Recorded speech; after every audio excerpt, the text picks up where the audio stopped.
What's up? Ghost Fictions is here, and we're back again. This is a story where Izuku became the Jinchuriki of Kyuubi and got a harem. But before we start, please consider subscribe to the channel and give this video a like. Don't forget to check the description for more informations. Now, let's get into the story.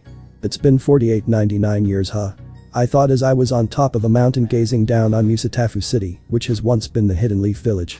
But now, not even a speck of history is alive from the years. Humans have evolved, and the concept of chakra is not even present. Instead, people are now being born with powers called quirks. Chakra is gone because those with quirks cannot have chakra in their bodies. I am the only being that able to use chakra in this era. I then heard a voice in my soul. Oi Naruto, don't forget about me, even though my brothers have all ascended to afterlife, I am still here. Third person Pav. The individual now recognized as Naruto Uzumaki, one of the most powerful men to walk on earth, which was previously elemental nations. A man who was cursed with immortality with only one way to leave this place. But has been waiting for the opportunity to show up. The man still looked as he was the day he became the Hokage, but his eyes has dulled, not showing the desire and life that it once had. The man then jumped down from the cliff as he applied chakra to his feet and started running down the mountain at an extraordinary speeds. Once the man reached the bottom, he ventured into the city for a walk. Walking through the neighborhood while looking around the various buildings, women carrying groceries while talking to each other, middle school and high school students lively chatting with each other as they were returning home. He was thinking how much things have changed since arrival of quirks. People with powerful quirks formed together a profession called heroes to protect people against the criminals and murderers who are misusing their powers for inhuman acts. He is happy since it was a noble idea when was first implemented, but after 100 years. Not everyone was a hero for protecting people. Some were in it for popularity, money and etc. But not all of the heroes were like that, it was a small majority. Naruto was truly impressed by one hero named All Might. That man was stronger than Lady Tsunade. Which was only achieved by his friend Sakura and her daughter Sarada. And Naruto can see that the man was passionate about saving others and took his responsibility very seriously. While happy about the hero profession, Naruto also felt sad for the people who were born quirkless, which is a small majority of 0.0004%, and the ones who were born with suicide or be killed off by the age of 13 to 14. Naruto was disappointed in the views of society where power and fortune is the only importance. Naruto was about to pass through a park when he heard the sounds of small-scale explosions and looked to his right to see a bruised green-haired child on the floor with burned marks, bruised skin and three other children standing over him with cocky smirks as the blonde one said. I hope it teaches you a lesson, quirkless Deku. With the other two laughing. Naruto was getting angrier each second and was about to teach the three kids a lesson when he heard the nearby adult say. Nah, isn't it the quirkless kid who lives in the apartment? There are still these freaks around. I should keep my kids far away from him. I heard few people living in the same apartment even moved out from there. Why doesn't the owner kick the trash and his family out? Apparently the apartment is owned by the child's mother. I heard the boy's father divorced his mother for giving birth to a quirkless kid. Naruto was shocked hearing all the adults. He gritted his teeth as he could see and remember his childhood self in the same situation, but was never beaten by anyone, maybe pushed around, but no one laid hands on him and just ignored and sneered his existence. The adult then started leaving, and the three boys also left the green-haired child bleeding on the ground. Kurama then informed Naruto. Oi Naruto. Snap out of it. The child will bleed to death if you don't help him. Naruto came back to reality as he ran towards the child and slowly lifted him and checked his pulse and injuries. Naruto then in his head said. It's too late Kurama, the injuries are too severe. The kid will die unless he has someone like yo. Naruto then got an idea. Naruto then said. Oi Kurama. How would you feel if this kid becomes your next host? Kurama was shocked with the sudden question, but could see where Naruto came from. This child resembles Naruto in lots of ways. And Kurama was sure he can heal the child from the injuries, but he couldn't bring himself to leave Naruto when they have been together for more than 4,500 years. Naruto then thought. I know this seems shocking to you, but I don't have a place in this world anymore Kurama. I can at least sacrifice myself for the future generation, but you have a place in this world still. You can nurture the future, and I am sure this kid will be someone you can view as myself in the future, but we don't have much time Kurama, you have to decide quickly. Kurama then became silent as he responded. Come to the mindscape Naruto. Naruto then finished sealing Izuku's body in a stasis seal so it doesn't get worse and teleported to his flying thunder god kunai. He set up in his home and sat down as he went into his mindscape. Naruto arrived in his mindscape as he looked at Kurama who was looking at him with a small smile and Kurama said. We have been through countless journeys together Naruto and I can see that your eyes get dimmer by each year passing. I guess it's finally time to use that and join your father and grandfather. And this will be my way of atoning for many things I did before you were born. I will train the warriors of the future. You just watch me." Kurama then put his fist forward for a fist bump as Naruto smiled with a small tear running down his cheek and fist bumped Kurama as they stared at each other for a few seconds as Naruto said, "Right, it's time for me to leave Earth." As Kurama nodded and Naruto then left his mindscape and came back to reality. Naruto then went through a set of hand signs and then placed his palm on Izuku as same seal which is on Naruto's stomach was formed on Izuku's stomach without the need of a key. Naruto can't seal the Kurama fully in the seal by himself and the only way to do it is to summon the god of death Shinigami, who will seal Kurama alongside Naruto. Naruto then went through a set of seals as black smoke erupted out of him and became the form of the Shinigami as Naruto said, "I sacrifice myself for you to remove Kyuubi from my seal and seal it in this young child." The Shinigami smiled madly. He removed the Kyuubi out of Naruto who experienced immense pain cause of it and then sealed it in the 8 trigram seal on Izuku with the help of Naruto as the Shinigami then clasped onto Naruto with his scythe and swallowed him. Kurama, as soon as he felt the shift opened his life and saw that he was not in the Soage mindscape of Naruto but in a beautiful meadow filled with grass and a few trees and thought, "Wow, this kid has one hell of a mind." And then immediately worked on healing the child with his chakra and saw that he could only access his yin half and not the yang half and thought, Naruto must have sealed that half with a bit of his chakra so he can meet the child in the future and unlock it for him. Kurama was glad since the child is quirkless, meaning his life force is chakra since there is no other source. And Kurama's yin chakra will only enhance the coils instead of corrupting like his yang's chakra does. Kurama kept healing the child for a while as Izuku recovered mostly except for a few scars which Kurama couldn't heal. Third person POV. Izuku just looked at what was in front of him for a second and screamed, "Ah, a big fox." And tried running away as fast as he can. Kurama was just looking at the scene with a small smile as he caught the running kid with his hand and brought him up to his eyes. Izuku who was caught was waving his little hands everywhere as he said, "Ah, please don't eat me Mr. Fox, I am not very tasty." Fox chuckled a bit as he said, "Oi kid, I am not here to eat you so calm down okay?" Izuku who heard the fox opened his eyes with a curious expression and said, "Really? You are not going to eat me Mr. Fox?" Kurama shook his head and Izuku let out a huge breath of relief and said, "Hello Mr. Fox. My name is Izuku Midoriya." Kurama nodded his head as he slowly put Izuku on the ground and said, "Hello child. My name is Kurama Kyuubi the nine-tailed fox." Izuku then looked around as he said, "Where am I Mr. Kurama? The last I remember was I was at a playground being beaten up by Kaken and his friends and is the kid I was trying to save okay?" Kurama was thinking of what to tell the boy and then decided and said, "Well boy, I am your quirk, like one of those sentient quirks. I cannot appear outside you, but I can give my power for you to use it." Izuku as in a daze as he asked while shaking, "Why you TT telling me the TT truth Mr. K Kurama, B but the doctor said T that I will never G gain a QQ quirk in my L life." Kurama's gaze softened, he understood what the kid was feeling. Kurama patted the head of the boy softly with his huge hand which has fur. Kurama then said, "I am not lying kid, there might be some things I am not telling, but you have to grow up to hear those, for now I will help you okay? Don't inform anyone though."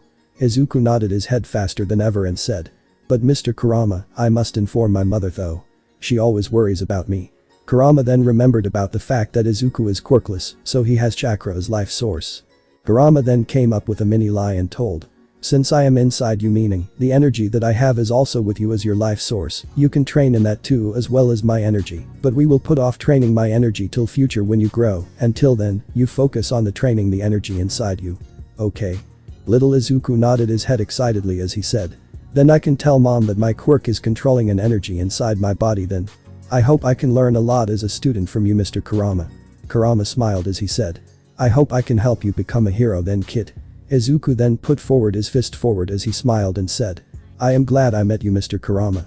Kurama froze for a bit as he stared at the fist and then gave a smirk as he put forward his fist and gave the kid a fist bump, making the small child tumble back and fall on his butt.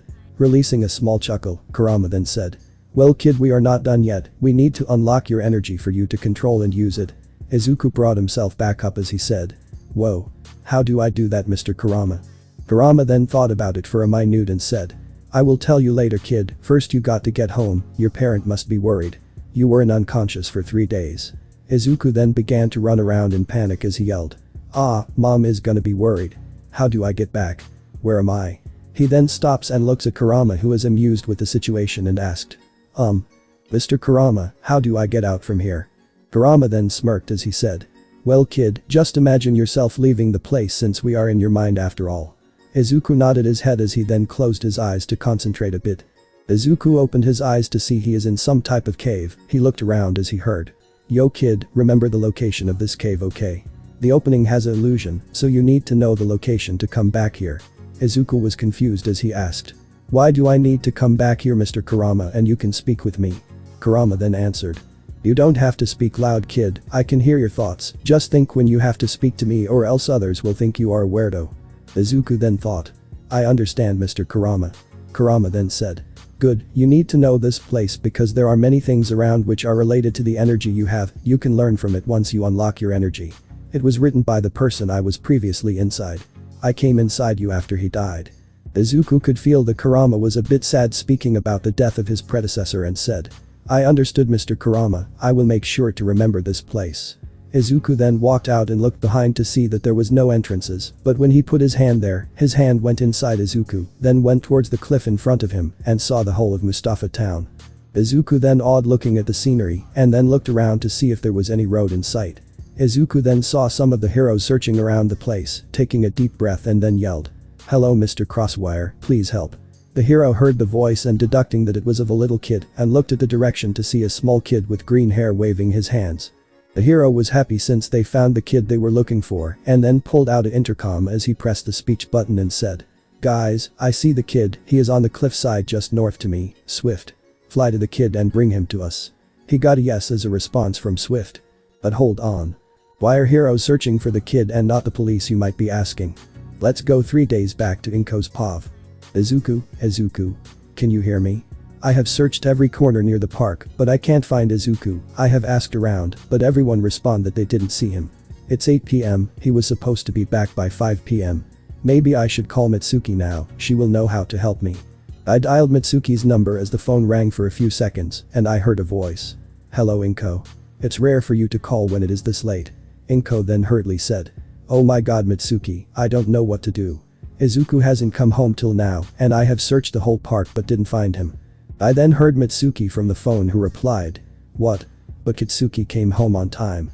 I will ask my son and come there, just wait a few minutes. The phone call was ended as I sat down on the bench, I don't know what to do. Please be safe Izuku. Third person POV. We see in Bakugo's household as Mitsuki just ended the call, she immediately ran to her son's room and slammed open the door as she asked, Kitsuki, have you seen Izuku? He is missing right now, his mother is searching everywhere. Kitsuki acted shocked but he thought, I hope I didn't accidentally blast him to death, but why does Aunt Inko even care for that useless Deku anyways? Kitsuki then replied, no old hag, I have left before him, I don't know what happened. Mitsuki could see that her son wasn't worried much for his best friend and became a bit suspicious but forgot because her nephew is still missing. She immediately went to her bedroom and woke up her husband and said, Masaru wake up. Inko called me and said Izuku is missing, we have to help find him.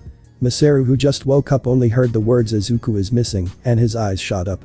He immediately got out of the bed, the couple changed their clothes and went running out of the house since the park is nearby. Kitsuki who saw them running from his window sneered as he said, why do they even care for a quirkless Deku like him, they should be glad he is gone. Mitsuki and Masaru reached the park and saw Inko in tears on a bench crying. Mitsuki ran to her and hugged Inko as she said, don't worry Inko, we will find Izu-chan soon. Let's go to the police office. The three ran to the nearby police station. Inside the police station we see 3 men who are playing pokers, all 3 are a bit obese which is obvious from their uniforms looking ready to tear away. The middle one said, man, I am glad I became a police, heroes are doing our work, all we have to do is little work, and the pay is good too. The other 2 laughed as Mitsuki barged into the PS, and the 3 then became alert and from the right corner, the officer asked, what is the problem ma'am? Mitsuki hurriedly answered, officer, my friend's child is missing, he is only 5-year-old boy, and his name is Izuku Midoriya. The officer then looked at his companion and said, run the database and search the name Izuku Midoriya and print out his details and picture. The one who received the command got to word as Inko and Masaru was sitting in the lobby waiting to hear from the cops or Mitsuki. The cop who was going through database saw the kid's details and when he saw the quirk description, he immediately thought, why waste our time for a freak? Better tell the chief to pass the case to heroes.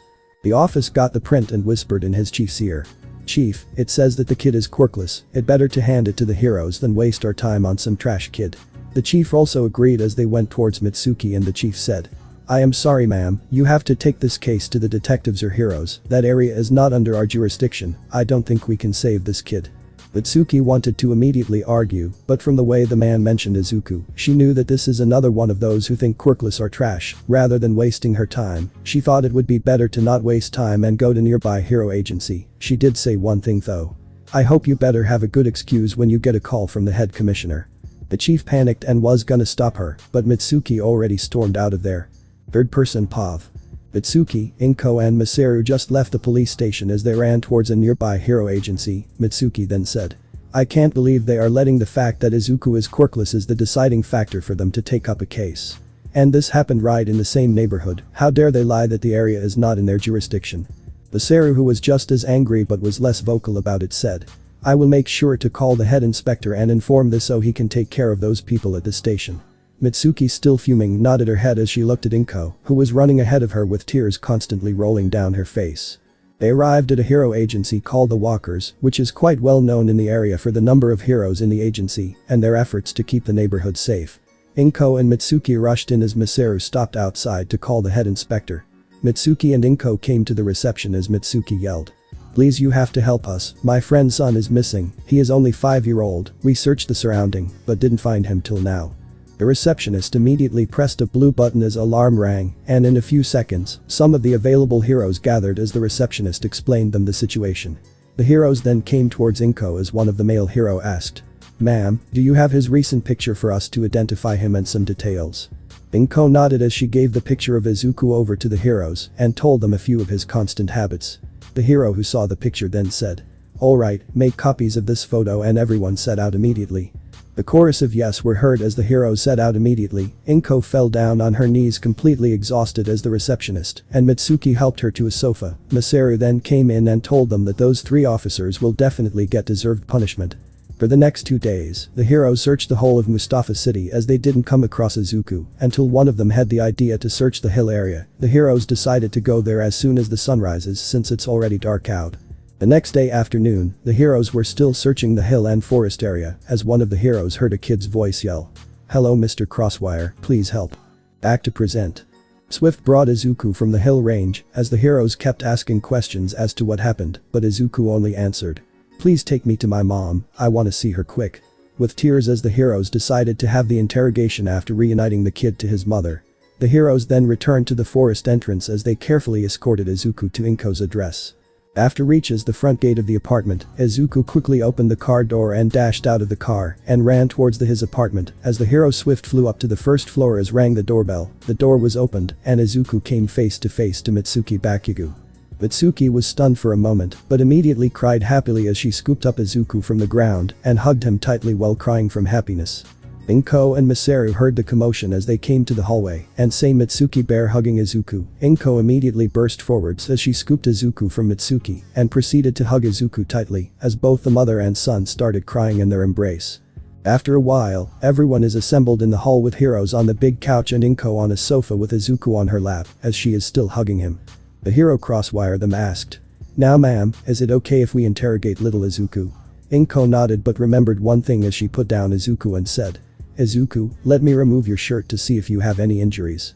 I immediately answered in a bit of a scared tone and said, "No mom, I didn't get hurt at all, I am okay." Inko just answered, "For mama's sake, let me check please Izu-chan." Izuku started freaking out as he tried to not make his mom remove his long-sleeved t-shirt, but the effort was futile as Mitsuki held his hands and legs as Inko immediately pulled off his t-shirt. The scene in front of the heroes and the parents were not pretty, was Izuku had a giant scar on his chest, which was in shape of random spikes around a round surface area. There was also many other similar but smaller scars around his arms and stomach, and quite a bit of bruising too. Inko let out a cry as she asked, "Izuku, what happened?" Izuku just stayed silent as he tried to cover up his body with his arms as the heroes and the Bakugo adults snapped out of their stupor as one of the heroes came forward and said, "Miss Inko, can I please check your son? I have experience in medical field, maybe I can see what kind of scaring it was." Inko just nodded silently with her hands clenched as the female hero went towards Izuku, still trying and failing to hide his scars with his hands, as the hero with a bit of force held Izuku's hand and inspected the scars. After contemplating for a while, the hero turned to others and said, "I have observed these kinds of scarring on people who have survived explosion, even after being in range of impact. This is most likely the work of a kind of explosion quirk. But the fascinating thing is that his body is completely fine, as though his injuries were treated, but only the scars were left." This put off everyone, since there was no way that someone can be treated within a short period of time.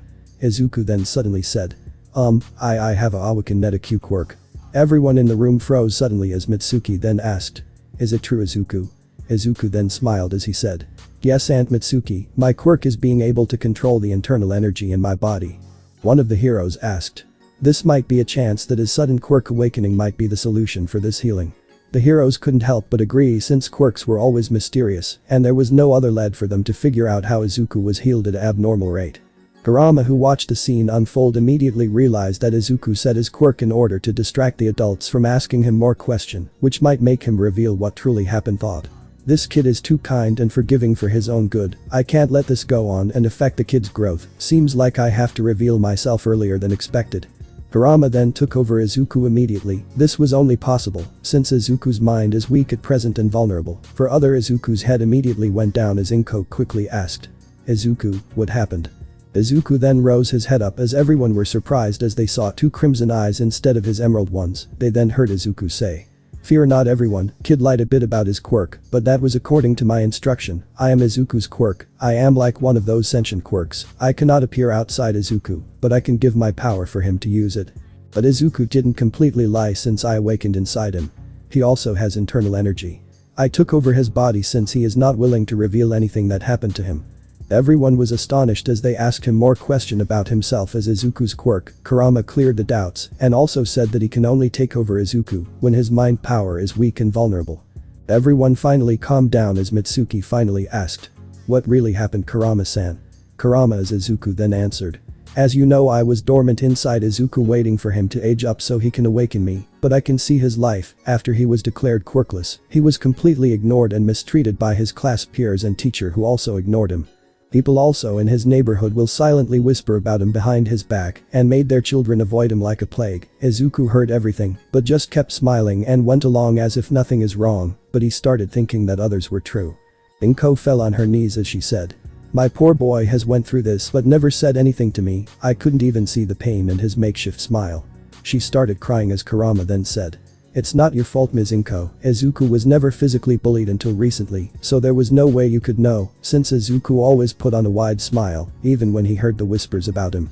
Inko could only nod weakly as Mitsuki caught on to the words and seriously asked, "Wait, you said never physically bullied until recently, what do you mean?" Kurama then said, "Mitsuki-san, these scars were the result of 3 kids beating him as they wanted for hours till they left." Mitsuki then felt dread as he slowly but shakingly asked, "Was Keikatsuki one of them?" Inko and Masaru immediately turned to Mitsuki as they said, "How could you say that? Mitsuki, Izuku and Katsuki are best of friends." "Yes dear, Katsuki might be brash, but I am sure he won't bully his best friend since birth." Kurama cut of Masaru as he said, "Yes, you are correct, Mitsuki-san. What happened 3 days ago was your son leading a group of 2 kids and himself were bullying a kid until Izuku came over and said you son to stop being mean to others, but your son and his group decided to shift their target to Izuku as your son fiercely used his quirk on Izuku till he was in near dead state. That was when I was able to awaken and sacrificed half of myself to restore Izuku and took control as I went into the hills till Izuku can heal, which took 3 days." Mitsuki and Masaru were frozen in shock as they fell to the ground as Inko just fainted from the emotional rollercoaster. The heroes were also shocked, but one of them said, "I am sorry, but we have to hand over your son and his group to the court, Miss and Mr. Bakugo. Only they can decide the judgment." The Bakugo adults just stayed silent as they decided to. Third person Pav. The Bakugo couple decided as Masaru said, "This is also our fault and we should take responsibility too, but is there a way our Katsuki can't face severe punishment?" A hero familiar with parenting has said, "This is not a behavior a 5-year-old can have. Maybe your child was influenced by someone in order to get this way. I know a police interrogator with a quirk which makes anyone he asks a question answer with only the truth, but it can be only used on one person only in a day. I can call him to help us." Everyone agreed as the hero who gave a suggestion went out of the room to make the call, while Mitsuki and Masaru were crying as they were apologizing to Inko and Izuku, who regained control as Kurama retracted his control. Inko was trying to get them to stop as Izuku was confused as to what just happened. He blacked out, and when he came to, he was seeing his aunt and uncle crying and apologizing to him. The hero came in as he said, "The interrogator decided to meet you in front of your house, Miss Bakugo. We will leave the case to the interrogator. I feel like the less people, the better for you guys." Mitsuki nodded as she said, "I thank you for your consideration. And thanks to all the heroes here for helping us find my nephew." The Bakugo adults and Inko bowed their heads as the heroes said their goodbyes and left. The Bakugo adults and the Midoriyas started walking towards the Bakugo household. After a few minutes, the four people arrived as they saw a man in front of the Bakugo household. Mitsuki went up to the man and asked, "Excuse me, are you the interrogator we Hero Swift told us about?" The man nodded and said, "Yes, Miss Bakugo. I also saw the details sent by Swift. Here is my license." Mitsuki nodded as they all entered into the house. Kitsuki, who was in his room, heard the door open and rushed down to greet his parents. Kitsuki came into the hall with a cocky smirk as he asked, "Has Deku been found yet?" Mitsuki was shaking in anger as she saw Kitsuki's way of asking for Izuku. Kitsuki then opened his eyes and flinched seeing his aunt Inko and Izuku right in front of his parents, with Izuku hiding behind his aunt, and thought, "Shit. Did the useless nerd snitch on me? Bah, they won't consider quirkless Deku's words anyways." Mitsuki turned to the interrogator as she nodded at him, and the interrogator walked towards Kitsuki and stood in front of him, as Kitsuki, intimidated a little by the tall man, asked in his usual tone, "And who is this geezer?" The interrogator sighed as he focused his eyes, which glowed blue, and asked Kitsuki, "Now you will answer all my questions for the next hour with only the truth." Kitsuki was weirded out and asked, "What the hell is this creepy geezer doing, old hag?" Mitsuki just went behind Kitsuki as she firmly held his hands to prevent him from running around. The interrogator then asked, "Now, is it true that you have used your quirk multiple times on Izuku Midoriya with intention to severely harm him 3 days ago?" Mitsuki tried to lie by trying to saying he doesn't know what this geezer is talking about him, but his mouth automatically answered, "Yes, I did." Mitsuki flinched as tears were slowly coming out, but she firmly held on to Kitsuki as he yelled, "What the hell is going on? Why is my mouth answering on its own? Old hag, I didn't do anything to Deku." Mitsuki ignored him as the interrogator asked, "Why do you call Izuku Midoriya as Deku?" Kitsuki's mouth again automatically answered, "Because he is quirkless and a freak and useless, so he is a Deku." Mitsuki started taking large breaths in order to calm herself down as the interrogator asked, "Why do you think yourself better than Izuku Midoriya?" Kitsuki at this point gave up as he glared at Izuku, and his mouth said, "Because he is a quirkless freak while I am born with a great quirk and everyone praises me while they hate him." Inko was sobbing while hugging her son, who was trying to console her. The interrogator then asked, "What do you think about your classmates?"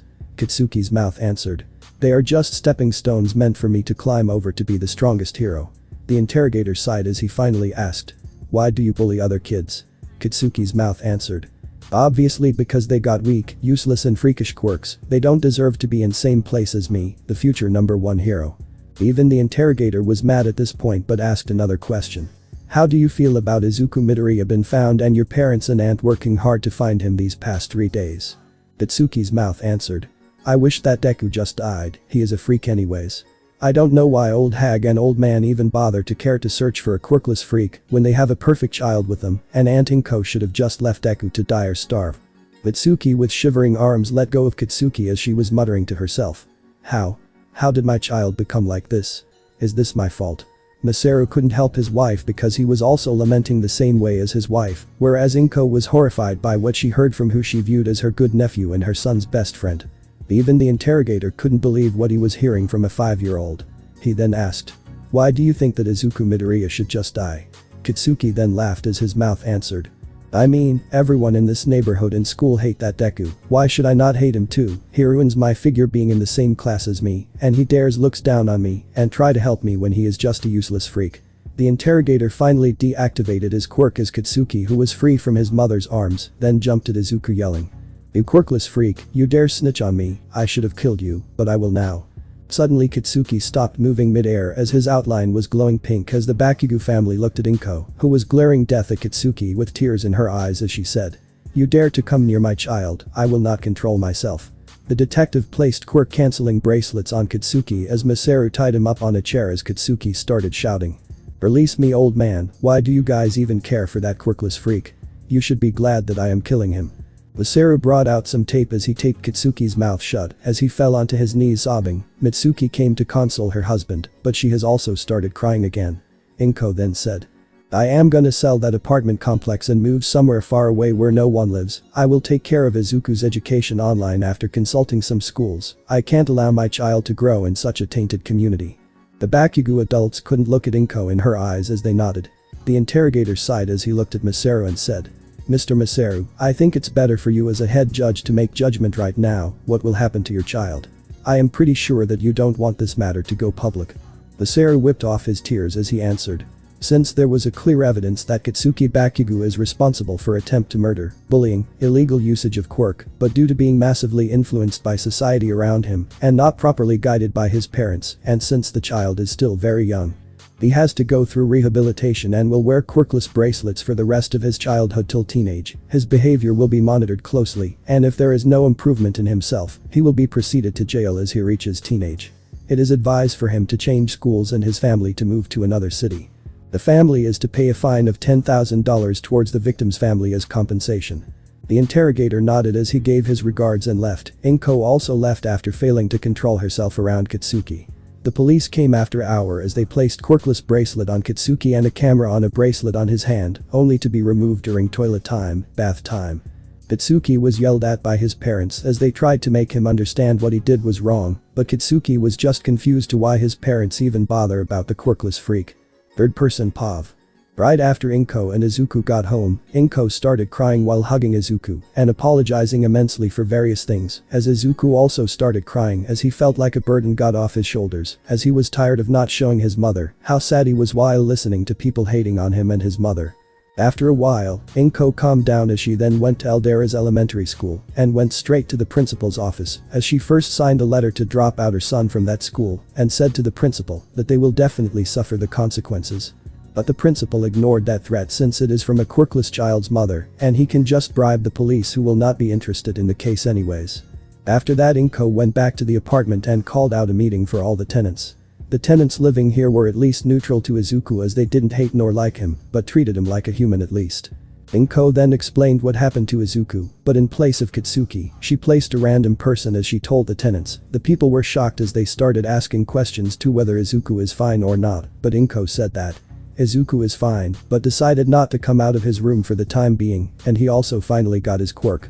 The tenants congratulated Inko on her son getting a quirk he earned. Inko then told about her decision to sell the apartment complexes. The tenants were worried since Inko was a good owner and never took any extra rent from them in the form of maintenance, but Inko reassured that she will make sure another good person will be the owner. Afterwards, the tenants asked why she chose to sell the apartments. Inko answered about her decision with Izuku. The people approved and told her that they will give the month's rent, even if it is too early as the month just began and they already paid their rent, but chose to help her at least a little with finance. Inko cried in happiness as some of her friends consoled her and told that they will help her in future as they apologized for not being a better neighbors for Izuku. Inko smiled and reassured that she is not angry at them and told them that she was glad that they at least treated Izuku like a normal person, unlike most of the people in the nearby houses in the city. Inko then went to an agency to hire an agent so that he can get a deal on the apartment for her on her conditions. Time skipped to 1 week after Inko hired an agent. The agent tried his best a week, but no one accepted Inko's terms as they saw that she was being too soft. The agent grumbled about the greedy people since he himself lives in an apartment and feels like Inko's terms are fair and just. He then started giving out advertisements online. We then move on to Aoi Rozu Group's owner, Mr. Akira Aoi Rozu. One of the richest people on earth with industries and companies set up worldwide, has a secret that no one knows except his wife. He is quirkless too, but his parents covered up that fact by having his quirk listed as business IQ and trained him in business field so that the cover-up will work. Akira was looking to buy apartments or a huge empty field so he can construct an apartment to his company employees at an affordable rent rate, since many of his employees live in apartments who take unfair amount of money from them in the form of repairs. He heard about these while viewing the hidden cameras in the lunch area. Those hidden cameras are generally to clear out any bad worms in the company. He just came across an advertisement for sale of 4 apartment complexes. He saw the images and saw that they were well maintained and spacious. He then called for his secretary and told her to see if anyone in the company presently lives in that apartment, and if they do, then ask them to meet him. After an hour, the secretary came back with a 30-year-old man. The man looked nervous even though he knew why he was called here. Akira asked about the present owner of the apartments the man was staying at. The man told him how she was with him and about her struggles being a single mom of a quirkless child. Akira gave full attention once he heard that the owner has a quirkless child and slowly started interrogating his employee. The employee, with the hope that director can help the Midoriya family, told everything that Inko has told them and left after Akira told that he needs some time to process. After the man left, Akira has an unreadable face, a 5-year kid introduced to these horrors in life just cause he was quirkless. Akira could only think how he could have been in the kid's place if it wasn't for his parents. Akira decided that he will buy the apartment complex, along with agreeing with the present owner's rules. He can always add a few more complexes since the land also had a lot of empty space. The present price for the complex is $400 million, which was fair considering the huge space and the 4 15-story complexes, each floor having 4 double-bedroomed rooms. Meaning, each complex has 60 individual living spaces and combined with other 3 complexes. That is a total of 240 individual double bedrooms. Akira then contacted the agent who was acting as the mediator in the whole transaction and asked them to arrange a meeting between Akira and Mrs. Midoriya. The agent agreed as he informed the news to Ms. Midoriya. Inko agreed to meet the potential buyer the next day. Inko was also shocked that someone of such a high caliber is interested in the sale of her apartment. The next day. It was 9 a.m. in the morning as Inko is waiting at the entrance gate of the community. A black armored Mercedes-Benz limousine rolled up along with escort vehicles. Bodyguards came out of the escort vehicle and opened the door to the limousine as 2 black-haired adults. 1 male and 1 female looking to be in their early 30s came out along with a 5-year-old girl with a spiky ponytail who was hiding behind her mother's leg. Inko was wearing her usual outfit. Akira was wearing a black suit and his wife was wearing a women's suit. Inko nudged her son on the head who was hiding behind her as Izuku came out from behind her and said, "Hello Mr. and Miss Yaoi Rozu, my name is Izuku Midoriya." With a curt bow as Inko also bowed a little and said, "And my name is Inko Midoriya, the present owner of this community." The Yaoi Rozu family also gave a curt bow as Akira came forward and said, "Hello Midoriya family, my name is Akira and here is my wife Athena and my daughter Momo." Momo gave a shy wave as Inko smiled and said, "Please come in, would you want to see the property first?" Akira nodded and said, "We would like to see the property and if it is possible, how about having little Izuku show our daughter to the playground? They will be bored with us." Inko thought about it a little and turned to Izuku who had a nervous expression and said, "Well son, why don't you go play with Momo-chan in the playground then?" Izuku slowly nodded as he walked before Momo and said, Do you want to play with me?" Momo gave a shy nod as she said with a small voice, I would like to play with you." Izuku gave a smile as he said, "Please follow me to the playground." And started running as Momo let out a surprise and ran behind trying to keep up. The adults watched their kids run off with a smile as Akira asked a few bodyguards to follow the kids and let Inko show them the community.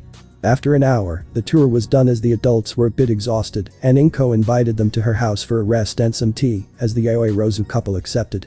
After a while, Inko has served them the tea as Akira then said, "Ms. Inko, the community is nice and well maintained, the foundations are also solid for any future expansion." Inko smiled as she said, "Well, my father owned a construction company, he then as a gift for me built this community and sold off his company." Akira nodded for the explanation as Athena then asked, "Well Miss Inko, how about you tell us about little Izuku?" Inko put on a complicated expression as she said, "It's not easy to explain for me." Akira then sent a signal to the guards to leave the room. After the guards left the rooms, Akira then smiled and said, "Don't worry Miss Inko, please don't reveal it to anyone, but I am also a quirkless person, my parents hid the fact by having it written as my quirk is business IQ. I have heard about your situation from one of my employees living in your community, I can't express how I felt when I heard how a child, 5 years old no less has to suffer this much." Inko smiled as a tear slid off her eye as she explained to them about all that has happened to Izuku excluding Bakugo from it again. Akira and Athena listened attentively as they heard how much Izuku was discriminated by the school, police, people and kids. At the end, Inko was sobbing quietly as Athena was trying to console her with a hug. Inko then explained her plan about moving to a place a bit away from the city with no one around in order to let Izuku grow without his fears. Akira then said, "I do have a villa in the hills behind where I live Miss Inko. It also has no one else living in the surroundings. And since it also comes in part of my property, it is also secure from thieves. I can sell it for you since I do have no use for it." Inko then thanked Akira for his offer. Akira then said the price is $1.8 million as Inko said. You can deduct the villa price from the price at which you will be purchasing this community. Akira nodded as he said. I am glad that our kids can meet. Momo is always isolated from others for her safety and homeschooled, so she hasn't met a lot of kids her age. Inko nodded as she said. Izuku used to have a lot of friends till his status of being quirkless got out. Bet he doesn't have to suffer that anymore. Akira with a tone dipped in confusion asked. May I ask why? Inko smiled as she said. Now my son got a quirk, it's a sentient quirk living inside his body, and as a side effect his body created energy which can be used in many ways. Akira smiled as he said. That is really good. I hope little Izuku can recover from what happened till now. Inko let out a small smile as she said. Well, Izuku chose to not talk unless I tell him to or unless it's a person close to him. He is scared that even if he got his quirk, he would still be hurt if he gets close to anyone. Akira sighed as Athena spoke. Such misfortune at a tender age of 5. I hope our Momo and Izuku-chan can help each other even if it's a little. Inko smiled as she said. I hope that too. Third person Pav. Izuku and Momo have just arrived in the playground and Izuku is still keeping a bit of distance away, not wanting to get close easily to the new girl as he said. This is the P playground where all the kids in the apartment play. Momo looked around in awe at the well-maintained swings, slides, ladders, a few mixed ones as she said. Well, this is my first time in a playground, I always liked books in the library. Izuku could relate a bit as when he stopped going outside since all his friends turned on him, he also started reading more and more books. Izuku then saw Momo looking at him with a bright look of expectation as to see which they will play first. Izuku sighed as he pointed to the slide and ran towards it with Momo in tow. Izuku even though is more cautious with people is thinking. This is a nice meeting. Time skip. 2 hours. Inko and Izuku were towards the limousine leaving from the gate as Inko turned to Izuku and asked. Well Izuku, was Momo a nice playmate? Izuku thought for a bit and said. She is a nice mama, but what about my school? Inko then said. Let's go in and then talk Izuku. Izuku nodded and held his mom's hand as they went inside their room. Izuku and Inko in their complex sat on the sofa as Inko said. Sweetie, for now I think it's best you get homeschooled till you are in your teens or 12 years old, that way you can have more time to train your quirk like your teacher wants you to. Izuku was shocked as he thought. Nah, Mr. Kurama, how does my mom know about you? Kurama sighed as he answered. Kid, you were too forgiving and were gonna let that explosive brat get away with what he did to you, he should have known the consequences, but he still did it, so I took control for a while, and told everyone about my existence as a sentient quirk, and teach you how to use chakra, they know it is internal energy though, not chakra. Izuku still a bit peeved that Mr. Kurama told them everything just sighed as he looked at his mom who was giving him an amused look, seeing all the interesting expressions that Izuku was giving out. Izuku then coughed to get attention and said. I see mama, this way I can grow quickly to be hero and not have faced those people again. Inko could see how deeply her kid was affected unconsciously by everything that happened, she could only hope the Yayoi Rozu family can light his heart a bit at least. Inko then informed about the sale of apartment and where they are moving to in a month. Izuku nodded for everything as he was just about to leave, but from inside his mind, he heard. Kid, quick, ask your mom to buy you a calligraphy set and a few extra bottles of ink, ask questions later. Izuku who was about to ask nodded as he turned to his mom and asked. Mom, Mr. Kurama is telling me to ask you to buy me a C calligraphy set and some extra B bottles of ink too. Inko understood that and didn't need to ask why since she trusts Izuku's ancient quirk. Inko pulled out her phone and looked online for a few options and bought a set which also provides extra ink and paper. Meanwhile, Izuku arrived in his room and sat on his bed as he mentally asked. Why do I need a calligraphy set, Mr. Kurama? Kurama thought a bit and answered. Well kid, my previous user was good at using chakra in various ways, I will tell them to you after you grow up bit, but we are gonna practice your handwriting with a brush and for you to improve your strokes, so learning calligraphy is the best for now. Izuku processed what Kurama said and answered back. Okay Mr. Kurama, you are my teacher from now on, so I will learn whatever you teach me. Kurama grinned as he said. Well brat, after tonight, when you sleep, I will pull you here and show you the basic strokes of calligraphy, don't worry about materials, you can imagine them appear since it's your mind. Izuku nodded as he played around with his toys, but stopped after a few minutes as he was losing interest in them and turned on the computer to start watching about heroics before something was recommending to him on the homepage of HareTube, it was a video named. Izuku mentally asked. Will this be good for me to watch and try to learn Mr. Kurama? Kurama looked and thought for a bit as he answered.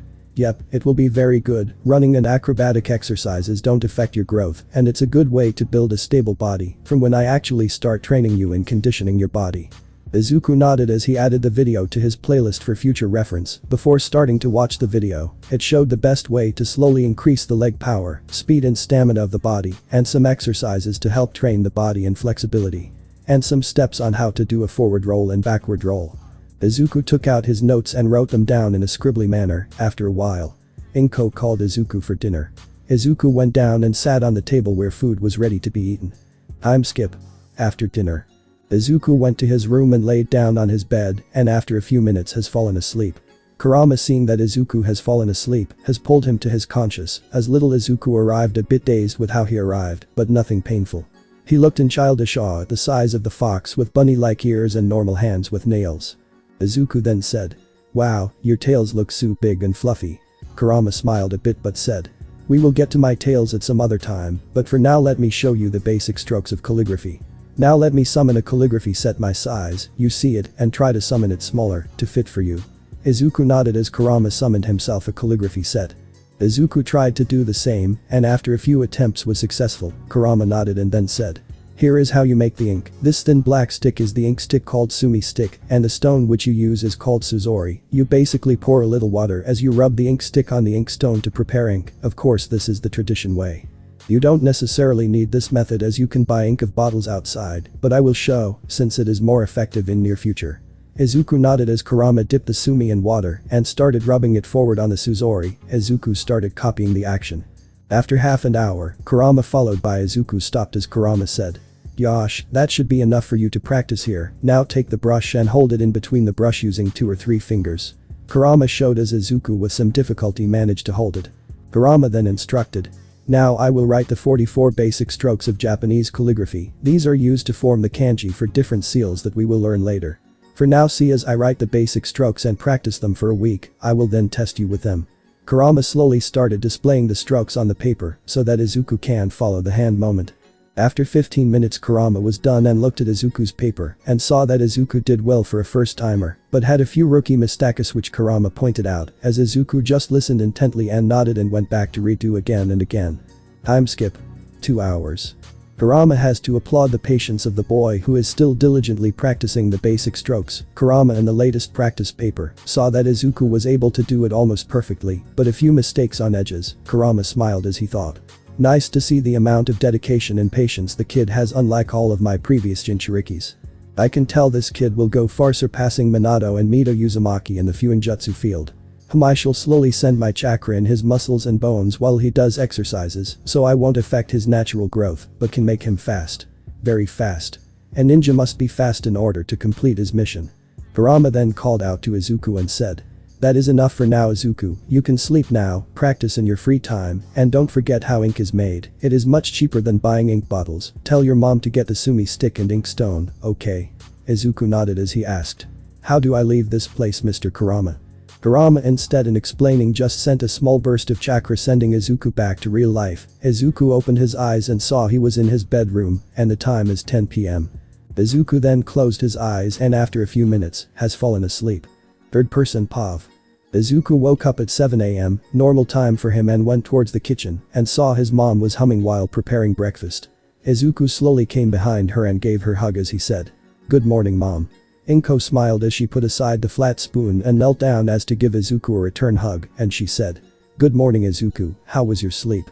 Izuku answered, "It was good, mom. Sensei is starting to teach me strokes of Japanese calligraphy." Inko was suddenly a bit worried as she asked, "Oh, are you okay, sweetie? Do you still feel sleepy?" Izuku shook his head as he answered, "No, mom, I feel the same as I always do when I wake up." Inko let out a breath of relief that Izuku is still getting his healthy sleep despite him learning in his mind. Izuku then said, "Also mama, sensei taught me how to make ink, so you don't have to buy all the costly ink bottles." Inko seemingly interested asked, "Oh, and tell me how?" Izuku nodded as he explained about the ink stick and ink stone, and that one ink stick can provide almost as much as 2 bottles of ink, and that an ink stick is only $1. Inko was shocked but happy that Izuku's quirk was able to teach such useful knowledge as she said, "Well, Izuku, I will buy only ink sticks from now on then, also some empty ink bottles to store the ink." Ding ding ding ding, the sound of the doorbell was heard as Inko exclaimed, "Ah, "That must be the delivery man with your calligraphy," said Izuku. "Wait a minute, I will get them." Izuku nodded as Inko went down to receive the delivery. After a few minutes, Inko came back up as she gave the set to Izuku and asked him to show what he had learned in his lesson with his teacher. Izuku nodded as he opened the set, opened an ink bottle, and kept it near the paper he would use to demonstrate. Izuku then got the ink brush out and let out a small breath and closed his eyes as he asked in his mind. "Mr. Kurama, can you show me the basic strokes one time on that paper so I can practice?" Izuku in response received the image of the same paper that Kurama showed last night. Izuku, memorizing the first 10 strokes, opened his eyes and dipped the brush tip in ink, rubbed it on edge of bottle to get rid of the extra ink, and started doing the strokes. Izuku then again closed his eyes to memorize the next 10 strokes and repeated the same till he wrote all 44 on 2 papers and then showed them to his mother. Inko was really impressed. Calligraphy was a minor subject in middle schools. They only teach and make the students memorize the 44 strokes. If Izuku is being taught this at such an early stage, then maybe this is related to his quirk training. Izuku, after noting the strokes, starting practicing them repeatedly. A week later, Izuku just woke up and cheered as he passed the exam from Mr. Kurama regarding the 44 basic strokes. Today is also the day the Midoriya family will move to their new villa in Yaoirozu's property. Inko spent the whole week packing for this day and helping Izuku in minor mistakes on the strokes. Being an ex-member of the calligraphy club in high schools, Inko would like to say she is pretty good at it. The doorbell rang as Inko went to receive it. Inko was greeted by the Yaoirozu family as she opened the door. She cheerfully invited them inside. Momo went to look for Izuku and found him eating breakfast. Momo went up to his set as she greeted. "Gee, good morning, Izuku-san." Izuku gave a small unnoticeable smile in return as he answered. "Good morning, Momo-san. Did you have your breakfast yet?" Momo nodded her head fast as she beamed and answered. "My mama made my favorite today. It was pancakes with chocolate syrup." Izuku let out a small chuckle as he said. "Wow, I am also having the same breakfast, Momo-san." Momo beamed as she asked. "See, can I have a small bite, Izuku-san?" Akira, Momo's dad, was about to stop his daughter but was interrupted by his wife, who put her hand on his shoulder and shook her head no. Izuku gave a smile as he picked out another fork from the table and cut a piece using the knife. Using the fork, Izuku picked up the pancake piece with extra bit of sauce and put it near Momo's mouth as he said. "Here, Momo-sensei, ah." Momo gave a wide smile as she opened her mouth and ate the piece from the fork. Momo bounced on her feet as she smiled brightly and exclaimed. "So tasty, Inko-sen's pancakes are so good." Izuku smiled in agreement. Well, the parents smiled at the scene, finally able to see their lonely kids being happy with a friend. Momo ended up having 2 more bites as insisted from Izuku, and they both went outside to the playground till the movers finished placing the furniture and items inside the trucks. Inko then gave a smile towards Athena as she said. "Thanks for coming with Momo-chan, seeing Izuku finally having a good friends brings me joy." Athena nodded as she said.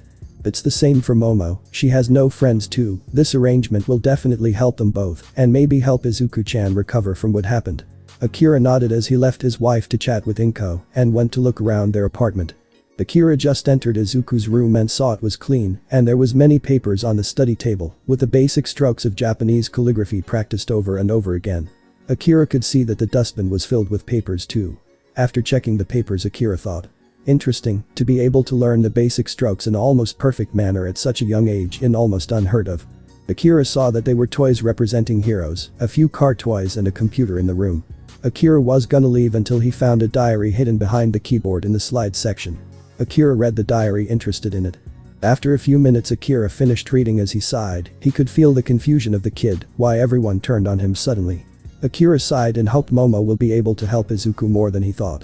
Akira came back to the living room in time to hear Inko say. "I am choosing for Izuku to get home study from now on until he grows into his teens, so he will grow in a friendly environment," to Akira, then announcing his presence said. "Well, why don't he attend the classes with Momo then? Athena's sister teaches Momo, we can pay her for Izuku as well, then they both can attend together." Athena also nodded excitedly with the idea. It will be good for her daughter to have company while learning. Inko thought for a bit and then agreed with Akira's suggestion. 2 hours later. The movers finished loading the items into the trucks. The parents have called the kids, who got back a bit sweaty and exhausted as the mothers cleaned the sweat using a handkerchief. Both families got into the limo and Izuku looked at the inside in awe. After an half an hour drive, they arrived at the Yaoirozu mansion.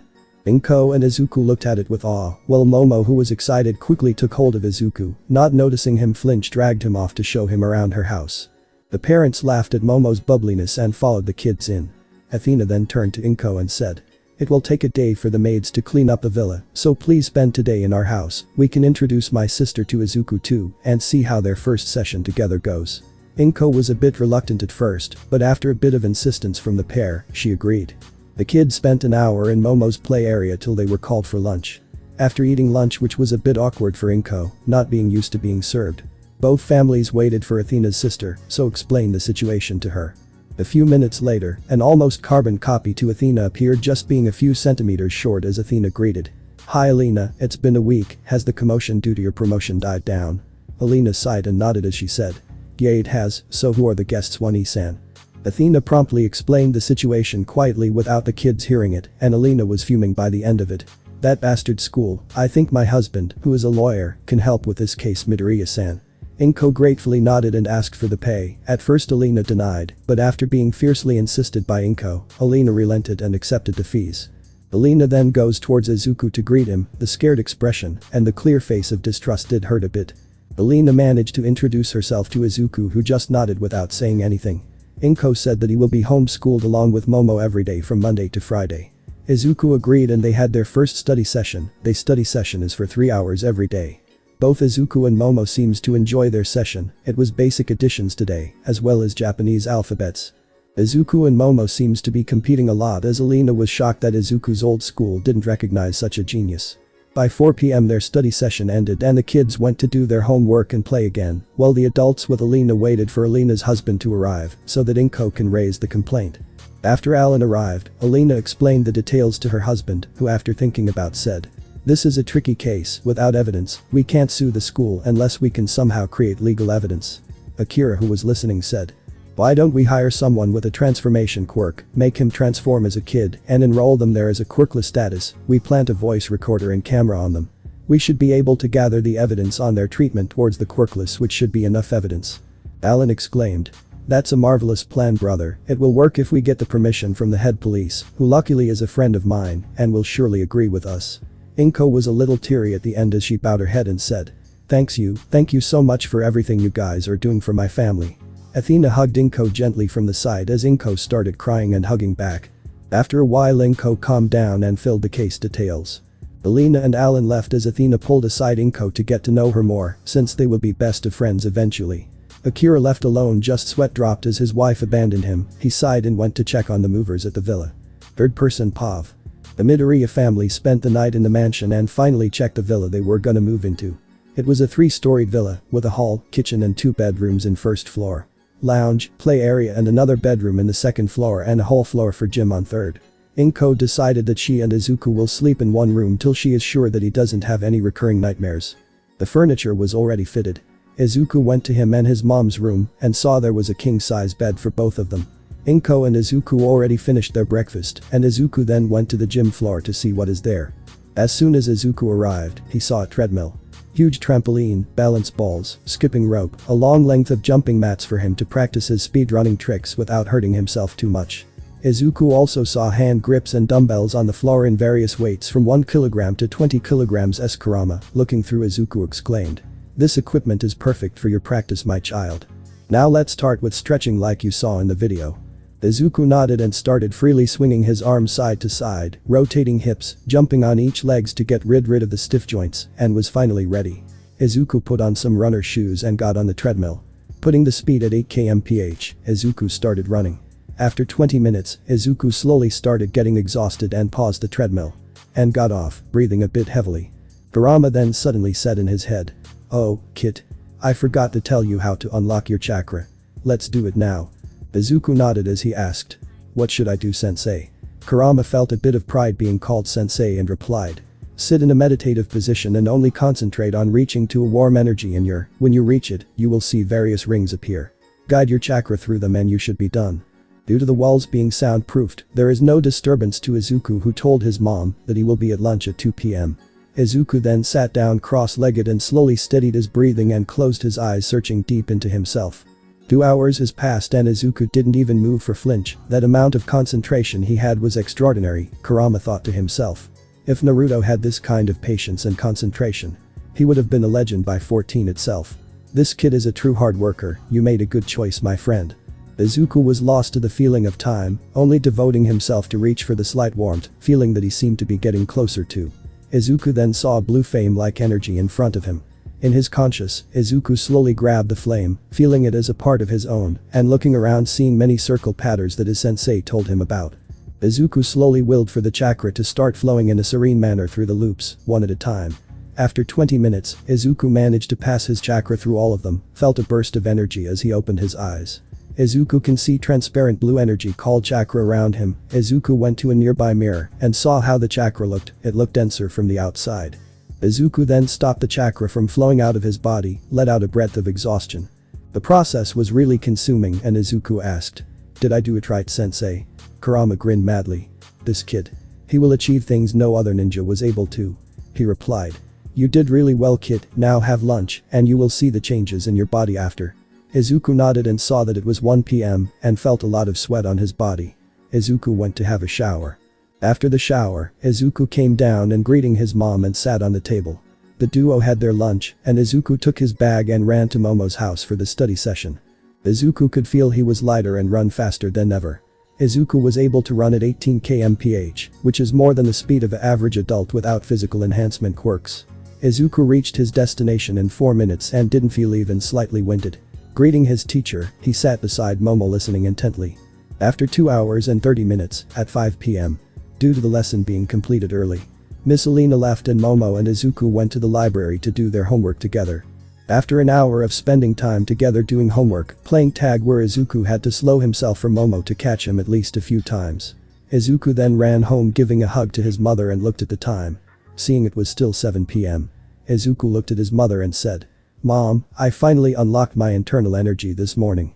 Inko gave a wide smile as she said, "That is good, Izu, now have a bath and get ready, Momo's family will be here for dinner." Izuku nodded and went for his bath. After a long bath where Izuku felt relaxed, he dressed up and came back to see his mom talking to Momo's parents, while Momo as she looked at him gave him a bright smile and a wave. Izuku gave smile and waved back as he greeted Momo's parents, and they all went to have dinner. The Yaoi family fully complimented Inko's cooking, while Athena was having stars in her eyes asking for the recipes. After an eventful dinner, it was time to sleep and as soon as Izuku hit the bed he was pulled into his mindscape.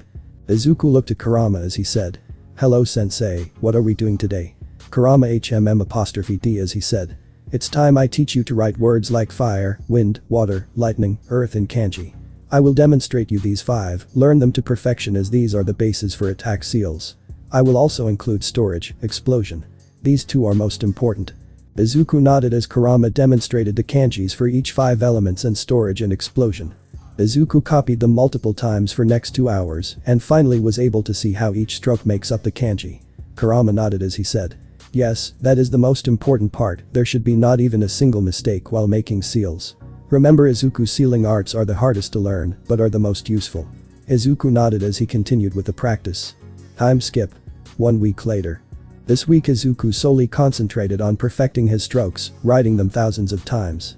Waking up early, going for a 1-hour run, 30 minutes of practicing front rolls, back rolls, stretching and then breakfast, and 5 hours of practicing his calligraphy and then going for class. Izuku would return at 6 p.m. and again practice his kanjis till 8 before dinner and in his mind. Izuku was finally able to demonstrate all 44 strokes 10 times in a row without a single error, even the 7 kanjis were demonstrated perfectly. Izuku just finished running on the treadmill, found he was running at 16 km/h for an hour, and he was mildly exhausted. Izuku also noted that he was able to lift the 7 kg dumbbell in one hand to do reps, but put it off till he grows up. Seeing that Izuku has also just completed his parkour training, Kurama said, "Kid, it's time you start learning chakra controlling exercises. You have a large amount after all." It's true, Izuku already has Chunin level chakra. Izuku nodded as he asked, "What is the first exercise, sensei?" Kurama then answered, "Go out and pick a leaf from a tree and attach it to your forehead only using chakra. I will give you the next exercise once you can hold the leaf for 1 hour." Izuku nodded as he ran out and plucked a leaf from and sat under the tree as he put the leaf on his forehead and channeled chakra to the place. Immediately the leaf blew away as Kurama said, "That was too much chakra, kid." Izuku nodded as he got a plan and then plucked another keep and kept it on his palm. Izuku slowly added minuscule amount of chakra into it slowly as he felt the leaf stick to his palm. Recognizing the amount of chakra, Izuku then held the leaf on his head and slowly added chakra till he felt the leaf stick. Izuku let go of the leaf and after sticking to his head for a minute, the leaf fell off. Kurama was shocked at the thought process of the kid. Izuku without knowing follows the way called work hard while also working smart, meaning working hard in a smart way. Kurama can compare Izuku to the Yondaime Hokage from the stories he heard. Izuku kept at it for the whole day whenever he had free time and at the end was able to stick it for 10 minutes. Izuku understood that control exercises are not only to control the amount to be used, but also to maintain the same stream for a long period of time. Time skip. 1 month. In this 1 month, Izuku got much closer to the Aoi Rozu family and they even went out for some amusement parks and restaurants together. Izuku could be seen have a small smile on his face whenever he was with Momo. Izuku considers Momo someone he can really place his trust in, and Momo doesn't leave Izuku's side whenever she see him. Izuku was able to master the leaf exercise in a week but made it hard on himself but doing the same exercise but with multiple leaves on different parts of his body like legs, knees, arms. Izuku still did it for 2 hours too, instead of 1. Kurama praised Izuku for it too. Kurama also taught more kanjis for Izuku and thought he can start working with real seals with the level of perfection of his calligraphy but held the idea for a year later. Izuku also slowly stopped trying to distance away from Alina and is now talking with her normally too. Inko and Athena became best of friends quite quickly. They even have sleepovers with kids whenever Akira is on a 1 or 2 day business trip. Izuku perfected his forward rolls and backward rolls and also the cartwheel, Izuku now training for his flexibility. Momo also started running as she wanted to do the same as Izuku as she said to her parents who agreed and installed a treadmill in her play area and the same long jumping mat that Izuku has. Free-road person Pav. Izuku was progressing fast and Kurama has his plans too for today. Izuku just finished his morning run and was about to move on to his parkour training when Kurama suddenly said, "Wait kid, it's time for you to learn the second chakra control exercise. I think you can get this one done relatively quickly." Izuku stopped walking as he thought. "Alright sensei, what is it?" Kurama answered. "It's called the tree climbing exercise, but instead of climbing it with your hands and legs, you must push enough chakra to the bottom of your feet or shoes to stick to the tree. The advanced form of this one is to jump from trees randomly on their sides." Izuku nodded understanding. Izuku took permission from his mom to go to the group of trees behind the house. Izuku as soon as he arrived there thought that using the same method as he used with the leaf exercise as it is best like his sensei says. Izuku lifted one leg, put it on the tree, slowly transferred chakra into it until he felt it firmly stay and lifted himself on the leg. Now standing horizontally on one leg, Izuku put the other leg and slowly channeled chakra to the bottom of the feet. Izuku then removed the chakra from the first leg and put it even higher and channeled chakra into it faster than the before step. After getting to the top, Izuku would slid down and start again. Izuku after a couple hours found himself able to walk at normal pace up and down the tree. Izuku then went to get breakfast. Inko who saw Izuku asked, "Izuku, go take a shower and come to eat." Izuku shook his head as he said, "Mom, I will be training for a bit more, I just came to get breakfast." Inko thought a bit and said, "I will allow it as long as it doesn't involve sprinting, okay?" Izuku nodded his head and sat on the table and had toast with omelette. After finishing his breakfast, Izuku went back to the tree and started again. After 2 more hours. It is 10 AM and we can see Izuku being able to run up and down the tree at slow speed as Kurama said. "Well done, you will continue running up and down the trees instead of your running on treadmill for the next 1 week for 3 hours, okay?" Izuku who is confused asked. "Why?" Kurama said. "So you can increase the amount of chakra inside you." Izuku nodded as he looked at the time and saw he still has more than an hour of free time. Kurama said, "Come to your mindscape, I shall teach you something new." Izuku nodded as he sat under the tree and closed his eyes as he was pulled into the mindscape. Izuku bowed in greeting to Kurama sensei and looked at Kurama, ready to begin. Kurama then created a few shuriken and kunai and said, "These are called shuriken and kunai. Shuriken are used to throw at their opponents. It can't kill unless it has wind chakra added to it, so it's a safe throwing weapon for you. These knife-shaped ones are kunai, you can either use them for throwing or close quarter fighting. I will teach you to throw them today, okay?" Izuku nodded as he also created some shuriken and kunai after a few tries of getting the size wrong. Kurama with his human-like hands showed Izuku how to hold the shuriken and throw it. Izuku managed to hold one properly and throw it, but needs to work on accuracy. Kurama then showed how a kunai is thrown and how one finger has to be behind the circle on top of the kunai handle to the throw will go straight instead of spinning. Izuku after 30 minutes managed to throw a kunai straight as Kurama said. You need to acquire them somehow, do think of it. Izuku already has an idea on how to get them. Izuku heard that Momo's dad is quirk related to IQ, which means Momo must have gotten her quirk from her mother. Izuku woke up out of his mindscape as looked to see he still has 30 minutes before he has to go home. Izuku ran towards the Aoirozu's estate at his top speed. Arriving in 2 minutes. Izuku went towards a maid and asked. "Excuse me, maid-san. Do you know where Momo-chan's mom is?" The maid smiled and led Izuku to Athena's room. Izuku knocked the door and after hearing a "come in" from inside, Izuku entered and saw Athena on her bed reading a book. Izuku then said, "Hi auntie." Athena was surprised to see Izuku visit her all of a sudden, but welcomed it as she asked. "Izu-chan, do you need any help?" Izuku went inside and sat on the bed and said, "Auntie, you quirk is same as Momo's, right?" Athena chuckled and said, "It's similar, but I can only make things with metals." Izuku then asked, "Auntie, can you make me some shuriken and kunais?" Athena was shocked for a second as she said, "But why do you need such sharp things, Izuku?" Izuku hesitated but decided to explain about his quirk and how he is receiving training from his quirk. Athena nodded as she said, "I see, no wonder you picked up calligraphy so easily. Very well, Izuku, I will make these, but if you get any big injuries, I will never making them again and taking them away." Izuku nodded as he explained the design of shuriken and kunai. After a few tries, Athena was able to make it perfectly. She made 3 sets of shuriken. 12 in each set and 1 set of kunai, 12 kunais. Athen placed them in a bag and gave them to Izuku. Izuku hesitated but gave her a hug as he whispered, "Thanks," and took the bag and ran out embarrassed. Athena stood there stunned for a minute as she started laughing with small tears as she thought. "Looks like he is growing out of his fears more faster than we thought, Inko-chan." Izuku, after running back to the clearing, copied the same pose he did in his mindscape and threw the shuriken and kunai at a tree he marked. Izuku hit a few and missed a few. Izuku heard a bell and knew his training time is over as he collected all the scattered shuriken and kunai and put them in the bag and made his way home. Izuku entered and kept the bag in the gym room and went to shower as he was a bit sweaty. After a bath, Izuku went down to have lunch.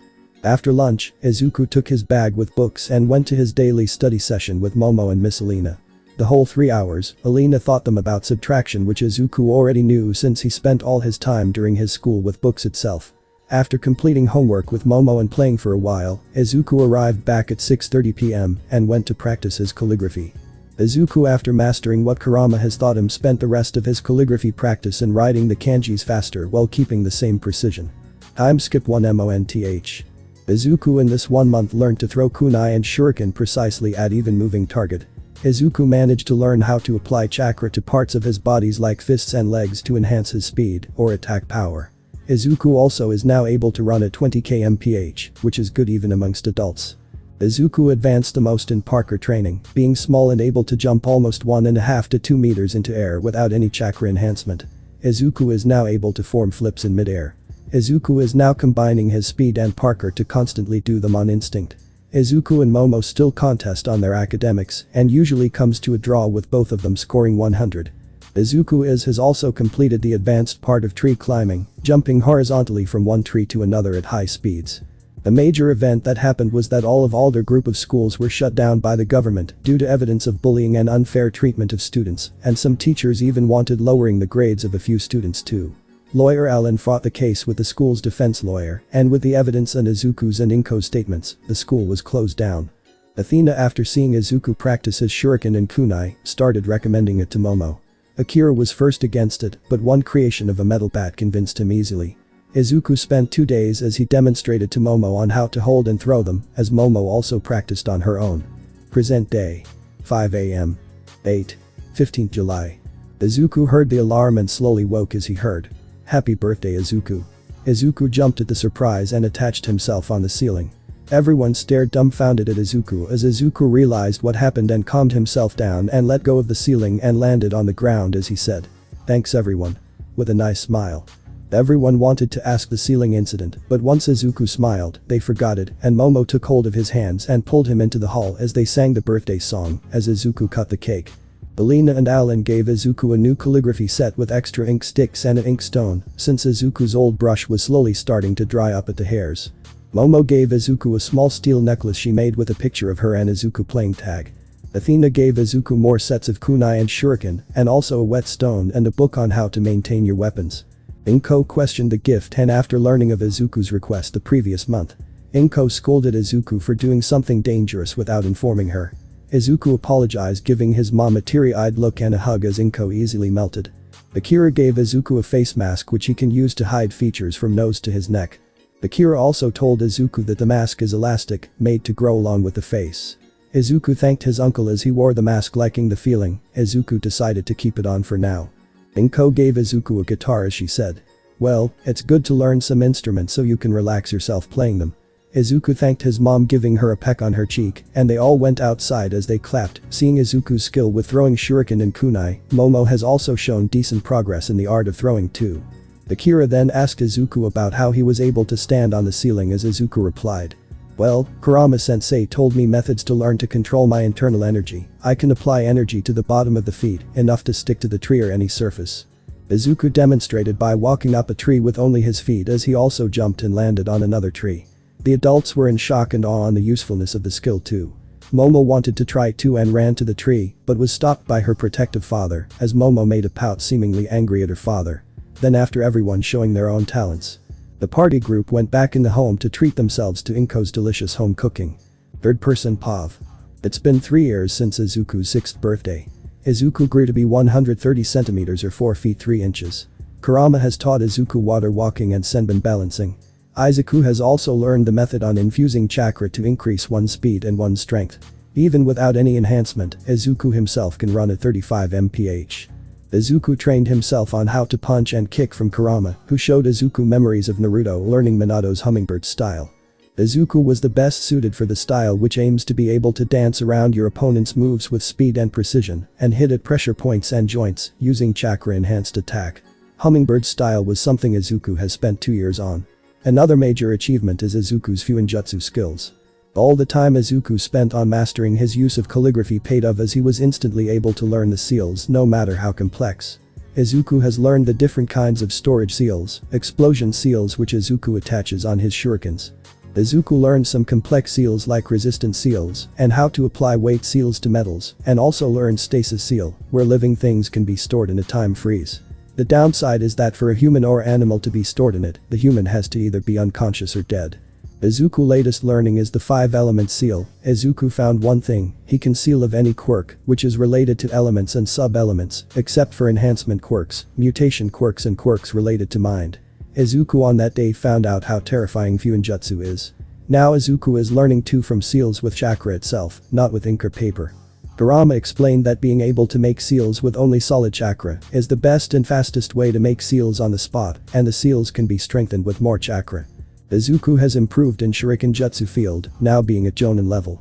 Izuku has also learned how to make chakra strings from chakra and attack them to shurikens or kunais, bringing Shuriken Jutsu up a level.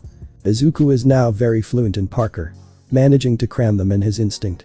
Izuku found he can use Parker to build up momentum for some attacks too.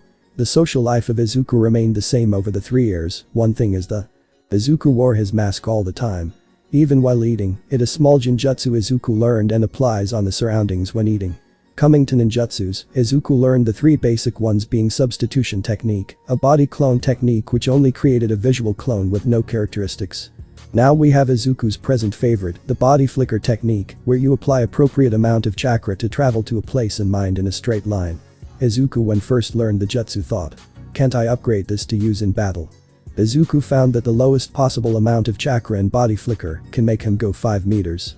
Izuku hit of trees and had different injuries as he mastered his first speed related technique he named Flash Step. Since all Izuku needs is 1 step and he disappears.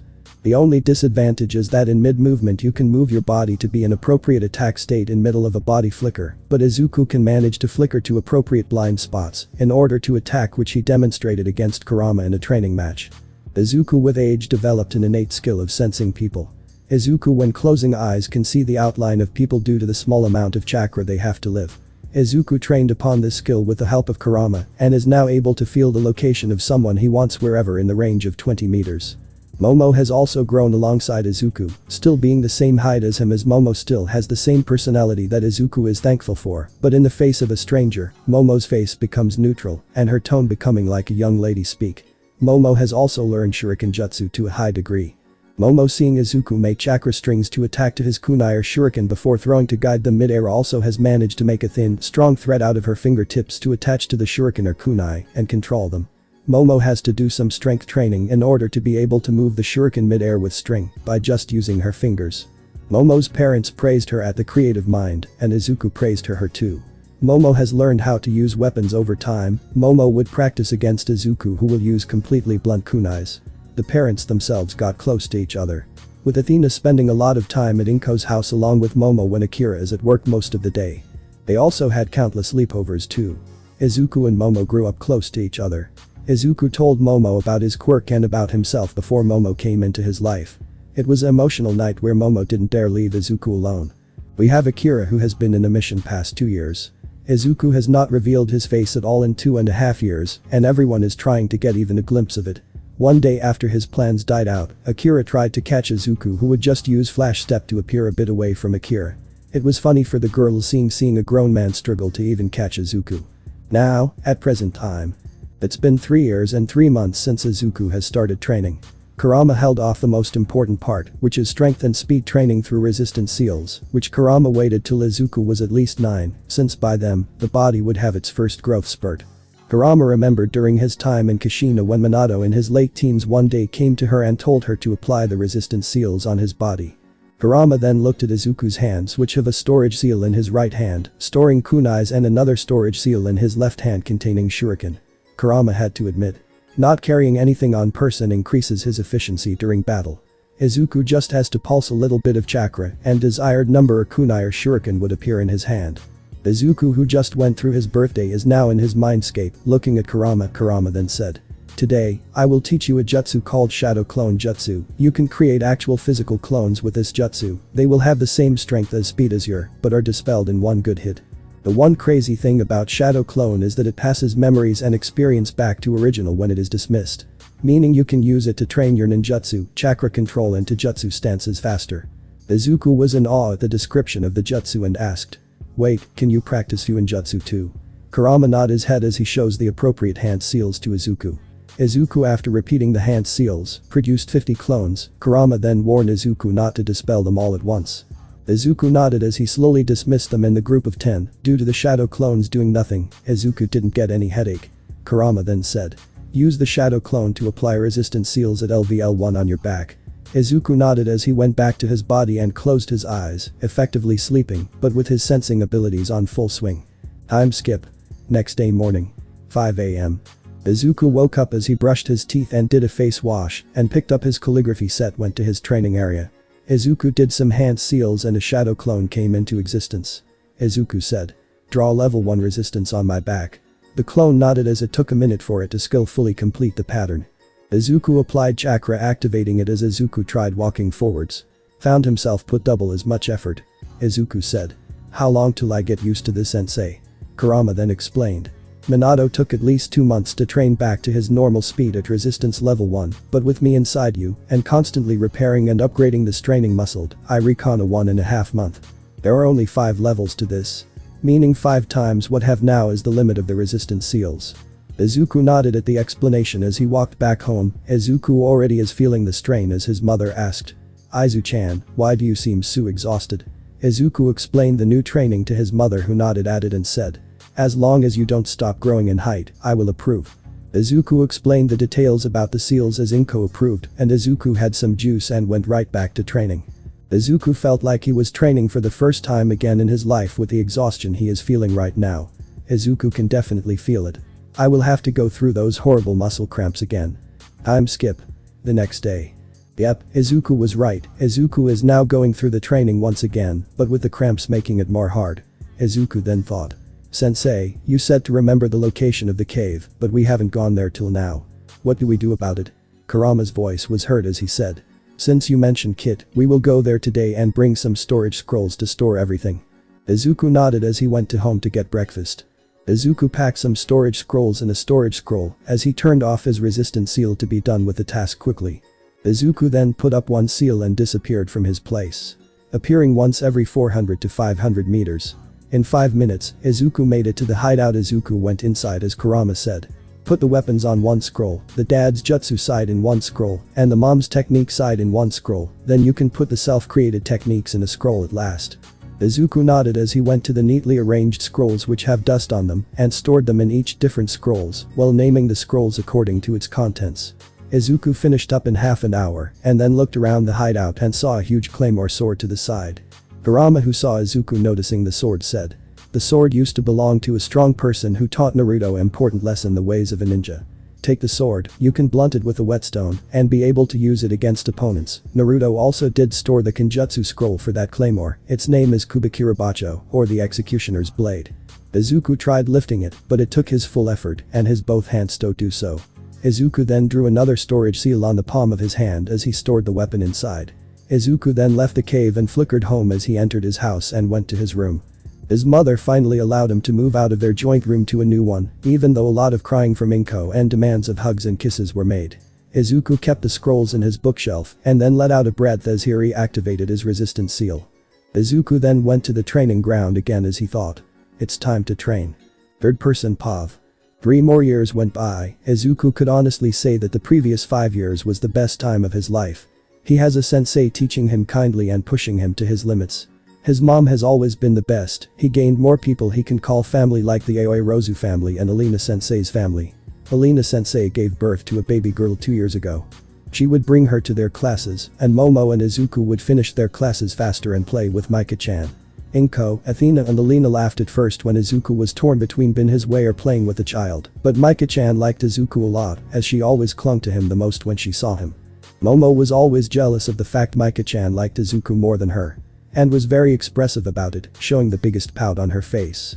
Momo and Izuku have grown to be much more closer after that sleepover, where Izuku explained his past before meeting her. Akira was still on his mission of unmasking Izuku's face, which even Inko hasn't seen. Kurama laughed as he remembered the struggles Naruto's old team went through to try to unmask Kakashi. Another biggest changes in Izuku are that his hair has started becoming orange in the edges. Kurama was shocked as Izuku's genes as a Uzumaki started coming out. At first Kurama thought it was due to Izuku's family being a descendant, but then remembered that Naruto store his chakra in Izuku, which must have gotten Izuku the Uzumaki genes. Izuku progress in Fuinjutsu skyrocketed. Izuku can create any seal he wants with molding chakra into a seal shape and engraving it to a body or paper. Izuku never touched any of the scrolls Naruto left behind, except the Uzumaki Fuinjutsu and a few wind style and lightning style techniques. Izuku tested his chakra using a chakra paper left behind by Naruto and found himself to have wind and lightning attributes. Kurama then explained elemental chakra control exercises to Izuku. Izuku, with the help of shadow clones, managed to ace the exercises, which involved wind style elemental chakra control exercises, cutting the leaf in half only using wind chakra, cutting a wooden plank in half using wind chakra, cutting a normal sized rock in half with wind chakra, cutting a boulder sized rock with wind chakra, using wind chakra to push forward a car, created by Izuku. Lightning style elemental chakra control exercises, sprinkling a leaf only using lightning chakra, lighting a bulb and keeping it running for 1 hour only using lightning chakra, using D-rank jutsus constantly to develop resistance to the damage received in return. Inko let out a tsunami for this one, constantly charging huge batteries for hours, created by Izuku. It took 2 years, even with the help of shadow clones, to perfect the elemental chakra control exercises. Izuku, after the exercises, quickly mastered the jutsus of these elementals. Izuku learned the non-lethal ones mainly, which can be controlled to not kill. Izuku has increased his resistance seal to max and managed to achieve regular speed in the max state. Izuku also mastered the advanced forms of the hummingbird style. Izuku's main achievement was in the Kenjutsu field. Izuku took the Kubikirabacho to Athena. Athena, after studying the metal, was able to make a match with a fusion of few other metals as she broke down the Kubikirabacho and made a new one with same shape but blunted the sharp cutting side to almost round so Izuku can cause huge damage but not killing blows. Izuku is finally able to wield the sword in one hand and lent one-handed hand signs from a scroll. Izuku practiced with Kurama to be able to use Kenjutsu and Ninjutsu together in battles by using one-handed signs. If there was one thing that Momo was mad about, is that Izuku has finally overtaken her in height. Momo at the age of 12 stands at 5 feet 1 inch, whereas Izuku is at 5 foot 3 inches. Izuku teases her about it, causes Momo to get mad and chase him around the place throwing kunai and shuriken till she runs out of lipids. Izuku wanted to engrave storage seal in Momo's hand, but due to her unable to use chakra, she won't be able to use it. Momo has also become a strong young lady on her own. Her shuriken jutsu reached elite jonin levels as she practiced in using bow staff and knuckle braces as main weapons. Momo has also managed to make flamethrowers, high-pressure water cannons while using hair lipids as fuel. Izuku chuckled remembering how Momo fell on her back due to not being able to withstand the force of her water cannon. It has been 1 week since Izuku's mom gave him a shocking announcement. 1 week ago. Inko with a serious expression came to Izuku as she said, "Izuku, Katsuki has been finally removed from rehabilitation to attend middle school. The government said he did excellent in his rehabilitation. But they would like you to attend the same school as him. If he does anything now, it's straight to jail." Inko expected Izuku to be scared or outright deny, but Izuku just met in thought and said, "Sure, why not? I do have to join some middle school anyways." "Which school is it?" Inko was shocked at the moment by Izuku dismissing it, but smiled as she said, "Same Junior High School." Izuku met as he said, "Sure, that school does have a good name." Inko smiled as she said, "Your first day is in 1 week. Back to present." Izuku got ready to attend the orientation for the batch joining them this year. Izuku wore the uniform and packed his textbooks and sealed the backpack in his right hand. Momo stood in the room watching Izuku pack his stuff for school as she asked, "Izuku, do you really have to go to middle school?" Izuku could understand Momo's worries. She is still to be homeschooled till high school, as she wants to join UA. Momo always had Izuku with her. So she is feeling sad that their time together is limited now. Izuku pat her head as he said, "Don't worry, the classes are only till 3 p.m, I can get home quickly in 5 minutes, and we can spend time together, okay?" Momo gave a small smile as she nodded and Izuku walked out of the villa with Momo and Inko waving him byes. Izuku used a hand sign and flickered away from sight. Momo sighed, no matter how many times she sees it. She still can't believe how fast Izuku is. She had never been able to beat him in a straight fight. She is proud of one thing, that she had him beat in academics. In the span of 5 minutes, Izuku covered 80 km as he arrived in front of his middle school. Izuku had to admit, it was very big. Izuku entered as he asked around some students he thought were seniors for directions. They happily told him as Izuku bowed and walked towards the auditorium where orientation is conducted. With Bakugo was glad he was released from rehabilitation. It was a nice place, but he missed outside life. Bakugo was gonna ask where he is gonna attend middle school and found he was going to Same Junior High. Bakugo still has quirk cancelling bracelets in each of him arm. Bakugo felt calm though. His quirk makes him be in a state of anger on which he acted when he was young. Bakugo sighed as he remembered his actions. He was told that Izuku Midoriya will also be attending the same school, so they can see his behavior if it has worked or not.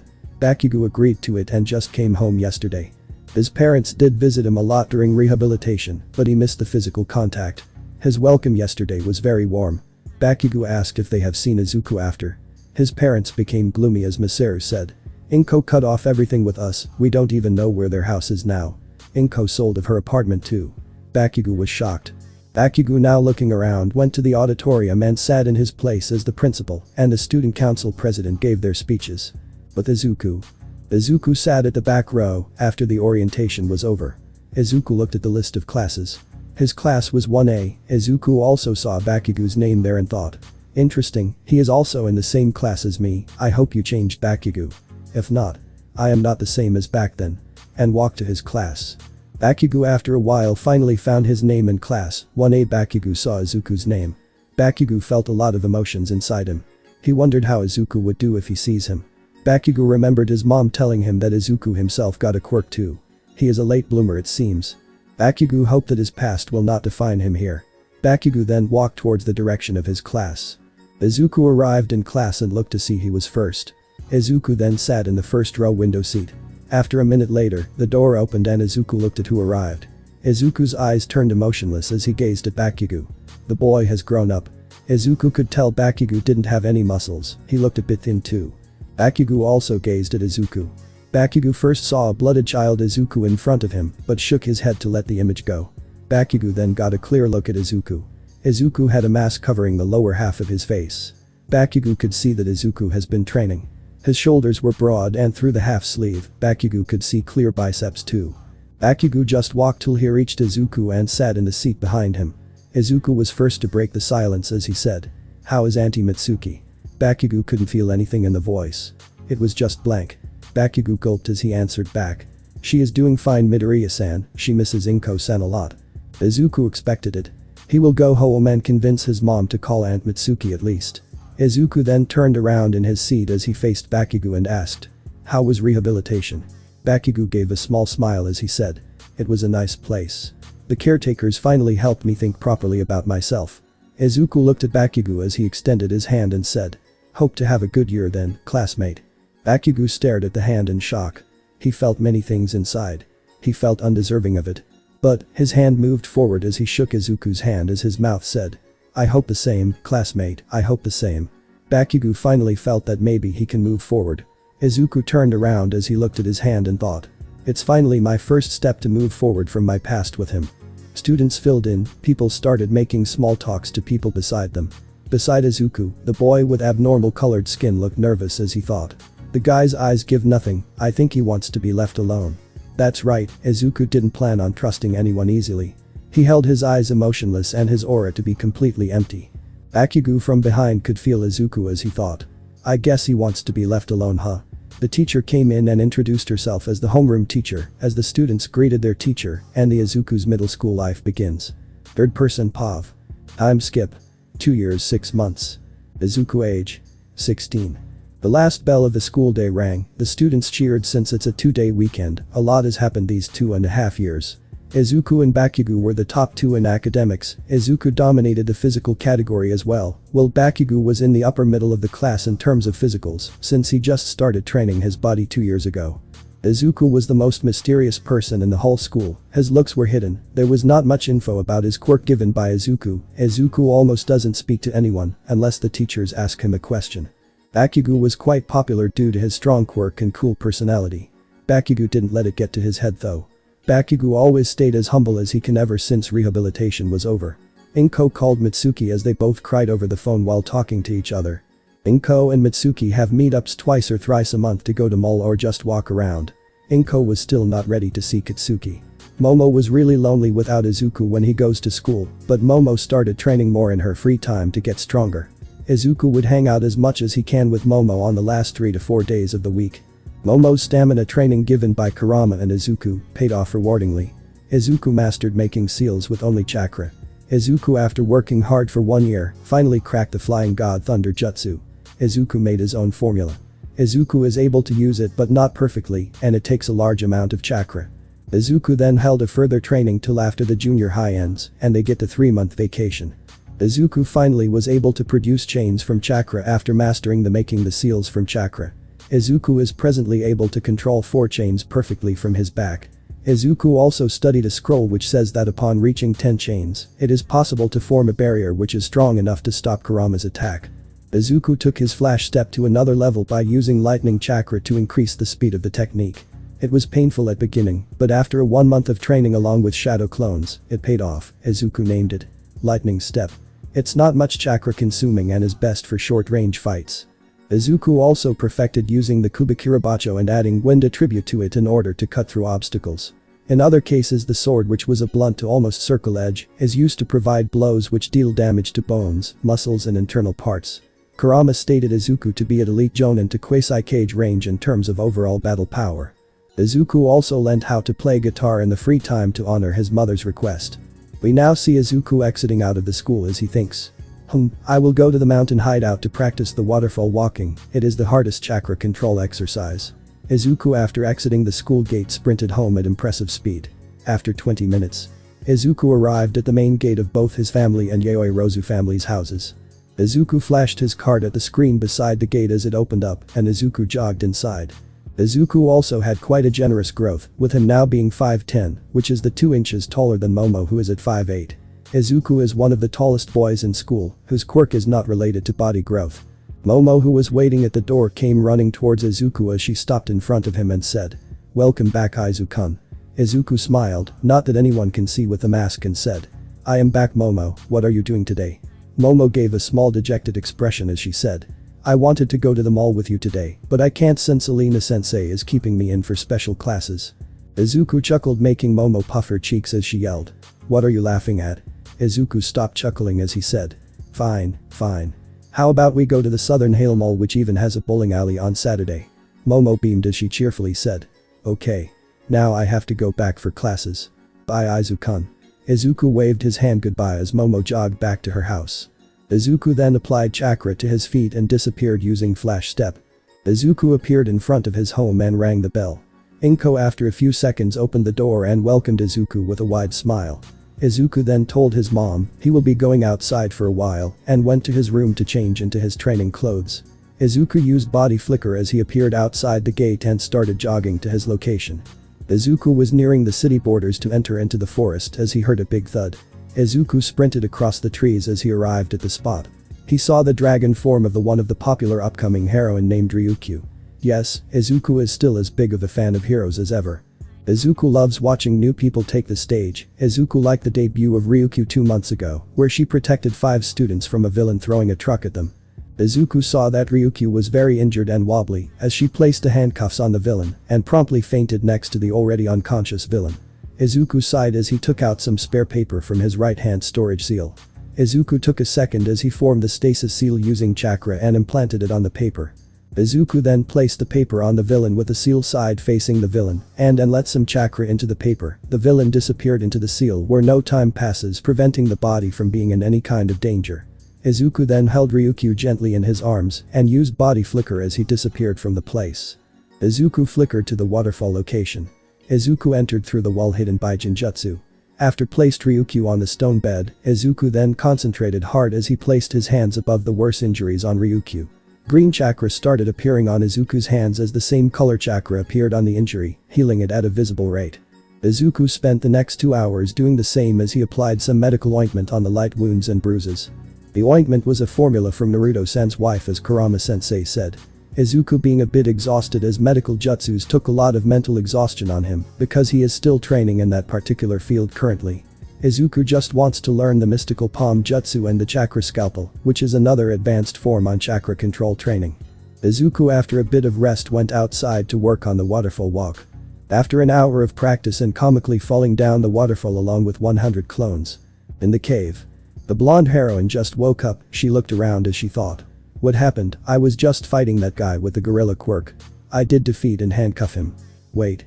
Don't tell me I got kidnapped by a villain group. Ryukyu remembered receiving some heavy injuries as she looked at her arms and legs. Wait. There are no visible injuries on me and the small ones have some kind of ointment applied on it. If anyone helped me, I have to thank him, her and go, cause that villain might be rescued if he has any friends. Ryukyu got up, noticed that she still feels quite weak. Ryukyu slowly followed where the light came from and walked outside. First thing she noticed was, it was bright, extremely so. After a few seconds of adjusting to the light, Ryukyu heard a voice speak. Are your injuries okay? Ryukyu jumped a bit, not hearing a footsteps approach her, and she turned around and saw some dangling upside down the tree. Ryukyu let out a yelp as she jumped back a bit and saw that the stranger's legs were literally attached to the tree. Ryukyu then remembered the question he asked and said. Yes, I am alright, can I please know how long I was unconscious for?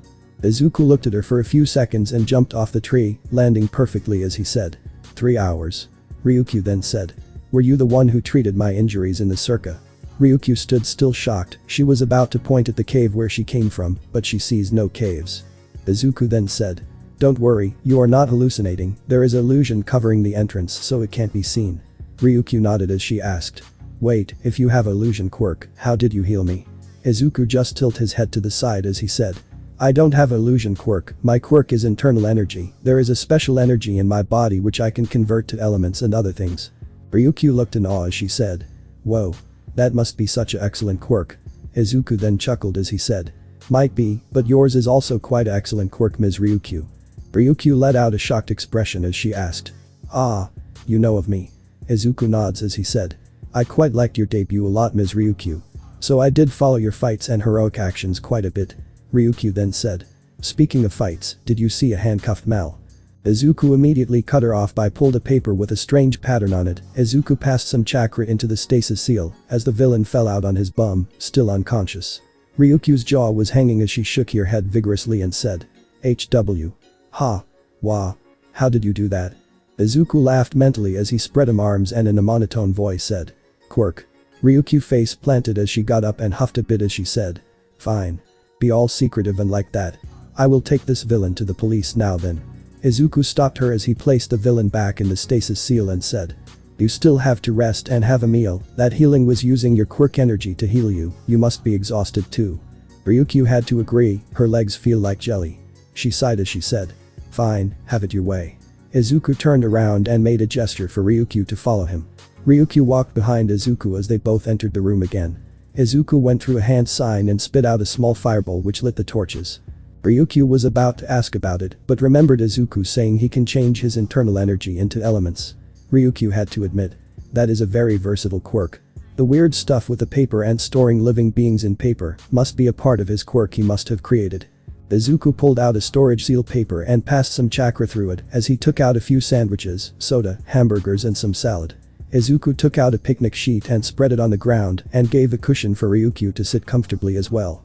Ryukyu sat down as she ate while asking Izuku some basic questions about his age, school, dreams. After a while, it was nearly 8 p.m, Ryukyu and Izuku had relaxing conversations with each others. Both had some interesting common likes. Ryukyu got up as she stretched and said. Thanks, that was quite a fun time for me, a good break which I haven't taken in weeks. Izuku shook his head as he said. You should definitely take more breaks Ryukyu-san, it's good to take care of yourself too. Ryukyu then thought for a moment as she suddenly has a light bulb over her head as she said. Well, I am still a fresh hero and don't have many friends, why don't we share contacts, and when I get breaks, we can hang out, I am sure it will be fun for me too like today. Izuku was gonna decline, but after some internal debate he nodded as they shared their contact details to each other. Izuku showed Ryukyu the way down the mountain as Ryukyu called the police, and Izuku released the villain from the stasis seal, and turned to Ryukyu as he said. It was a good time Ms. Ryukyu, I have to go home now, it is getting late for me. Ryukyu gave a gentle smile as she said. Please call me Ryuko or Tatsuma, I am not that much older than you for you to call me miss. Izuku nodded as he said. Alright then, see you later Tatsuma-san. Ryukyu waved goodbye as she said. See you later too, Midoriya-san. Izuku held a hand sign and body flickered as Ryukyu stood there amazed at the speed, she was not even able to react to it. Third person Pav. Izuku arrived home, Inko opened the door as she said in a stern expression. Why are you so late Izuku? Izuku knew it was trouble when his mom uses his full first name. He replied. I found an injured hero and helped her heal so I am late. Inko had a disbelieving face, but Izuku just sighed as he pulled out his phone and shown a selfie of him and Ryukyu during their mini picnic. Inko's expression softened as she smiled widely and said. I am glad you are making another friend Izuku. Izuku just HMM''D in response and both went to the dining room for their dinner. Izuku then explained in detail about what happened as Inko listened carefully. Inko then said. You know, I met this lovely woman named Ray in my shift today, she was put in the mental asylum, even though she is gentle and nice, we made a nice conversation, and somewhere along the way she mentioned that her son will also enter try to UA through recommendations. Maybe you will be in the same class. Izuku nodded slightly as he said. That is a possibility, I can try to make friends, but I don't want to expect too much. Inko nodded, she knew Izuku took his own time to trust people. She is already amazed by the fact that he met Ryukyu and is comfortable enough to call her a friend. She was happy on this development. After finishing dinner, the mother and son went to their respective rooms and turned in for the night. Momo saw a message on her chat between Izuku and herself. She saw that it was a selfie of Izuku and a heroine who she recognized as Ryukyu, who is one of Izuku's favorites. Momo let out a smile as she saw the friendly closeness in the selfie, she thought. It's finally time you started to move on, huh? The next morning. Izuku, done with his morning routine including training, is now making his to Momo's house so they can go to the Southern Hale Mall to hang out. While walking, Izuku was thinking whether or not to invite Ryukyu or not. It was a break day for her today. Izuku then decided to invite Tatsuma-san at the end. This might be a good chance for Momo to make a new friend maybe. Izuku did see a few similarities on how both Momo and Ryuko carry themselves. Izuku can guess Ryukyu might be from a high-profile family or clan. Izuku went to contacts on his phone and after selecting Ryukyu's number, he pressed call. After a few rings, a voice came through the phone. Midoriya-san. Good morning. Izuku in a bit of a gentle tone replied. Good morning Tatsuma-san, you mentioned you have a break today, so I thought I could invite you to go to the Southern Hale Mall with myself and my friend Momo, whom I talked to you about. Tatsuma realized who the person was and replied on phone. Ah. Momo-san, I would like it, I do have nothing to do today. And I should probably get some new clothes for casual wear as well, a fellow female's opinion would be nice. Izuku let out a as he said. Well, seems like you are in then. We will meet at the mall as 10 AM then. Ryukyu's voice replied. Sure Midoriya-san, see you there then. Izuku replied. See you there too Tatsuma-san. Ryukyu ended the call to get ready as Izuku, who just arrived at the front door of Momo's house, rang the bell. Athena opened the door as she smiled seeing Izuku and said, "Ah, Izu-chan, you must be here for the hangout with Momo then, she will be ready soon, why not wait in the lounge, Akira is there too." Izuku nodded as he gave a small hug to his aunt, which she cheerfully returned and went towards the lounge. Arriving at the lounge, Izuku was Akira reading the newspaper as he greeted, "Hey Uncle Akira." Akira, hearing a familiar voice, put the newspaper down as he stood up and said, "Izuku. It's been a while since I saw you. What are you doing today?" Izuku then said, "I am going to the mall with Momo and another friend I made yesterday." Akira made a smile as he said, "You finally made a new friend, huh? Thought that day would never come." Izuku rolled his eyes as Akira laughed. Akira then suddenly reached out to grab Izuku's mask. Izuku just stopped Akira's hand as he held it up and said, "Nice try uncle, you seem to be getting slower, maybe due to age." Akira had tics forming on his forehead as he started chasing Izuku around the room to try to get the mask off and see his face. Athena, who entered the room a few seconds ago, laughed at her husband's failed attempts. This was the scene Momo was greeted with as she came down. Akira was finally exhausted as he was panting, while Izuku just greeted Momo as if nothing happened. Akira got up with newfound determination as he swore, "One day. I swear to see that face one day." The rest of the room occupants, including the maid, sweat dropped at the side as Momo and Izuku chuckled, and after saying goodbye, both left the house to walk to the nearby bus station. As soon as they were out of the gate, Izuku, who was walking next to Momo, said, "BTW, I invited Ryukyu to come with us too, hope you don't mind." Momo gave an excited smile as she said, "The women in the selfie you sent yesterday, I hope we can get along well. I do need more friends too, after all, my only friend is you." Izuku nodded as he said, "I thought the same, Ryukyu seems to carry herself elegantly like you, and both your manner of speech are similar as well, I thought you will get along." Momo nodded at Izuku's explanation as she was excited at the prospect of hopefully making a new friend today. Time skip. 10 AM. Izuku, who was wearing a black t-shirt with white collar and shoulder line as well as blue denim jeans, along with Momo, who was wearing dark blue jeans with a loose crimson red t-shirt with a black collar and shoulder line. All in all, they both looked like normal teenagers out on a hangout. They both arrived at the entrance. Izuku heard a voice yell, "Midoriya-san." Both Izuku and Momo turned around as they saw Ryukyu jogging up to them. Ryukyu had her hair settled on the side with both eyes visible instead of only one due to her hero costume design. Ryukyu wore a black t-shirt with a silver hoodie over it, and the zip of the hoodie was open. She also had black denim jeans to go with the hoodie. Ryukyu, who just arrived in front of Izuku, let out a small breath as she said, "Sorry, I was a bit late, I didn't realize I was waiting at the second entrance instead of the main one." Izuku and Momo chuckled a bit as Momo replied, "It's fine Ryukyu-san, we both just arrived ourselves." Ryukyu turned her attention to Momo as she held out her hand and said, "Ah, you must be Momo-san, Izuku told me a lot about you yesterday." Momo accepted the handshake as she said, "My full name is Momo Yayoi Rozu, it's a pleasure to meet you Ryukyu-san." Ryukyu smiled as she said, "My name is Ryuko Tatsuma, it's a pleasure to meet you as well, you can call me with me name in public, I am not in my costume after all." Momo nodded as she said, "Very well Tatsuma-san, should we get going then?" Ryukyu nodded as the three entered the mall. Izuku, leading the group, said, "Since it's still the early hours in the mall, let's go to bowling first, there might be a big line afterwards." The girls nodded as they took the escalators to the 5th floor. They arrived at the game center. It was fairly empty with a few teens and young adults around on the arcade machines. The three went to the counter as Ryukyu said, "Excuse me, we would like to book a row of bowling for the three of us." The man at the counter nodded as he typed in the game setting in the particular row and said, "Your row, the second one from the right. The total is 2100 yen please." Momo, Izuku and Ryukyu each chipped in 700 yen each as they paid for the game and went to their row. Time skip. 1 hour. Since the gang was having fun, they paid for another game.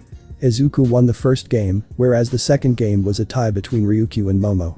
After bowling, Izuku pulled out a game center card and went to the counter and purchased 1000 points into it as he decided that they will try out some of the arcade games. Izuku and Momo aced the tag basketball hoop game, making a new high score, which added a lot of tickets to the card. Ryukyu did the game where you have to press the button to stop the fast-moving light in a certain prize. Ryukyu, after a bit of concentration, got the bonus which added 500 tickets to their card. The trio had a high five as they aced 2 games.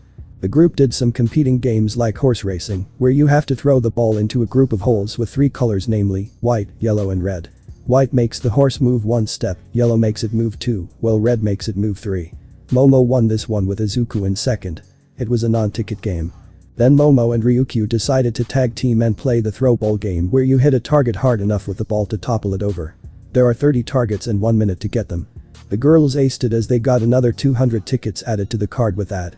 Izuku attempted the punching machine where you have to punch without using any quirk. Mutation quirks have a different machine for them. Izuku put on the gloves and punted the punching bag. The score rose up as it stopped at the highest being 999.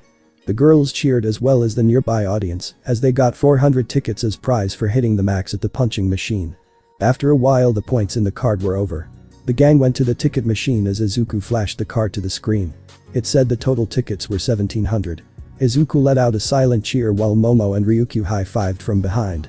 The gang went to the ticket exchange counter and got a set of 3 bracelets for 1500 tickets. Izuku took the black one, whereas Momo took the silver-colored one, and Ryukyu happily accepted the gold-colored one. The trio wore their bracelets as they took a selfie showing the bracelets. Momo and Ryukyu were complimenting the design of the bracelets while Izuku checked the time and saw it was lunchtime. Izuku then said, "Momo and Tatsuma-san, let's go have lunch, it's almost 1:30 p.m. Momo looked at the time as she said, "Sure, I am started to feel hungry too now that you mention lunch." Ryukyu also nodded as Izuku said, "Tatsuma-san, you can choose a place for lunch then." Ryukyu thought for a bit as she said, "Why don't we go to sushi restaurant owned by Lunch Rush, I heard it opened a branch in the mall recently." Izuku and Momo instantly agreed after hearing that the restaurants were owned by Lunch Rush. Ryukyu took the lead as Izuku and Momo followed her to their next destination. Third person Pav. Our group of 3 exit the sushi restaurant as Ryukyu says, "My, that has to be the best sushi restaurant I have ever gone to." Momo nodded as she added, "I agree, never have I had such sushi even through the pro chefs who were invited to cook at parties." Izuku's sweat dropped at Momo's habit of unintentionally gloating her wealth. Izuku sighed as he said, "As much as I hate to say this, the sushi were better than the ones my mom cooks." Momo had stars as she said, Oh, I remember that time, Aunt Inko invited me and mom too, I really liked that sushi that Aunt Inko cooked." Ryukyu listening to the two said, "My, must be quite a good cook if you are praising her cooking Momo." Momo nodded excitedly as she said, "Yes, Aunt Inko can cook many cuisines, me and Izuku always joke around her that she should start a restaurant." Izuku chuckles as he says, "That just leaves mom flustered and unable to talk at the end." Momo laughed lightly remembering her aunt's tendencies as Ryukyu says, "She sure sounds like someone I would very much like to meet." Izuku HMM''D in thought as he said, "Maybe in near future Tatsuma-san." The group then walked into women's clothing section. Izuku respectfully decided to wait in the small lounge area provided. After making Izuku judge a number of Momo's clothes, making the nearby women smile at what they thought as a couple, Momo decided on 3 outfits. Meanwhile Ryukyu shopped on her own and decided for 2 outfits. Meanwhile the other one is a silver hoodie with black jeans and white t-shirt. The girls went to the counter and paid for their clothes as Ryukyu suggested. "Why don't you get some clothes too, Midoriya-san?" Izuku felt chills as he met Momo's fiery gaze as she took hold of him and said, "I am not missing the chance to make you buy some clothes this time, Izuku." Momo promptly dragged Izuku with Ryukyu smirking looking at Izuku who gave her a glare while being dragged by Momo. Momo dragged Izuku into a well-known men's clothing store as she released Izuku and looked at him sternly and said, "Now, you will either choose a few outfits or Tatsuma-san, and I will do it for you." Izuku saluted as he dashed to a brand to see if there are any ones he likes.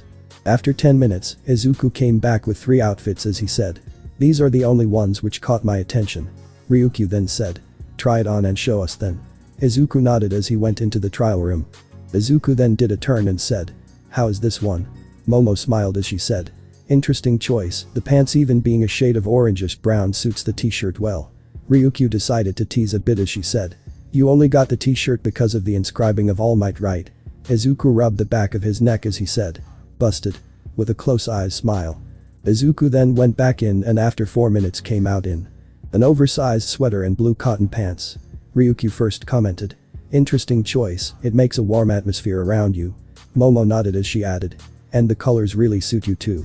But why the oversized one?" Izuku rubbed his hands together as he said, "Comfy." The girl stared blankly at Izuku who was in his own world enjoying the warmth. Momo clapped her hands in front of Izuku pulling him out of his daze as she said, "Well, show the final one." Izuku nodded as he lazily went back in. Ryukyu chuckled as she said, "I never thought Midoriya's favorite were warm sweaters."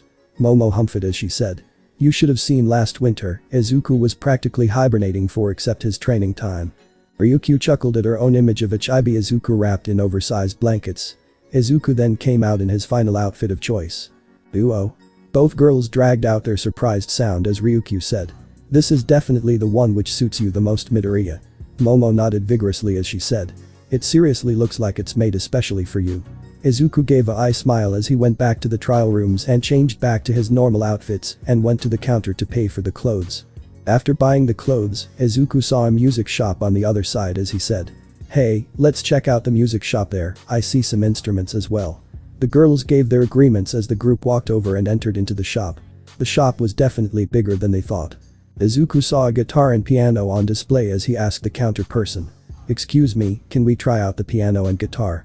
The counter person gave their agreement as Izuku and Momo made their way to the instruments. Izuku looked at Momo as he asked. Remember that tune we practiced a while ago? Momo thought for a bit and said. Yep, we did spend a week on it. Izuku nodded as he said. Let's give Tatsuma-san a show then. Momo smiled in agreement and sat in front of the piano while Izuku took hold of the guitar. This gathered the attention of someone who was checking to see if there are any new labels. A few people in the store stared at the duo who played their tone. Ryukyu was impressed as she clapped with a wide smile at the end of it as she commented. Wow. Midoriya-san and Momo-san, you both did so well. Momo gave a smile in return as they heard another voice say. Yes, that was in perfect sync too, you both did really good. The gang saw a girl who was 5'5" and handsome facial features with purple hair and black eyes which looked half-lidded. Izuku replied. Thanks for the compliment. The individual said. It's no problem, I am HarshaJirou, it's nice to meet some fellow musicians my age. Momo gave a beaming smile as she said. I am Yaoi Rozu Momo. It's good to meet you too, and these are my friends Izuku Midoriya and Ryuko Tatsuma. Izuku and Ryukyu waved and greeted at Jirou who waved back. Izuku then asked. Do you play any instruments too, Jirou-san? Jirou with a small smile nodded as she said. I can play many ones like triangle, guitar, bass, keyboard and violin. Momo gave an expression of awe as she leaned closely to Jirou and said. Wow, that is so cool. You must be planning on becoming a musician then. Jirou laughed a bit at Momo's enthusiasm as she said. Haha, but no, I want to become a hero and a singer and musician too. The others looked shocked as Ryukyu said. But, won't that make it very exhausting and busy for you? Jirou gave a wide smile as she said. If I am able to make someone smile at the end of the day, it's all that matters. The three looked at Jirou in a higher light as Momo began excitedly talking to Jirou. Izuku and Ryukyu occasionally joined in. Momo was very excited to talk to Jirou, she felt that both of them are quite similar in their goals too. After a while, the group shared their numbers with Jirou as Jirou left them to go home. Izuku after Jirou left looked at the time and saw it was 5 p.m. Izuku then turned to the females and said. Well girls, it's 5 p.m. right now. Anything you guys wanna do or we can go to cafe for some ice cream. The girls agreed to the ice cream plan. Time skip. 1 hour. The group finished their ice cream and separated for a bit to check out anything interesting for themselves and agreed to meet at the entrance of the mall. Izuku and Momo met up with Ryukyu at the entrance as Izuku asked. Have you gotten anything Tatsuma-san? Ryukyu nodded as she said. Yay, I went around and got a new water bottle for myself, what about you two? Izuku and Momo looked at each other and Izuku presented something wrapped in gift cover to Ryukyu as Momo said. This is a friendship gift from both of us to you. We hope our friendship will last forever. Ryukyu had a tear escape her eyes which she wiped and accepted the gift. She unwrapped the cover and found. Ryukyu let out a gasp as she said. Ong. This watch looks really nice. Izuku let out a breath of relief as Momo said. Izuku chose this one for you as I quote he said, I am sure Tatsuma-san will love a gift to remember us by every moment. And bought the watch. Ryukyu's face grew a wide smile which her cheeks being tinted a bit of red as she said. Thanks a lot Midoriya-san for this gift and this friendship. Izuku then feeling as if it's the right moment pulled down his mask, an action which made Momo and Ryukyu's eyes widen in shock as they finally saw his face. Momo was petrified in shock but immediately pulled out her phone as Izuku gave a gentle smile as he said. I am thankful for our new friendship to Tatsuma-san. Momo and Ryukyu's faces tinged red as Momo thought. He finally showed his face after years. Kaya, I can't wait to show this to mom and dad and Aunt Inko. While Ryukyu thought. He said he never showed his face without mask for more than 6 years. To show it to me must mean how sincere he is about this. Ryukyu's face flushed more as Izuku put his mask back up, an action which caused Momo to pout as she complained. Moo. You never showed your face to anyone, even Aunt Inko, now you suddenly do it for Tatsuma-san. This is unfair. Momo pouted more and looked away as Izuku's sweat dropped and said. Fine, I am sorry, okay? I will even cook your favorite choco cake for you as dessert tonight. Momo's mood took a complete 180 as she beamed at Izuku and said, "It's a promise." Ryukyu laughed at their antics. After a while Ryukyu said, "Well, it's starting to get dark. Let Al go home."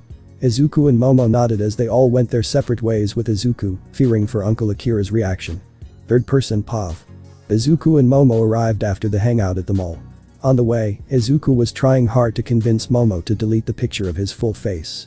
But Momo didn't do it and said that she will do it if Izuku stops wearing the mask from now. This made Izuku silent as he gave up and prepared to face his uncle's wrath.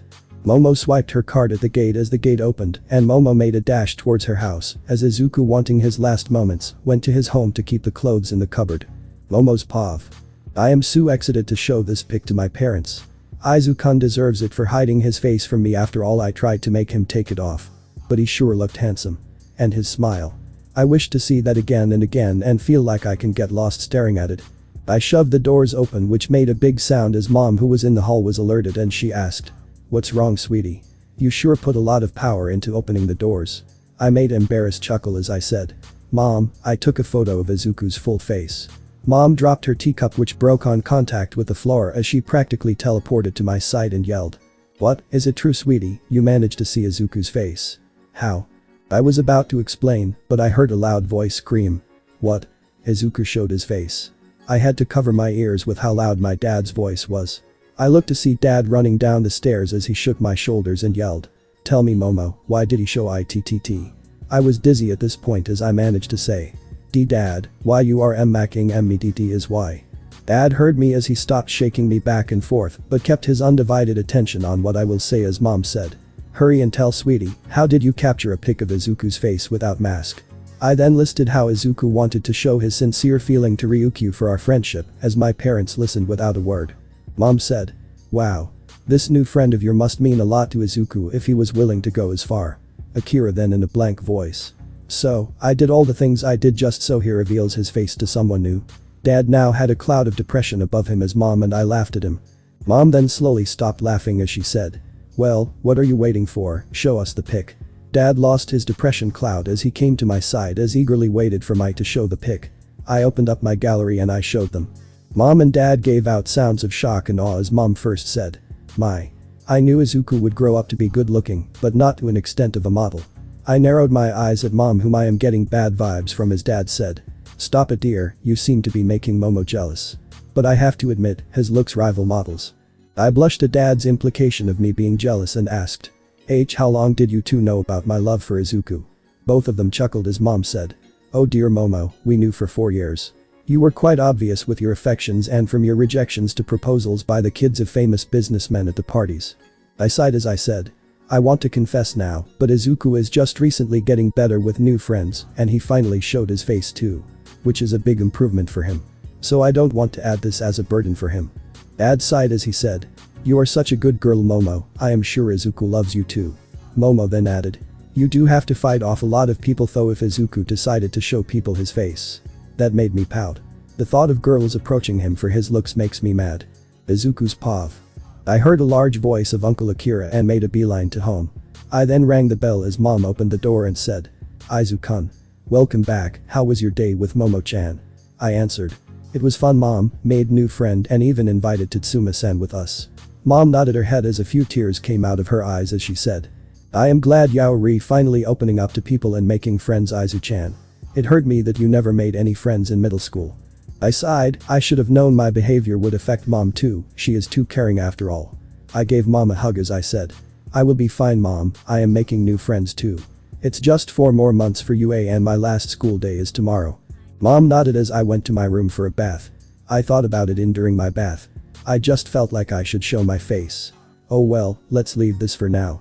I need to plan about training for next 4 months.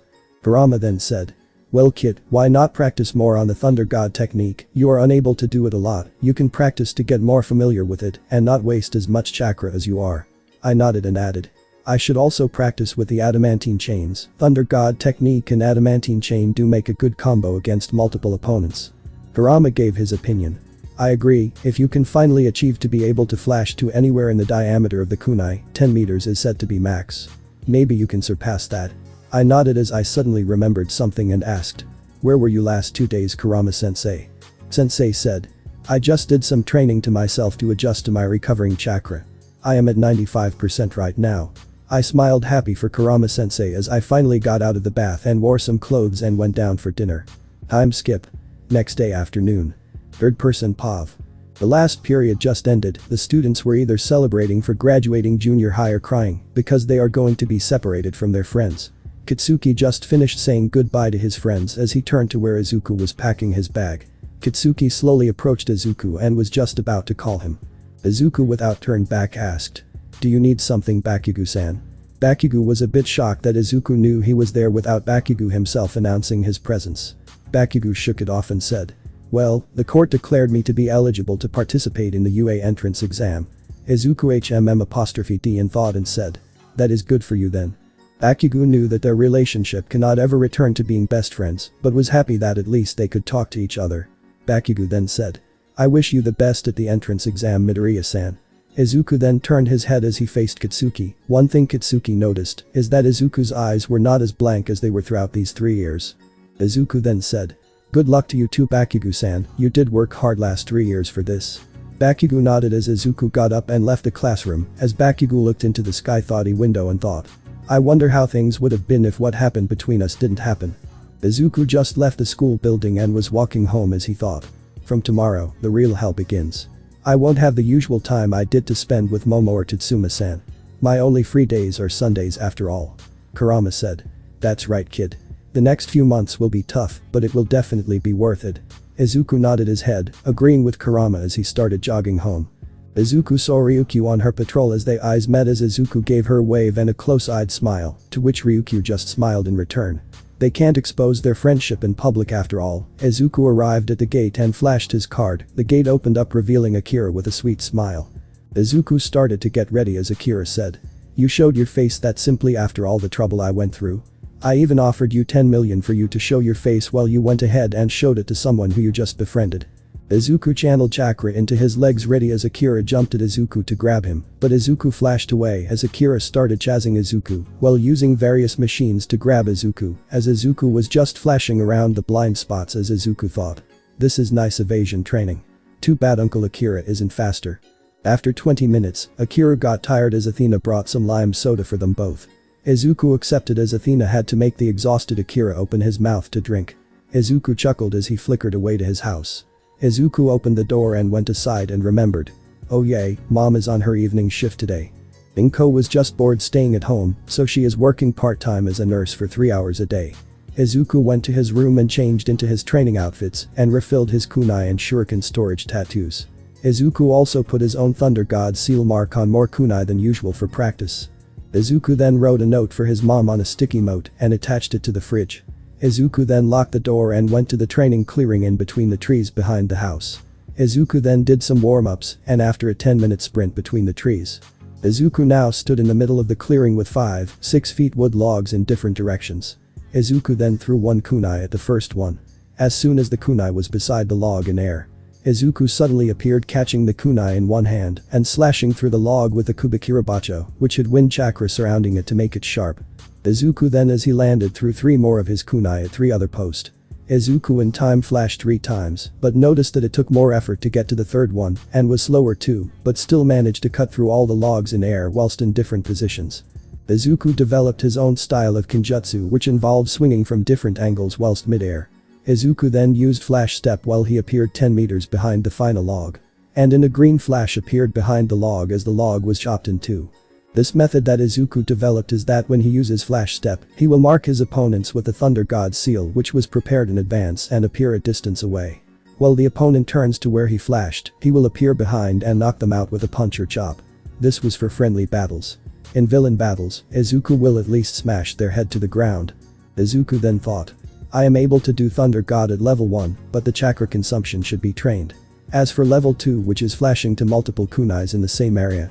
This technique takes less chakra and is effective for group fights, but I am only able to get 4 at a time. I should improve that. This is my goal for 4 months, along with able to use more adamantine chains. My other priority is to make lightning step more controllable, so I can move mid-step to apply the Thunder God seal to my opponents. Izuku then gets up as he says. Yosh, time to train so hard that Kurama-sensei will be scared. Third person Pav. 4 months later. 40 logs were seen in front of a person as the said person throw a kunai with a seal on it and forms hand signs and says, "Kunai shadow clone jutsu." The kunai multiplies into 80 and as the kunais were near the logs. The green flash was seen around the wooden logs, and a second later, the multiplied kunais disappear as a 6 feet tall man appears next to the real kunai and grabs it with one hand, while his other hand is seen holding a huge clover sword. The wood logs then suddenly get cut into two and fall to the group as the person lands on the ground. Izuku loosens his muscles as he thinks. So, 80 is my limit for now, huh? Not bad. I think that is quite an achievement in 4 months. In his mind he hears. That is a lot of improvement in using Thunder God technique, kid. Now, let's see how you are with the chains. Izuku nodded and instantly 10 chains appeared on his hands, each chain connected to one finger. This was something Izuku worked really hard on. To be able to summon the chains from his hands instead of back. Well, mainly due to not wanting to buy clothes every time the chains tear through them. Izuku has full control of the chains using his fingers and has practiced to form the adamantine chains barrier, which is achieved after being able to master 10 chains.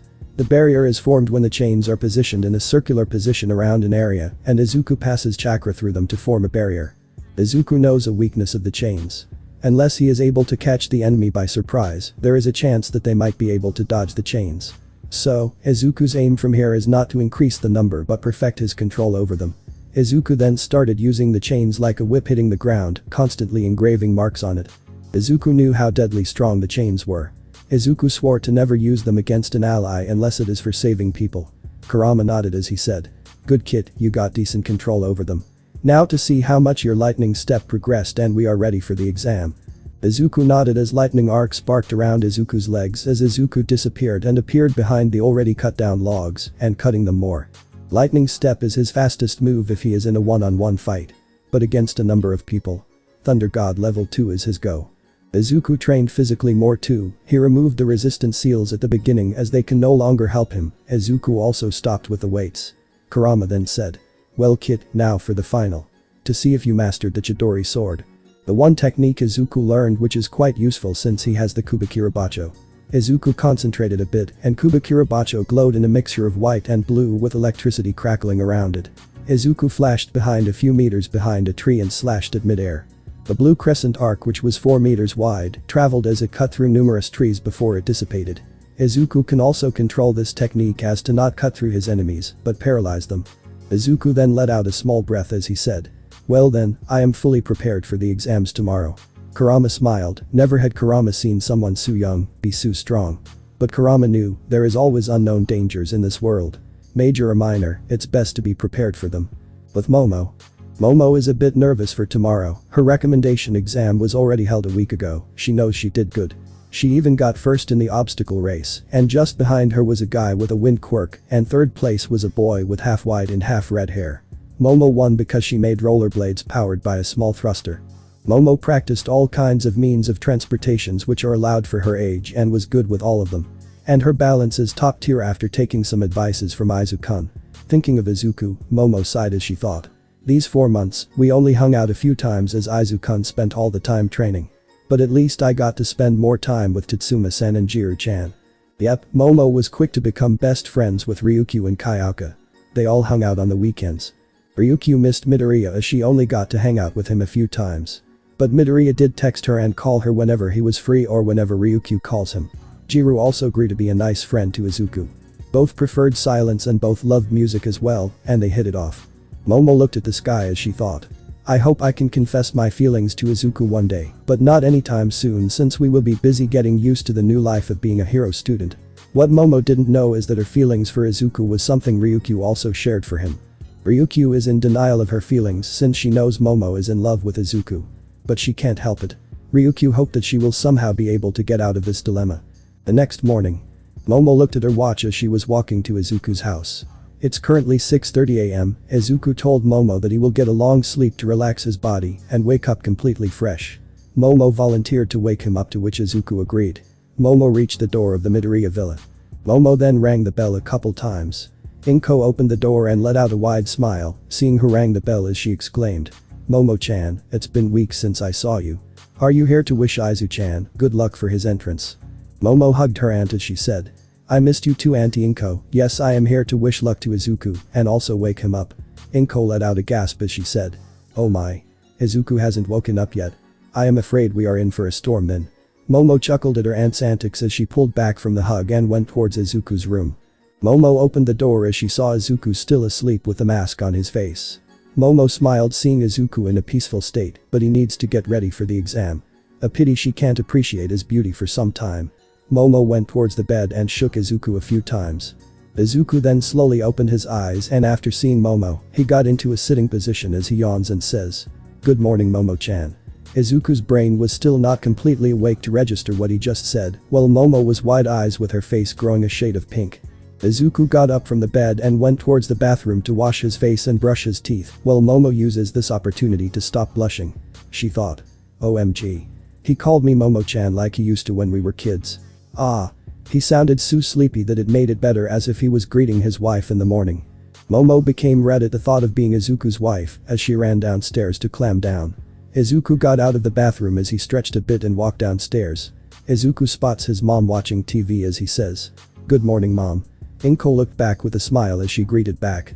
Izuku looks at the time as he says, "Well, the exam starts at 10 AM. I will go to shower at 8 AM and leave by 9 AM, Mom." Inko nodded as she went back to watching TV while Izuku goes to the hall.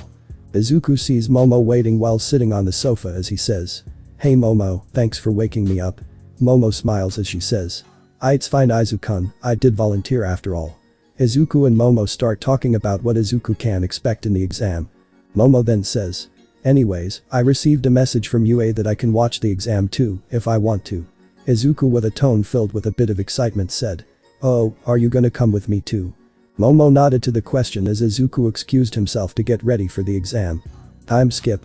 9:30 AM.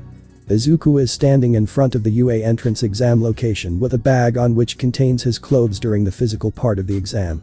Momo then turned to Izuku and said, "Good luck then, Izuku, I will watch from the teacher's lounge." Izuku gave a smile as he said, "Thanks, Momo. I will do my best and aim for the top." Momo smiled as she went towards the teacher's lounge, while Izuku started walking towards the writing exam location. After showing his hall ticket to the heroes to enter into the class, Izuku spots his seat and sits down, deciding to wait for next 20 minutes for the exam to start. Izuku then sees Pro Hero Electroplasm coming into the hall with a stack of papers. Electroplasm then announces, "Alright hero hopefuls. You exam will be choose the correct answer type, you have 100 questions and 1 hours to complete. I will distribute the sheets now." Electroplasm divides into several clones, each going to a row of students to give them the question sheet. After giving question sheets to all the examinees, Electroplasm announces, "Alright, you can begin the exam now. Any kinds of malpractice will result in immediate removal from the exam and getting blacklisted from ever trying out UA entrances." Many gulped at the warning as everyone dive into their exam. 45 minutes later. Izuku's POV. "I finished my exam and checked my answers twice too, I should submit it now then." I rose my hand as one of Electroplasm's clones saw it and asked, "Anything you want, hero hopeful?" I nodded as I said, "Well sir, I am done with my exam and cross-checked my answers too. I would like to submit my exam sheet." Everyone was shocked as Electroplasm took my answer sheet and said, "Go to the auditorium and wait for everyone to gather there as your final exam announcement will be there. There are arrows pointing at the directions if you need them." I nodded as I put my pen in the bag and took my hall ticket and went out of the written exam hall and following the signs which point towards the auditorium. I entered the hall and searched for my seat. After I found my seat, I saw the doors open and entered someone wide known. It's Present Mick. Present Mick saw me and gave a look of surprise as he asked, "You are done with the written part already? There is still time left." I answered, "I am already done sir, may I ask why you are here?" Present Mick smirked as he said, "Well, I am the announcer who will give you instructions about the next part. I am just going behind stage to prepare my entrance." I nodded as the hero walked behind the curtains and disappeared. I closed my eyes to have a little rest before everyone gathers. I woke up hearing noises as I looked around and saw people filling up the auditorium. I looked to the right of me and saw a girl with green vine-like hair with thorns. The girl seems to be praying to God it seems. Well, I won't disturb her since everyone has their way to cope with their fears. Present Mick then appeared onto the stage with a burst of smoke. Present Mick then said, "Alright hero hopefuls, can I get a hey?" The entire auditorium was silent. I felt pity for the hero, but yelling is not my forte. I prefer the silence. President Mick went on with explaining about the 1, 2, 3 pointers, as well as what they look like. President Mick was interrupted by a decently tall hopeful with glasses and blue hair. He was shaking his hands up and down as he asked questions to President Mick. President Mick then explained about the 0 pointer and how there is no significance in battling it. I just accepted it. President Mick then said to look at the zone letter given in the hall ticket. I am in zone A, it seems. I then exited the auditorium along with the rest as everyone got into their respective buses which leads them to their zone. Each zone has 10 buses going to them. After 10 minutes, we got down from the bus and saw a huge wall running across to seemingly endless. UA must be very rich to be able to actually use a city-sized zone. And there are multiple of it. In the faculty room. Third person POV. There were 26 heroes in total along with Principal and Momo. Each hero was assigned to his own to watch out for promising ones. Nezu turned to Momo as he said. Well Yaoi Rozu-san, you are the only one from the recommendations who accepted to watch the normal entrances. May I know why? Momo gave a small smile as she answered. Because my friends are in this too. And I know they will do their best. Nezu just HMM''D in acceptance as Midnight decided to tease a little as she said. Aw. How cute, is one of them your crush? Midnight meant it as a joke, but seeing Momo's cheeks redden. Midnight jumps up as she says. OMG. One of them is your crush. Tell me, who is it? Midnight was pulled back by President Mick as he said. Now Midnight, leave the poor girl alone. You need to judge. Midnight pouted but reluctantly accepted and went back to her section. Electroplasm clones then arrived at each zones. Izuku's POV. I saw Electroplasm clone appear as it said. When the gates open, the exam begins. I was already done with the warm-up. I sensed the area already and saw that most of the robots were in the far northwest corner. The others will concentrate to get points as soon as they can, so I can have that area to myself. I saw the doors open as I immediately dashed out. I then made a ram sign and flickered towards my spot. After a few seconds, I appeared on top of a building. I saw a numerous number of robots. They all seemed to have located me as everyone started gathering at the bottom. I then took out my Kubikirabacho from the seal and unsealed a Thunder God kunai. I then threw it and immediately went through hand signs and mentally yelled. Kunai Shadow Clone Jutsu. The kunai I threw multiplied into 100 as some already hit the robots making a hole and killing them as they embedded into the ground. I then got ready. In the teacher's lounge. Midnight was observing Zone A as she saw Hopeful suddenly teleport to one of the zone corners.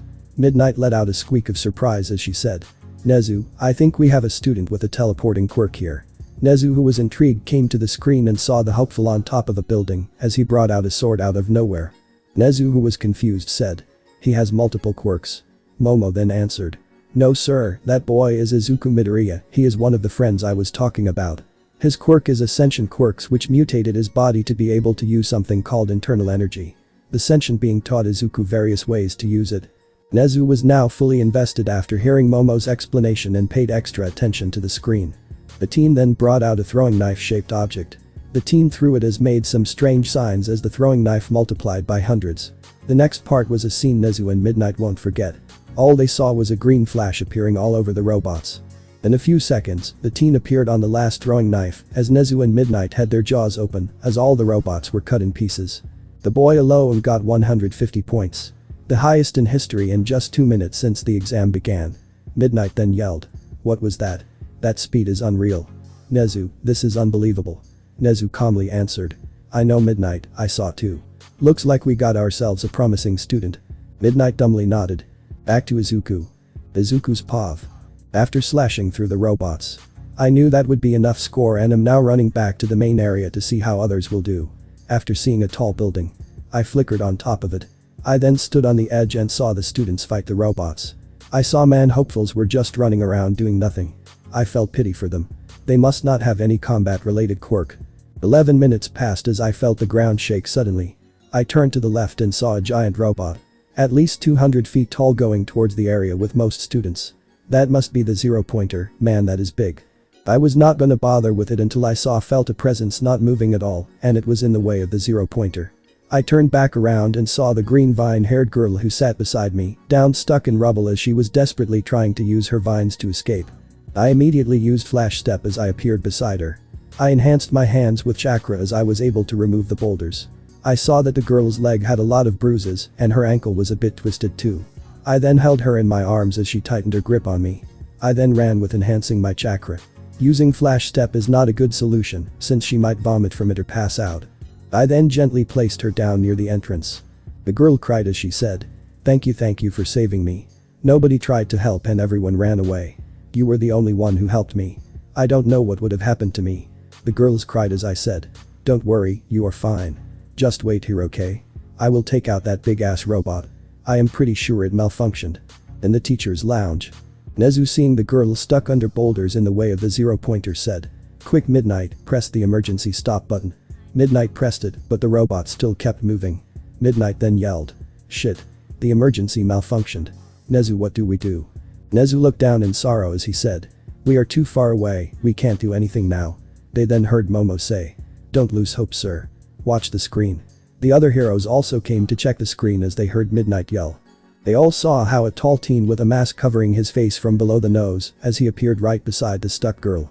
With incredible strength lifted the rubble and gently held the girl and sped away right in time to avoid being crushed. They all saw with agape mouths as the teen zoomed to the starting gate and placed the girl there. They heard the encouraging words as All Might said, such a heroic soul the boy has. And his speed, it's on a whole new level. Other heroes nodded as Eraserhead, who was silent, said, speed, it's one of the most important aspect of our career. To save lives and to rescue them, we need to be quick and precise. This boy has the potential to be a hero. Present Mick, Midnight and Nezu were shocked at Izawa's statement. Momo, looking at the praise, thought, Izuku, you managed to prove yourself. Congrats. Back to the screen, they saw the boy take out the huge sword again. Upon looking closely, the heroes saw wind-like energy around the blunt sword.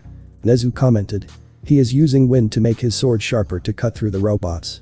The heroes were shocked at how many aspects the boy's quirk has. They saw as the wind energy around the sword became longer and more visible. The wind energy itself was at least 20 feet.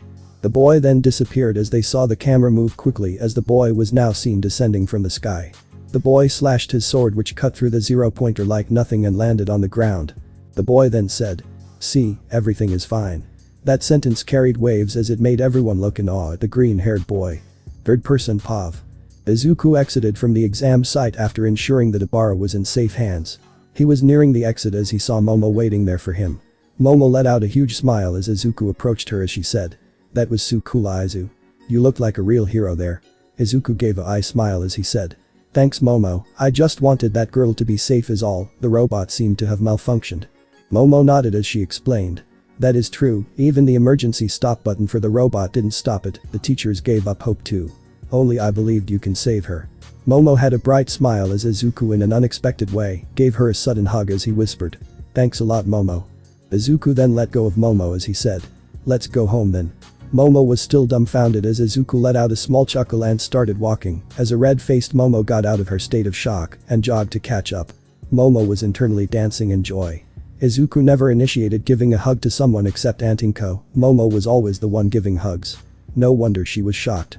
Both got home as Momo informed her parents of today's events, as both of them congratulated Momo on being one step closer to her crush. Inko greeted Izuku with a smile and 2 bowls of katsudon ready and piping hot in her hands as she said, welcome back Izuku, I am sure you are tired. Why don't you eat while telling me the details? Izuku gave a eye smile and a nod as he took the bowls from Inko, and both sat at the table with Inko listening to Izuku's POV of the exam. Time skip. 1 week. Izuku spent his time relaxing and training every day while waiting for his letter from UA. Momo already got hers, and she is in class 1A. Both families celebrated as they went to resort for a day. It was a really big resort, can be a size of a village too. There were many events including a beach with border so sea animals won't enter. Izuku had his fun on many water sports, while Momo was on the speedboat and water bike most of the bike. Momo took a video of Izuku somehow falling off the water bike, which she teased him a lot about, while Izuku was begging her not to show it to their parents. Which worked, but Momo asked for a hug which Izuku gave, while Momo, who was not surprised this time, hugged back happily. We are now at the Midoriya villa with Izuku in his room chatting with Ryukyu. Ryukyu. What do we do? In a few days, I have my first modeling for a brand who is sponsoring me. I am more nervous since I will also be modeling with a male too. Izuku. Lol, don't worry. You will do good. Just don't become a malfunctioning robot when you get there. Ryukyu. You are not helping. Izuku. Maybe I will be the male model lol, will that help? Ryukyu. Definitely, but we both know it won't happen. Izuku. Yep. Oop, BRB. Mom's calling me. Ryukyu. Sure, later Izuku. Izuku pocketed his phone as he went down to see why his mom called him. Inko was very excited since she just got back from shopping and noticed a mail in the mailbox of both families. Inko took the mail and seeing it was from UA, she assumed it will be Izuku's results and called upon him. Izuku arrived in front of his mom as he said, "Need help with anything? Mom?" Inko shook her hands as she showed Izuku an envelope as she said, "Let's look at your results from the UA entrance exam." Izuku's eyes sparked in excitement as he said, "Please wait a minute, Mom, I will call Momo over too. She will kill me if I didn't call her for my results." Inko nodded as Izuku quickly called Momo. A few minutes later, the whole Yaoi Rozu family appeared as Izuku questioned, "I expected Aunt Athena, but aren't you busy, uncle?" Akira throwing his hands up said, "Anything to get away from a meeting with some other company's old geezers trying to collab with me." Everyone let out a laugh as Izuku tore open the envelope as a disc fell onto the table and turned itself on as a projection of Nezu appeared. Nezu said, "Hello Izuku Midoriya, I am Nezu, the principal of UA Hero School. I am here in form of a projection to inform you of your results. With a whooping 98%, you got the highest in the writing part, and with a total of 126 villain points, you are also the top scorer in the physical department. This alone is more than enough to get into UA, but we won't be a hero school if the exam was just focused of defeating robots. With your extreme abilities, you have saved a young girl from a possible death. The robot malfunctioned. We apologize to the girl's parents, and you have got a whooping 70 rescue points, which puts your total to 196 points. Setting the record for the highest ever score achieved in the UA entrance exams. You are in class 1 and the school term starts exactly 58 days from today. Now the letter will self-destruct." Izuku quickly seals up the disc so it won't explode in everyone's faces as he was suddenly enveloped in a group hug by everyone there. Everyone was proud on the score Izuku achieved and the praise he got from the principal itself. After a while, everyone got off the hug pile, leaving a swirl-eyed Izuku as Akira, seeing this as a chance, dived in to take off the mask, but Izuku puffed as a wooden log appeared in the place as Akira hit his fingers and let out a yell of pain. Izuku had a smirk hidden by his mask at his uncle's situation as Momo sighed. Inko decided to host a party as she said to Izuku to invite his friends too. Akira and Athena cheered on having a party prepared by Inko is the best. Izuku then excused himself as he texted the good news to both Ryukyu and Jirou. Ryukyu was shell-shocked at the score Izuku got as Jirou was hanging her jaw in disbelief. Both accepted the invitation to the party as Izuku gave the address. Time skip. The next day. It was the next day. The party went magnificently as Inko, Athena and Akira met Kayaka and Ryukyu. Athena and Akira was onto Jirou upon hearing her last name as they both explained how big of a fan they are to Kayaka's parents. Both were asking millions of questions while Inko was having a happy chat with Ryukyu, who for unknown reasons seemed nervous the whole time but did enjoy herself. Izuku is now just lying on his bed after a normal morning training routine as suddenly his phone buzzed as he got a text from Ryukyu. "Ryukyu. Quick. Izuku, I need your help." "Izuku. What happened?" "Ryukyu. The male model who was supposed to model with me met with an accident and the modeling is in 2 hours. We don't have enough time to get a new one." "Izuku. Rip. So what can I help with?" "Ryukyu. I need you to model with me." "Huh?" "Izuku. Why me?" "Ryukyu. You are the only good-looking male I know, and if you agree, for a few sessions, you will get paid too. Aren't you saving up to buy a car?" "Izuku. Fuck, she got me.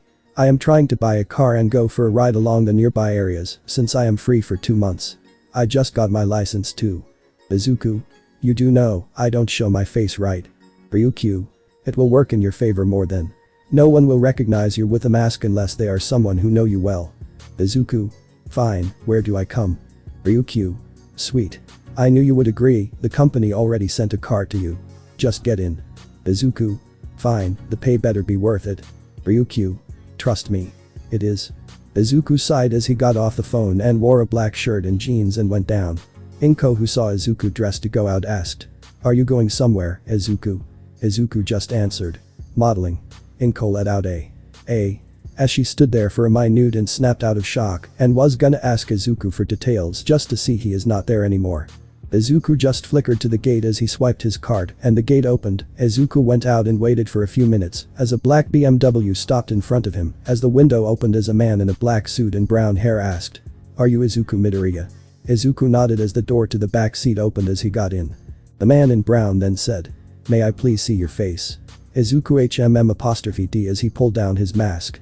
The driver and the secretary were in awe as the director who asked Izuku to do it smirked as he said, Yes, you look fabulous, I look forward for this month's contract we will have.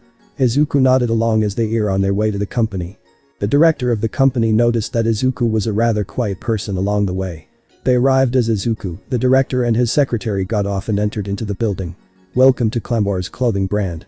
Izuku then remembered as he said. Ah, I like your brand, I recently got a few clothes from it too. The director beamed as he asked. Can you recognize the clothes? We can use them for today too. Izuku nodded as they arrived at the photo shoot room with Ryukyu in a traditional outfit taking a pic. Everyone stopped as they saw the director as Izuku gave a deadpan stare to a blushing and nervously chuckling Ryukyu. The director then announced. This is our new replacement model for the next month, his name is private information for only me and a few other. For now, call him Yuzuki. Everyone were in awe at the facial features of the young man. No one said it out loud, but everyone thought this man might be more better looking than the original model they were in contract with. Ryukyu gave an apologetic gesture with one hand as Izuku just waved it off and said. It's fine. This will be an experience for me too anyways.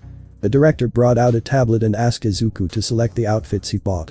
Izuku selected 3 pairs and the director then pointed out a few core details and other costumes which he will wear. Ryukyu was nervous about the mixed shots since her heart was already beating fast at the sight of Izuku's face. In the next 2 hours, Izuku had a total of 10 solo shots and 5 mixed shots with Ryukyu and Ryukyu had the same. The director and Izuku agreed upon using his model name to be Izuki and his real name will not be disclosed. The director then came to Izuku with a contract as he said. This will be a 1-month contract which is extendable if possible, we will have a weekly session.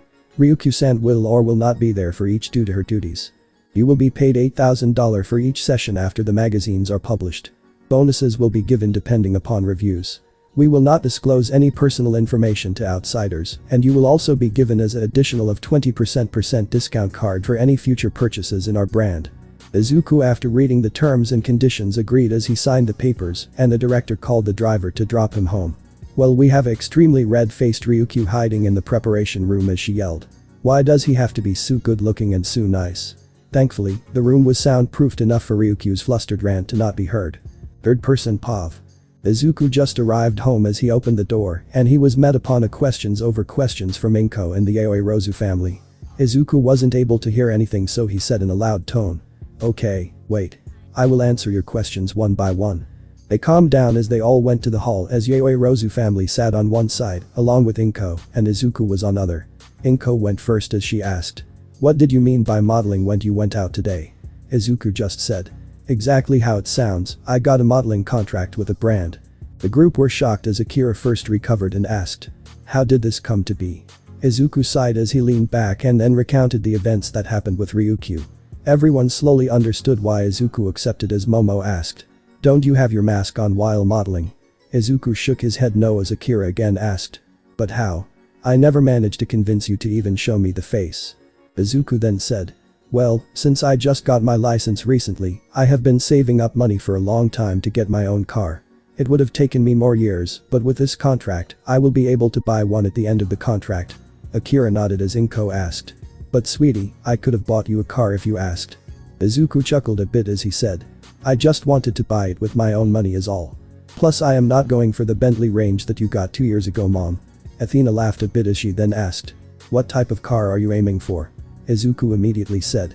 One of the 7-seater tones which are both tall and give excellent service, the one I have in mind looks really good too. Momo then asked. Would you have time to use it cause school will start? Izuku shrugged and said. I can get a parking pass on the first day and drive to school from the next. Plus I plan to have a small road trip around Mustafa before school begins.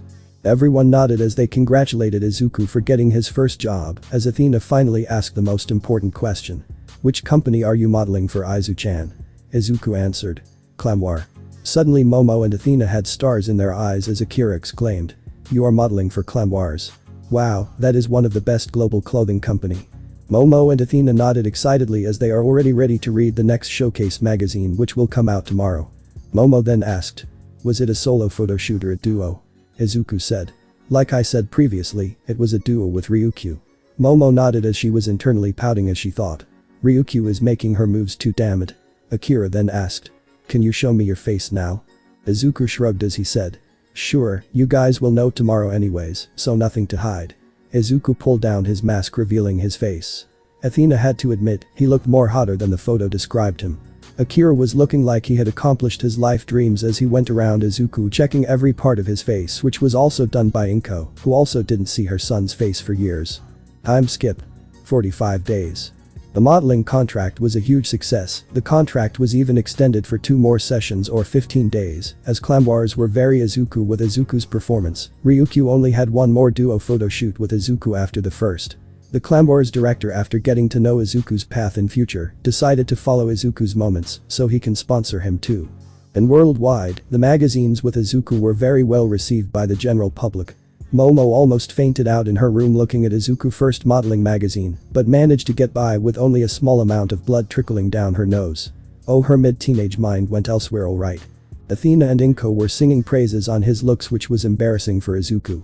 Even Akira asked for a model gig with his company regarding showcasing a new model for laptops. Izuku had gotten 3 bonuses in total. The company wanted to hire Izuku permanently, but Izuku denied as he was going to UA Academy. Izuku is now seen to be on his way to a showroom, along with a curious Momo who managed to convince Izuku to take her with him. Momo turned to Izuku and asked, "Which brand are you going with?" Izuku answered, "Since we are going there anyways, it's Toyota." Momo nodded as they continued walking to their location. The two finally arrived at the showroom as Izuku turned to Momo and said, "Wait here for a few minutes, I already pre-ordered it, so I just have to pay the rest and we'll get it." Momo nodded as Izuku went inside and showed the online receipt for the purchase. The manager who is at the counter happily took him to the car. It was customized to Izuku's interests. Izuku went for the top-end model as well. It costed him a total of $80,000 nearly. Momo saw a few cars coming out, but none contained Izuku, as she finally saw a big car with great ground clearance, huge tires and an exotic crimson-red base body with carbon roofing exiting the company. Momo had to admit, that was one very good-looking car. It stopped in front of her, the window rolled down and Izuku said, "Get in, Momo." Momo got in as they went out towards home. Momo was looking in awe at the carbon black interior as she praised Izuku. "Wow, Izuku, you have customized it too. It looks so awesome inside and out. You must have spent a lot on it." Izuku nodded as he said, "It was $80K in total." Momo had her mouth open as she exclaimed, "Wow, I never thought it was that expensive, almost the same cost as the Land Rovers too." Both drove home as Akira, Athena and Inko were waiting out in a table to see the car. Akira, who first saw it, exclaimed, "Damn, now that is one hell of car, he customized it too. That is a very good color as well." Inko was having proud tears escape her eyes as she wholeheartedly agreed to Akira. Izuku took everyone to lunch on his account. Akira complimented the interior design as Izuku made sure it was a 8-seater with an extra seat in the middle row, where there is usually space to go in the back. Since it was still daytime, Izuku and everyone went to a movie and just drove around town while talking to each other. The car had great shocks, but was also silent. The two families arrived home at last after having dinner out too. It was a great relaxing day for all of them as Izuku said, "Well, I will go pack up for a few days for my drive." Inko was shocked as she asked, "Already? But you just got the car." Izuku said, "Well mom, there is not much time left and my tour is a 1-week plan." Momo then raised her hands as she asked, "Can I go with you?"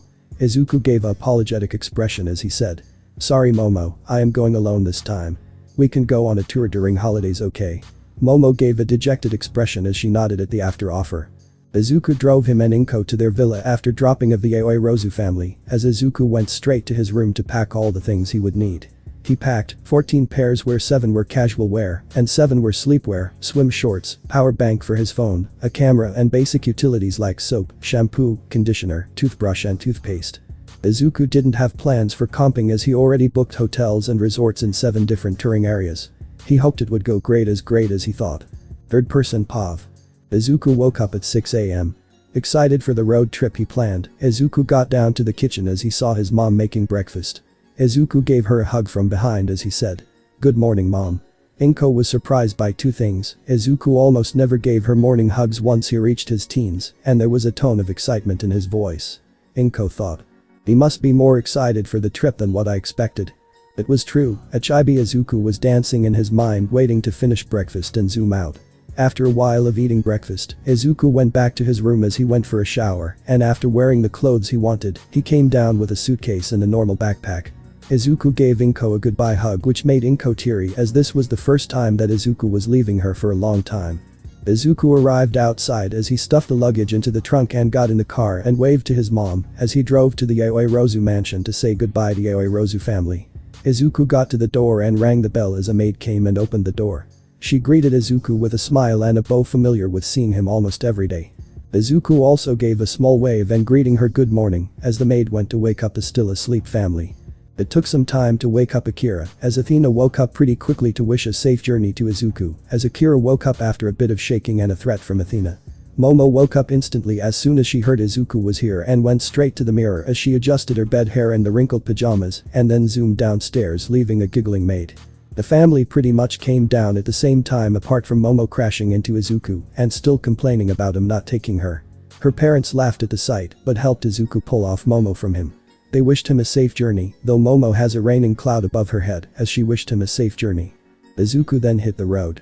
Since it was still early morning, there wasn't much traffic and Izuku saw quite a few heroes just patrolling the area. 30 minutes later, Izuku finally hit the highway as he started towards his first destination. The Haleway Resort 500 kilometers from Mustafa. It was a private beach resort with many activities there. Izuku's plan is to stay there till the next day evening and then go to a famous shrine in Kuo City where he had booked an inn nearby too for a night rest. You might be wondering, why did Izuku book a resort even if it was for himself? Well, the resort is known for its varieties of water sports and cuisines which Izuku was interested in, and there was a circus the next day morning too. After 8 hours, Izuku maintaining appropriate speed reached the resorts and showed his phone which showed the booking paper as they guided him to his suite. Izuku put his luggage there and changed into his swimwear while also having a XL size white nylon t-shirt to cover his top. He first straight went to the water bikes. There was a time limit of 20 minutes which Izuku made the most of. He did fall off a couple times, but it was part of the fun. After his time was up, Izuku parked the water bike back and was thinking what to do. He felt someone approach him as a finger tapped him in the shoulder. He turned around and saw two women, one had darkish purple hair and the other had blondie hair. Both women were fairly tall as the one with the dark midnight hair asked him. "Excuse me, do you mind joining us for the water sofa? The minimum members required were 3, and since we saw you, we thought of asking you." Izuku looked at the water sofa and thought why not. He said. "Sure, I did want to try the ride too." It was basically a couch-shaped float with minimum 3 people sitting on it while it is pulled by a motorboat. One of the women put her hand forward as she said. "My name is Namuri Kayama, and this is my friend and junior Yu Takeyama." The blondie woman waved her hand as Izuku then said. "I am Izuku Midoriya, nice to meet you too." Midnight knew who he was, his performance in the entrance exam was not something which can be forgotten easily. It was really a coincidence that they met here. She was on a vacation and she pulled Yu with her too. Meanwhile, Mountain Lady was confused. They were first gonna invite another woman who was nearby, but Namuri suddenly dragged her to this boy. She gotta admit though, even though he has a mask, his body is quite hot, even more since he was drenched and his t-shirt was semi-visible. They all got in the couch as the motorboat driver took off. There was a lot of screams and shouts of enjoyment, even from Izuku too. They all had a thorough laugh when Yu fell off the couch when the driver made a sharp turn. Izuku bid the two women a thank you for inviting him and went to the waterboard sport. There wasn't a line for its sign, most people were a bit scared of the sport. But Inko didn't raise no coward. Izuku went and paid the fees for it, as many people see him take off as he was holding on the handle attached to a long rope which was attached to the speedboat. Many people saw in awe at the fun Izuku was having. Izuku felt like a whole different person. He knew he can be faster with his chakra, but the excitement was there as he enjoyed himself. After a while, Izuku was back online as he saw a big line in front of the waterboard section. The workers gave him a thumbs up as thanks as Izuku gave a eye smile and went off to get dinner. Time skip. Next day afternoon. Izuku put his luggage in the car ready to leave. He had a fun time watching the circus and analyzing different quirks that the circus folk had. He even saw a couple quirkless performers who performed extremely well. After having lunch with the two women who he coincidentally met again. Or so he think. Izuku was ready to go to the next destination. Which was Kuo City, where there was a well-known shrine on top of a mountain which he wanted to visit. Izuku started his car and put on the music as he hit the road, singing while driving. 90 minutes later, he entered into the city and made his way directly to the shrine, wanting to spend the rest of the evening there and then go to the hotel he booked beforehand. Izuku put on the location of the shrine of his maps and started driving again. 30 minutes later, Izuku arrived at the base and parked his car as he started walking up the stairs. A few minutes later, he reached the summit. Izuku saw a woman in a shrine maiden outfit. The woman was decently tall and has a long black hair tied into a ponytail. She had yellow amber eyes and a gentle smile on her face. Izuku approached as he asked. "Hello, miss. Why is the shrine so empty today?" The woman turned around and with a smile said. "Oh, we closed for today, sorry." Izuku sighed as he said. "I came from far town since it was a famous one." Shuri felt a bit bad for Izuku as she decided one thing and asked. "Well, why don't you come in, I will show you around the shrine, and you can pray too." Izuku perked up and thanked the women as she said. "I am Shuri Himejim, I am the main shrine maiden here, I got a daughter about your age." Izuku bowed as he said. "Thanks for the invitation, I am Izuku Midoriya, I am on a trip by myself to let loose before UA begins." Shuri had a bit of an amazed expression as she asked. "Oh? You got in UA too?" Izuku nodded as Shuri smiled and said. "You must meet my daughter then, she also got in UA hero course in class 1A." Izuku nodded at the info and said. "I am in class 1A too, miss, I would love to meet your daughter." Shuri then made a sign to Izuku to follow her as they both went into the house. Shuri then called out. "Akeno. Dear, we have a visitor." A few seconds later, a girl came down, she was a carbon copy of her mother, but a bit short and has purple eyes. The girl then saw Izuku as she gave a smile as she asked. "And who are you, sir?" Shuri then said.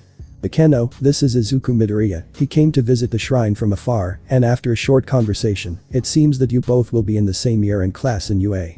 Akeno had a surprised expression, but accepted as the family showed Izuku around the shrine. Izuku spent quite a bit of time there and left after exchanging contacts with Akeno. Izuku then left the shrine and made his way to the hotel for a night rest. Third person POV. In the afterworld. Afterworld isn't like what many people who are alive imagined, it's just a plain space and watching the world from the plain space. Naruto had just arrived at this space. He looked around at the plain white space, but then a bunch of pops were heard as he was suddenly surrounded by many people.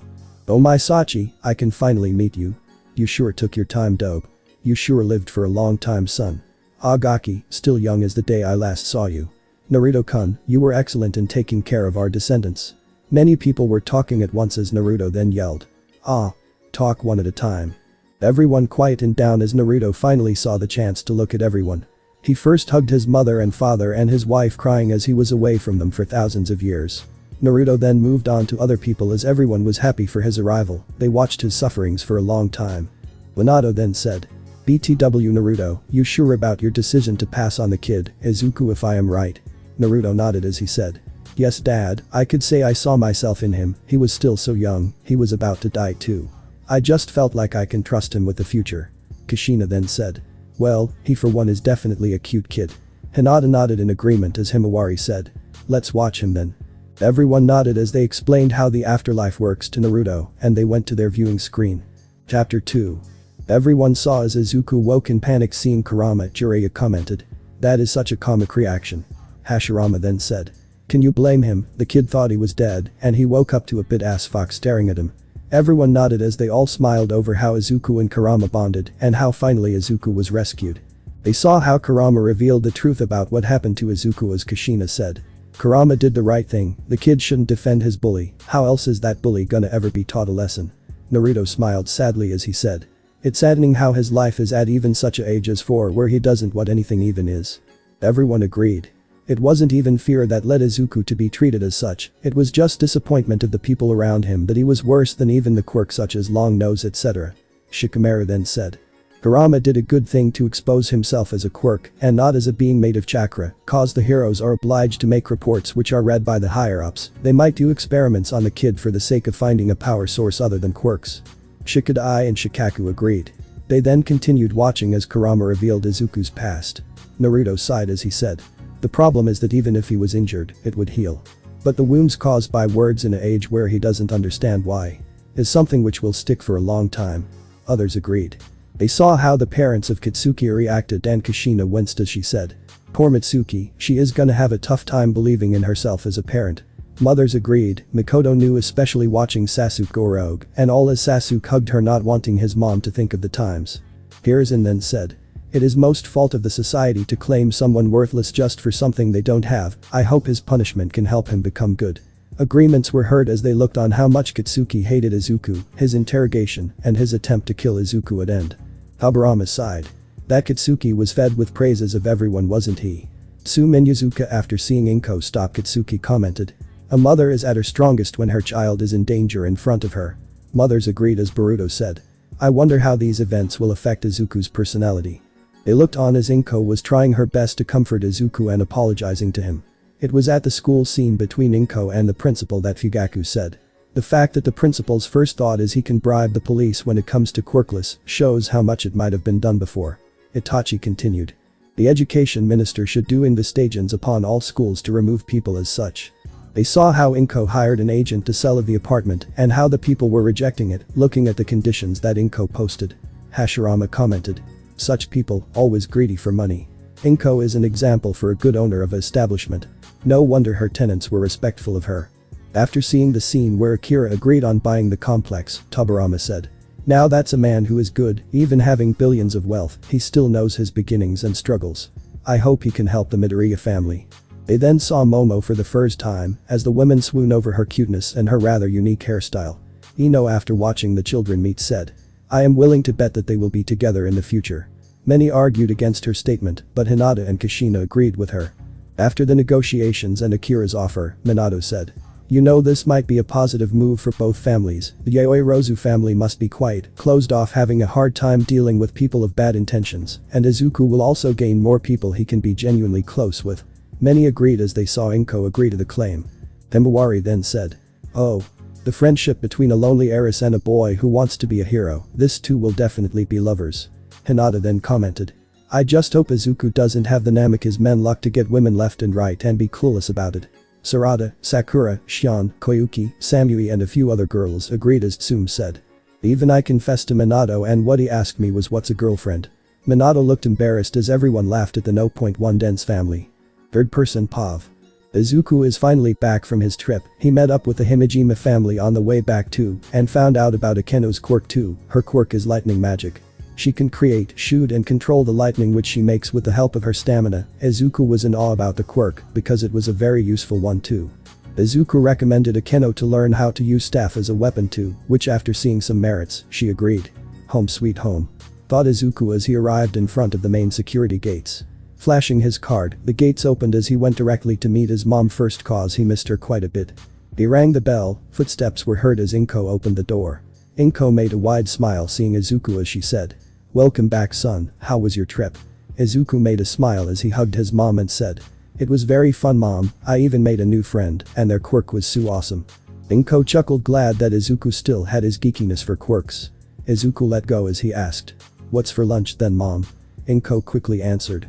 Well, I will start making it and call Momo's family to eat with us too, I am sure they have missed you too. Izuku nodded as he pulled out his phone and searched up Athena's contact. Izuku then tapped on call as the phone rang a few times till Athena answered. Athena. Ah. Izuku, how is your trip going? Izuku. It went really well and I just got back. Athena. You didn't stop by to greet us. I am hurt. Izuku. Sorry aunt, but I missed mom so I came here first. Athena. I was just joking, so why did you call? Izuku. Mom asked me to invite you three to lunch she is preparing. Athena. Oh. Inko's cooking. Count me in, I will call the rest too, see you in a bit Izu-chan. Izuku. See you in a bit too aunt. Izuku hung up as he informed his mom that they agreed to arrive for lunch and went to place his luggage back in his room. Izuku finished placing his stuff back and putting the used clothes in the laundry bucket. He then heard the doorbell ring as he heard. Izuku, get the door please, I am cooking. From Inko as he went to the main door and opened it. Izuku first saw Momo as she said. Welcome back Izu-kun. How was your trip alone? Izuku smiled hidden by his mask as he answered. It was a joyful one for me Momo, what did you do these past days? Momo just gave another beaming smile as she said. I took this time to hang out with Kayaka and Tatsuma-san. Athena then gave Izuku a hug as she said. Ah, Izu-chan. I missed you so much these days, you should have taken me and Momo with you too. Athena was side glancing at Momo who was glaring at her mother as Akira laughed and said. Now dear, enough teasing, tell me Izuku. Which places did you go? Izuku guided them into the hall as they all sat in sofas as Izuku recounted his trip to them. Momo then gave a whine as she said. Moo. That sounds so fun. You are never again taking a trip without me Izu-kun. Everyone laughed as Inko arrived with the dishes as everyone pounced on the food. Time skip. Next day morning. Izuku is seen in front of the mirror checking his UA outfit as he thought. Not bad, a bit tight, but that's fine for me. He then put on his mask and took his car keys too as he went down. Izuku already applied for the vehicle permission with the school and got the sticker which should be on the front window of the car so that the security scanner will allow him in. Izuku then got down as Inko spotted him and said, "You look really good in the uniform, Izu-chan." Izuku gave a eye smile as he said, "Thanks mom, I need to pick up Momo and go now, bye." Inko waved bye as she watched Izuku take his biggest step towards his dream. Izuku saw that the skies were blue and clear. Perfect day for the first day of high school. He thought as he unlocked the door with a button and got into the driver's seat. He pressed the start button as the engine started and Izuku drove towards Momo's house. Momo heard the car horn and turned her head as she saw the crimson car stop beside her. She got in and strapped on the seatbelt. Izuku started driving again as Momo turned to him and said, "Good morning Izu-kun. Looking forward to today." Izuku nods his head as he said, "Yep, we got Kayaka in our class too as well as the girl I told you I met in my trip." Momo then gave a little pout which Izuku didn't notice as she thought. Izu-kun, I am glad you are making friends, but why are all your new friend female?" Izuku then flashed the card as the gates opened up and he drives onto the road leading to UA. Izuku was planning on using the car every day. He didn't care much about the fuel prices since some people with fuel creation related quirks are in the fuel business and the number of people owning vehicles decreased too, so the fuel prices were not costly at all. Momo then asked, "Do you think they are classmates will be good?" Momo, having no experience with school stuff, was obviously nervous as Izuku chuckled and said, "No need to worry Momo, I am sure UA does full background check before selecting their hero core students."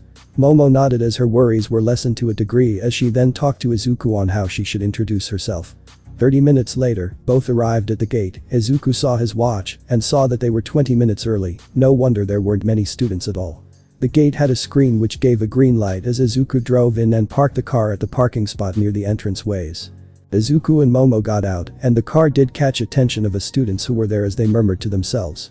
Izuku told Momo to ignore the murmurs as they both walked into the building hallway to the map. Momo memorized the way quickly as they both started walking again. A few minutes of walking later as they both came in front of the huge doors, Momo commented, "Must be for some students who were really tall due to mutation quirks." Izuku nodded, opting to stay silent for now as they both pushed the doors open and walked in. Izuku saw two students there. One being the blue-haired tall guy with specs who he remembered from the entrance exams and the other being an average tall teen with half red and half white hair, which Izuku guessed might be related to his quirk. Izuku and Momo walked to their seats which were number 19 and 20. Momo had an internal cheer, happy that Izuku's seat was right behind her. Izuku sat on the 20 number seat as Momo sat in front of him as they both just conversed to themselves till others arrive. A few minutes later, students started arriving in as a few of the cheery people started to get to know the person behind them. Then came an Akeno, her seat number was 15, she looked around as she saw Izuku, her face gained a smile as she walked towards them. Akeno then sat at her desk and turned to Izuku and said, "Hello, Midoriya-kun. Glad to see we are next to each other." Izuku gave a eye smile as he said, "Hello Himejima-san, I hope you have moved into your new apartment comfortably. This here is Momo Yaoi Rozu, I told you about." Akeno then turned to Momo as she offered her hand and said, "Ah. So you are Yaoi Rozu-san, Izuku told me a lot about you, it's nice to make your acquaintance." Momo gave a smile as she shook Akeno's hand and said, "It's nice to meet you too Himejima-san. Please call me Momo, my last name is rather long." Akeno then said, "Alright Momo-san, please call me by my first name too, it is only fair." Momo nodded. Izuku smiled seeing both get along. He did notice both had the same hair color too. Izuku then sensed someone go over to the teacher podium slowly. He peeked in a yellow sleeping bag crawling like caterpillar and thought, "Might be our teacher, I am surprised no one noticed that bright sleeping bag." Izuku then said, "Momo, Akeno-san, our teacher is here. Let's pay attention." Izuku pointed at the direction as both girls saw the sleeping bag and then sat at attention. Azawa, who saw this through a little gap, smirked a bit to himself as he thought, "That green-haired kid sure is perceptive of his surroundings, those girls were also quick to commands, and saw me too." Azawa then stood up, still in his sleeping bag as he said, "Go somewhere else if you want to play at being friends." Everyone except our three were shocked as they stared at their presumably homeroom teacher as Azawa said, "This is the hero course. No one even noticed me when I came in except for Izuku Midoriya, the green-haired boy." Instantly the attention was on Izuku as everyone scrambled to their seats. Azawa then came out of his sleeping bag and pulled out ton of clothes with same design as he said, "Pick the one with your names and come to the field in 5 minutes, I discourage wasting time." Everyone hurried as they grabbed the gym clothes with their names and zoomed to the changing rooms. A few minutes later, Izuku and Bakugo were the first ones to arrive, as Awa looked at them and said, "Good, you two know the value of time." Izuku nodded at the praise along with Bakugo. A few seconds later, stomping sounds were heard as everyone else arrived. Jirou and Momo stood together as Akeno joined with Izuku. Izuku had to admit, the clothes fit Akeno quite well, they weren't tied on her breasts unlike the school uniform. Akeno was openly checking out Izuku as she thought. My. I knew Midoriya-kun is fit, but I didn't expect this. His muscles look ready to tear through those clothes. Akeno's views were only a bit correct, the gym clothes were indeed tied on Izuku, but since they were made with special material, they won't rip off easily. Momo on the side noticed Akeno's expression and vision as she glared a bit at her. Akeno, who noticed Momo's glare, had a small smile as she thought. Seems like Momo-san is quite jealous at me. How cute. Azawa then said. Alright, since everyone has gathered. I am your homeroom teacher Shota Azawa and it's time for the quirk assessment test. Murmurs arose between the students as a girl with brown bob hair raised her hand and said. But sir, aren't we supposed to attend the orientation first? Azawa then looked at her and said. Teachers in UA are given permission to run their classes however they like, and I personally see orientation as a waste of time. Now the tests are same as your physical tests in your middle schools, but you are allowed to use yours quirks here. Yes, finally we are allowed to use our quirks freely. I always wondered how my scores would be with quirks. Sweet, this will be a lot of fun. Azawa then glared a bit at the female student with pink hair, who said the last line as he said. Fun, you say? Alright then, whoever gets last place in this test will be expelled. Many disagreements about it being not fair were voiced by few of the students, while the others were silent to themselves preparing for the tests. Azawa rose his voice as he said. Being a hero is a lot of hardship, and you will have n number of obstacles in your way. Our job is to prepare you properly for them. There is no such thing as fair in this career. Understood. The students shut up and nodded their heads as Azawa said. Good, you will have be tested in ball throw, standing long jump, 50-meter dash, long distance run, grip strength, repeated side steps, seated toe touch and sit-ups. As I mentioned, you are allowed to use your quirks. Third person POV. Azawa after naming each exercises looked towards Izuku as he said. Izuku Midoriya, as the top scorer in the physical exam, you demonstrate the ball throw. Izuku nodded as he stepped up in the circle with the ball in hand. Izuku using chakra stuck the ball to his hand and made hand signs with the other hand as he thought. Wind style. Gale palm. Right when the jutsu was about to hit, Izuku released his hold of the ball as it got hit with the jutsu and was launched into the sky, breaking a few sound barriers. Izuku looked at Azawa who looked at the meter. Azawa then turned to the class and said. You have to know your maximum limit first. He then showed the score to the class. That is the most rational way to form the foundation of a hero. Everyone saw the score read 1589 meters. Whoa. Wow, that is such a high score. Are you kidding? How can we match that? Goddamn, 1589 meters. As expected of Izuku-kun. Bakugo, who closely observed, thought. Is his quirk related to air? I don't know, but it's strong. I doubt my explosions can take it half as far. Azawa then said. Like the school's motto, you guys have to perform plus ultra to remain in this career. Everyone had nervous beads of sweat as Azawa gains a scary grin as he says. Now that the demonstration is over, let's start the real test. The class nods as everyone starts to warm up by themselves. First test. 50-meter dash. Beid and Sayu were the first against each other. The robot said start as both of them dashed to the finish. Iida, due to his quirk, managed to get 3.04 seconds. Sayu, who jumped horizontally with less height and more forward force, got 5.58 seconds. Iida thought. Since it was only 50 meters, I could only change up to third gear. 1x1 everyone went.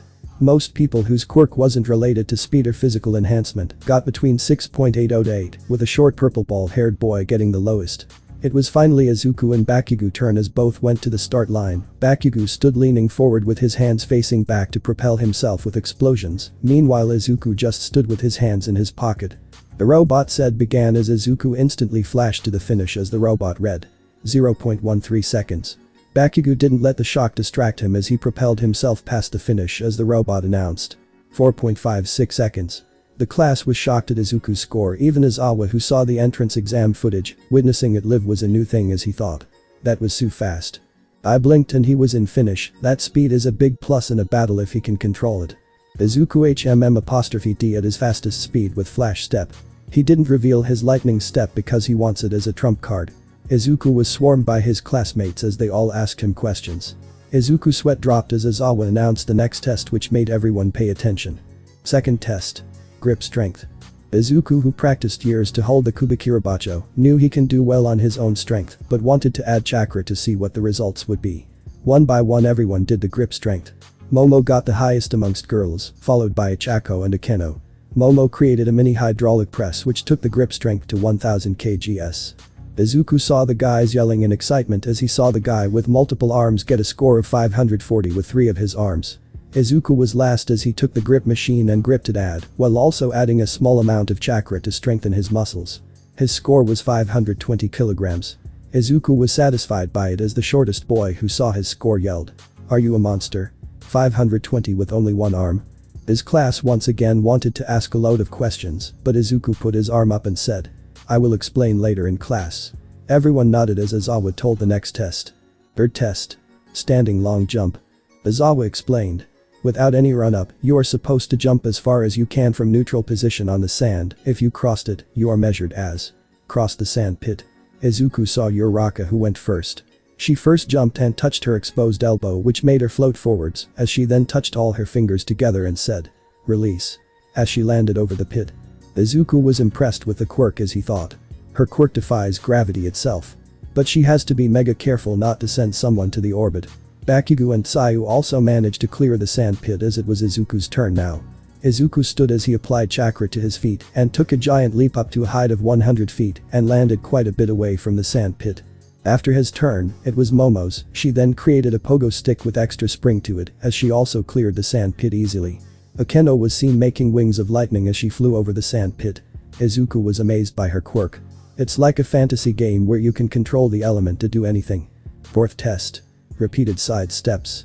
Izuku did good on it due to his flexibility and acrobatics training, but the purple short boy took the first place with Momo in second as she created mini trampolines angled in a way she can jump between them faster. Fifth test. Ball throw. Izuku decided to sit this one out as he saw many of his classmates use their quirk in creative ways to get scores, like Akeno, who threw her ball and them hit it with a lightning strike which propelled it till 400 meters. Momo made an entire cannon as she got 1800 meters. Uraraka was the shocker as she got infinity like Izuku expected. Bakugo did well as he got 597 meters.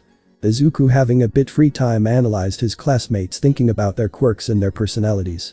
The pink-haired girl and the invisible girl were both social butterflies.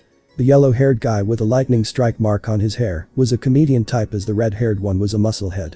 Sixth test. Sit-ups. Everyone were partnered up with one person to do the sit-ups.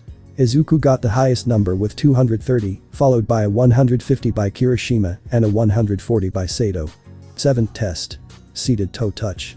This test is to determine how much you can bend forward and reach with your fingers while sitting. Izuku got first due to his long arms and flexibility, followed by Momo and Mina. Eighth test. Long distance run. This test is not to determine how far you can run, but how long you can keep running. Izuku and Iida were in lead with a fast pace, while Iida was in second gear to keep up with Izuku's normal running.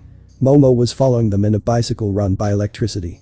At 10 minutes mark, the invisible girl and the shortest boy dropped out, followed by the tape boy and earphone jack girl in 20 minutes. Then the rest except Momo, Kirishima, Iida and Izuku dropped out between 30 to 35 minutes. Kirishima was gone by 40 minutes, whereas Momo ran out of lipids and battery to supply electricity, as she and Iida dropped out at 1 hour exactly.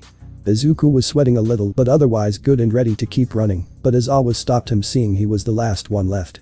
Aizawa then faced the exhausted class except Izuku and Momo as he said, "I am not gonna show the individual scores, so here is your combined score. 1. Izuku Midoriya. 2. Momoyaoi Rozu. 3. Shoto Todoroki. 4. Tenya Iida. 5.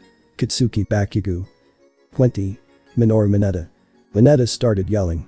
"No, I can't be expelled already, my plan didn't even start." Everyone looked at the crying and distraught boy as Aizawa said, "Well, the expelling part was just a ruse. Now go, you have lunch in 30 minutes and you have rest of the afternoon off, and the classes will officially start from tomorrow." Everyone were in shock as Momo said, "Huh? I thought everyone knew he was just kidding.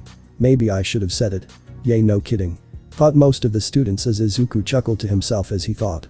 Typical Momo. Everyone then returned to the changing room. After changing, everyone went to the classroom as students either talked to their neighbor or kept to themselves.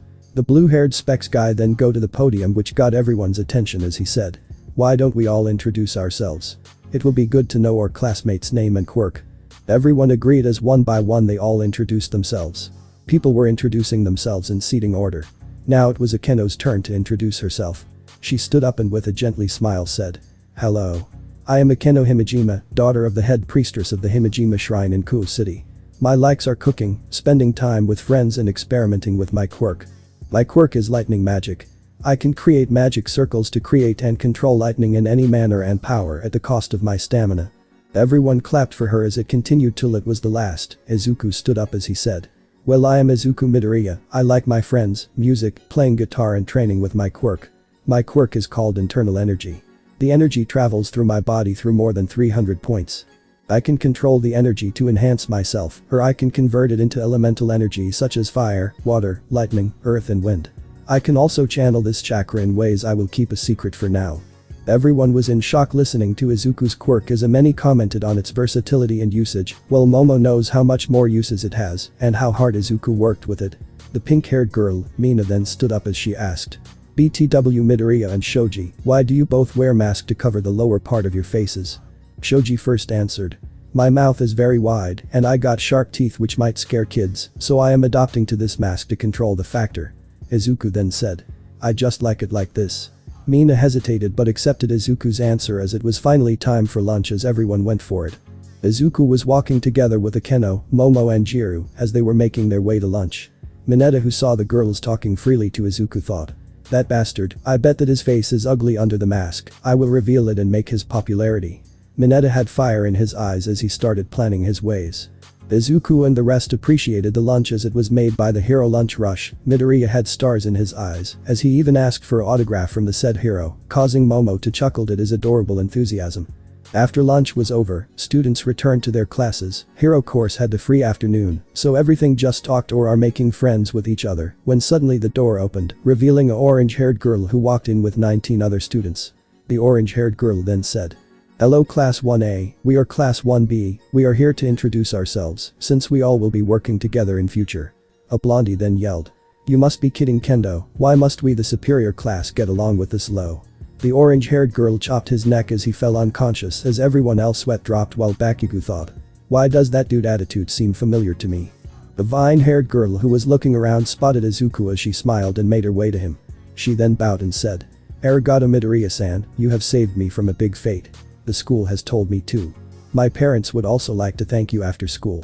Izuku nervously shook his hands around as he said, "It's alright miss, I did what any hero will do. I am glad you are okay right now and in hero course too." The girl smiled as she said, "My name is Ibara Shiozaki, Midoriya-san, perhaps fate has put us together to meet each other after all." Why do you think I am introducing 1B to 1A so early?" Izuku just gave her an eye smile as everyone clapped a bit for Izuku and 1B students stared at introducing themselves with a blondie-haired boy from before who tried to diss our class again but got threaded with another chop by Itsuka Kendo as he silently murmured his introduction as Class 1A was amused by his situation. Third person Pav.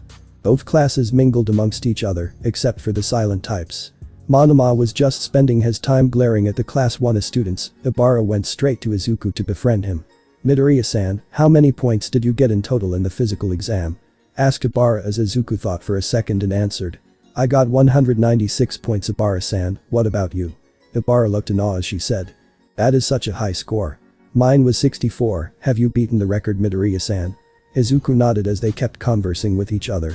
Akeno was listening to them both while also introducing herself too. Not wanting to be left out, Momo found a kindred spirit in Kendo as they both made quick friends much like Tetsutetsu and Kirishima. The silent black-haired poker-face girl from 1B, Yui Kadai, was conversing with Tsuyu, while Satsuna was trying to get into Shoto's nerves, which was not working with a dense idiot. The boys of 1B and 1A except Monoma and Shoto got along well as they were discussing everyday things and their training schedules. An hour later the end bell rang as the students packed their stuff and left the classroom. Izuku nodded at Momo as they both went together towards the parking spot. Izuku got out the keys as they both got in and drove away, ignoring the awe and shock gazes of some of their classmates and other students. Next day. So normal. Was the thought of most of the 1A students because apart from their hero training, they will also receive normal high school education in subjects like history, maths, English and science.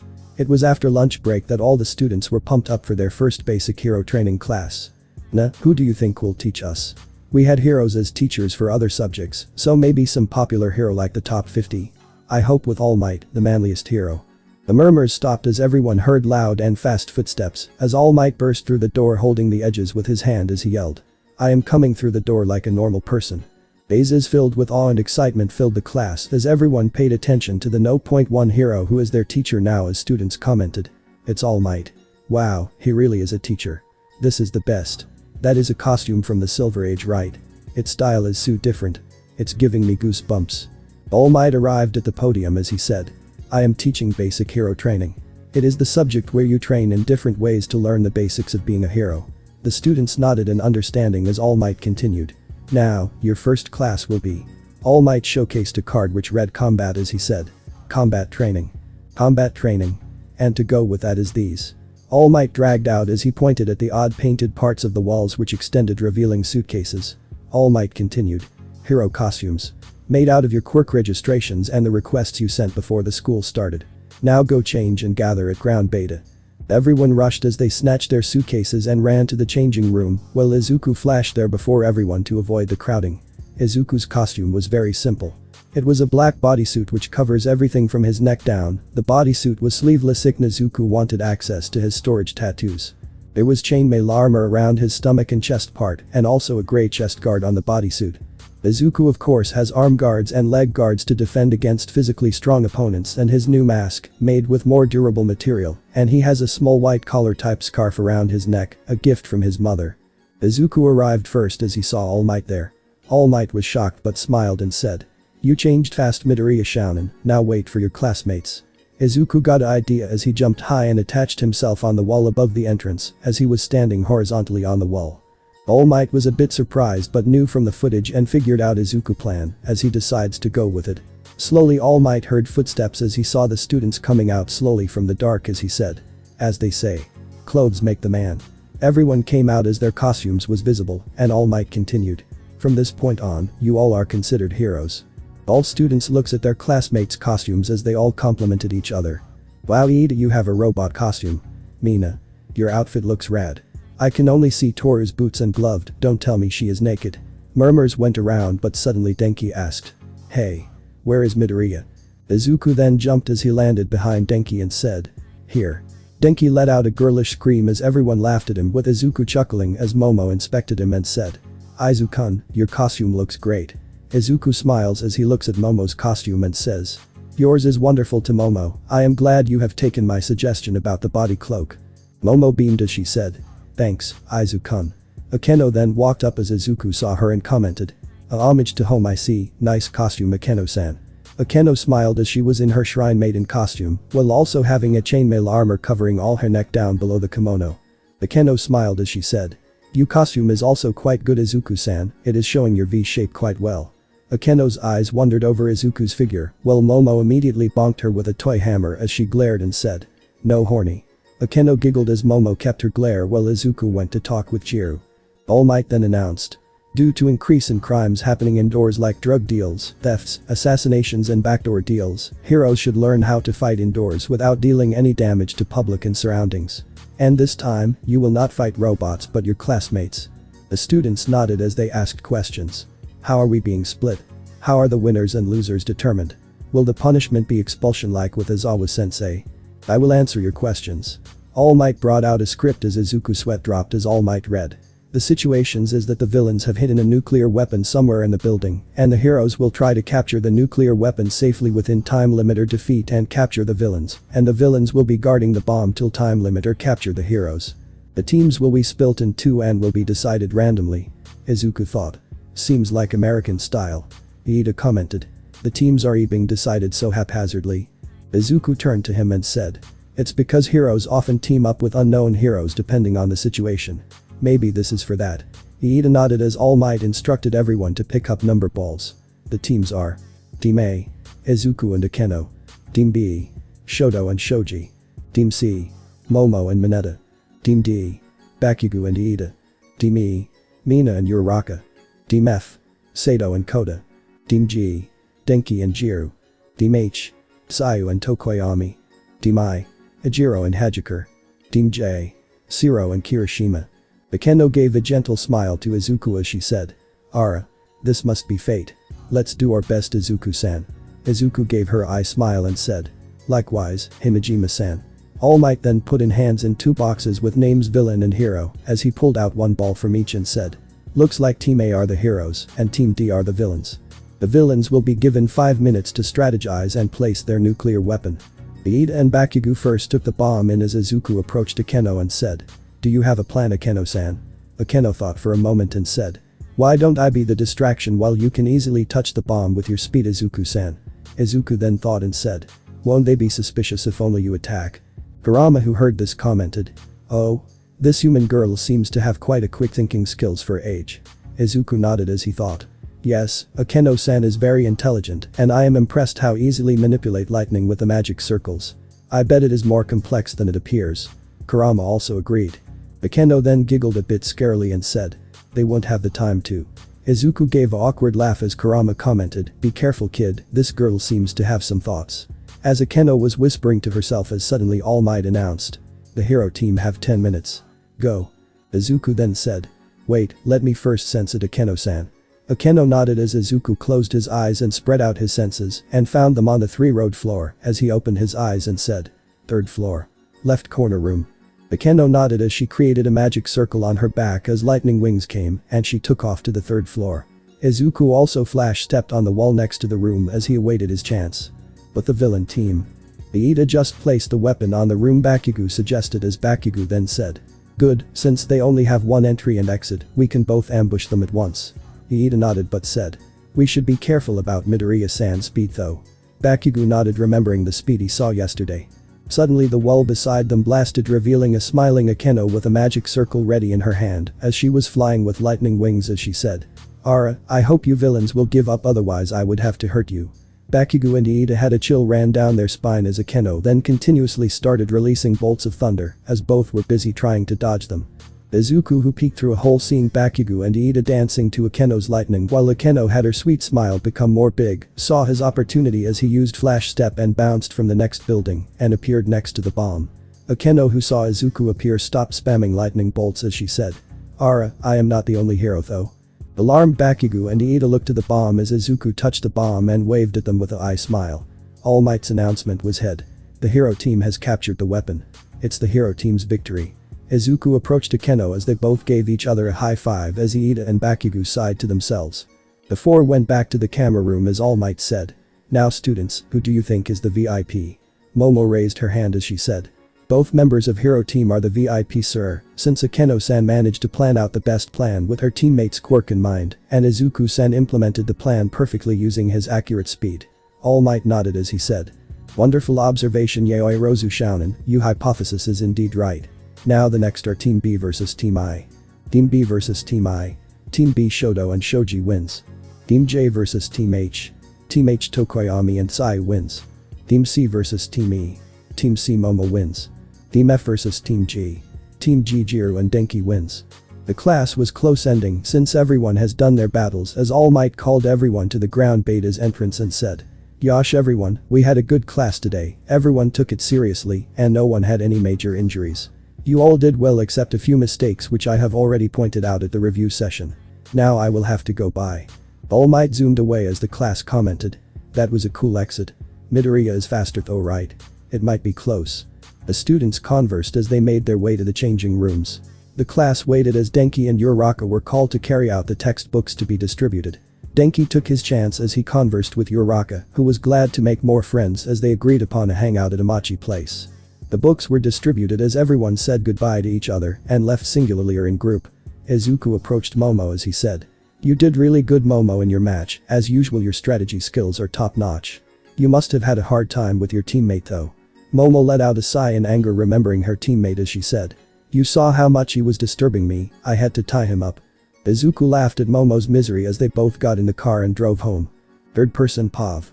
It's the 3rd day for the first years of UA, Izuku and Momo were on their way to the school. They just arrived in front of the gate and saw a huge mob of media just questioning students left and right as Momo was confused, but Izuku said. Just tell we are in business course and we don't know anything. Momo nodded as Izuku continued driving. Just when he reached the gate, the media mobbed the car as they tapped on the window. Izuku, a bit peeved, rolled down the windows as a reporter shoved their mix to his face as he heard questions. Are you from the hero course?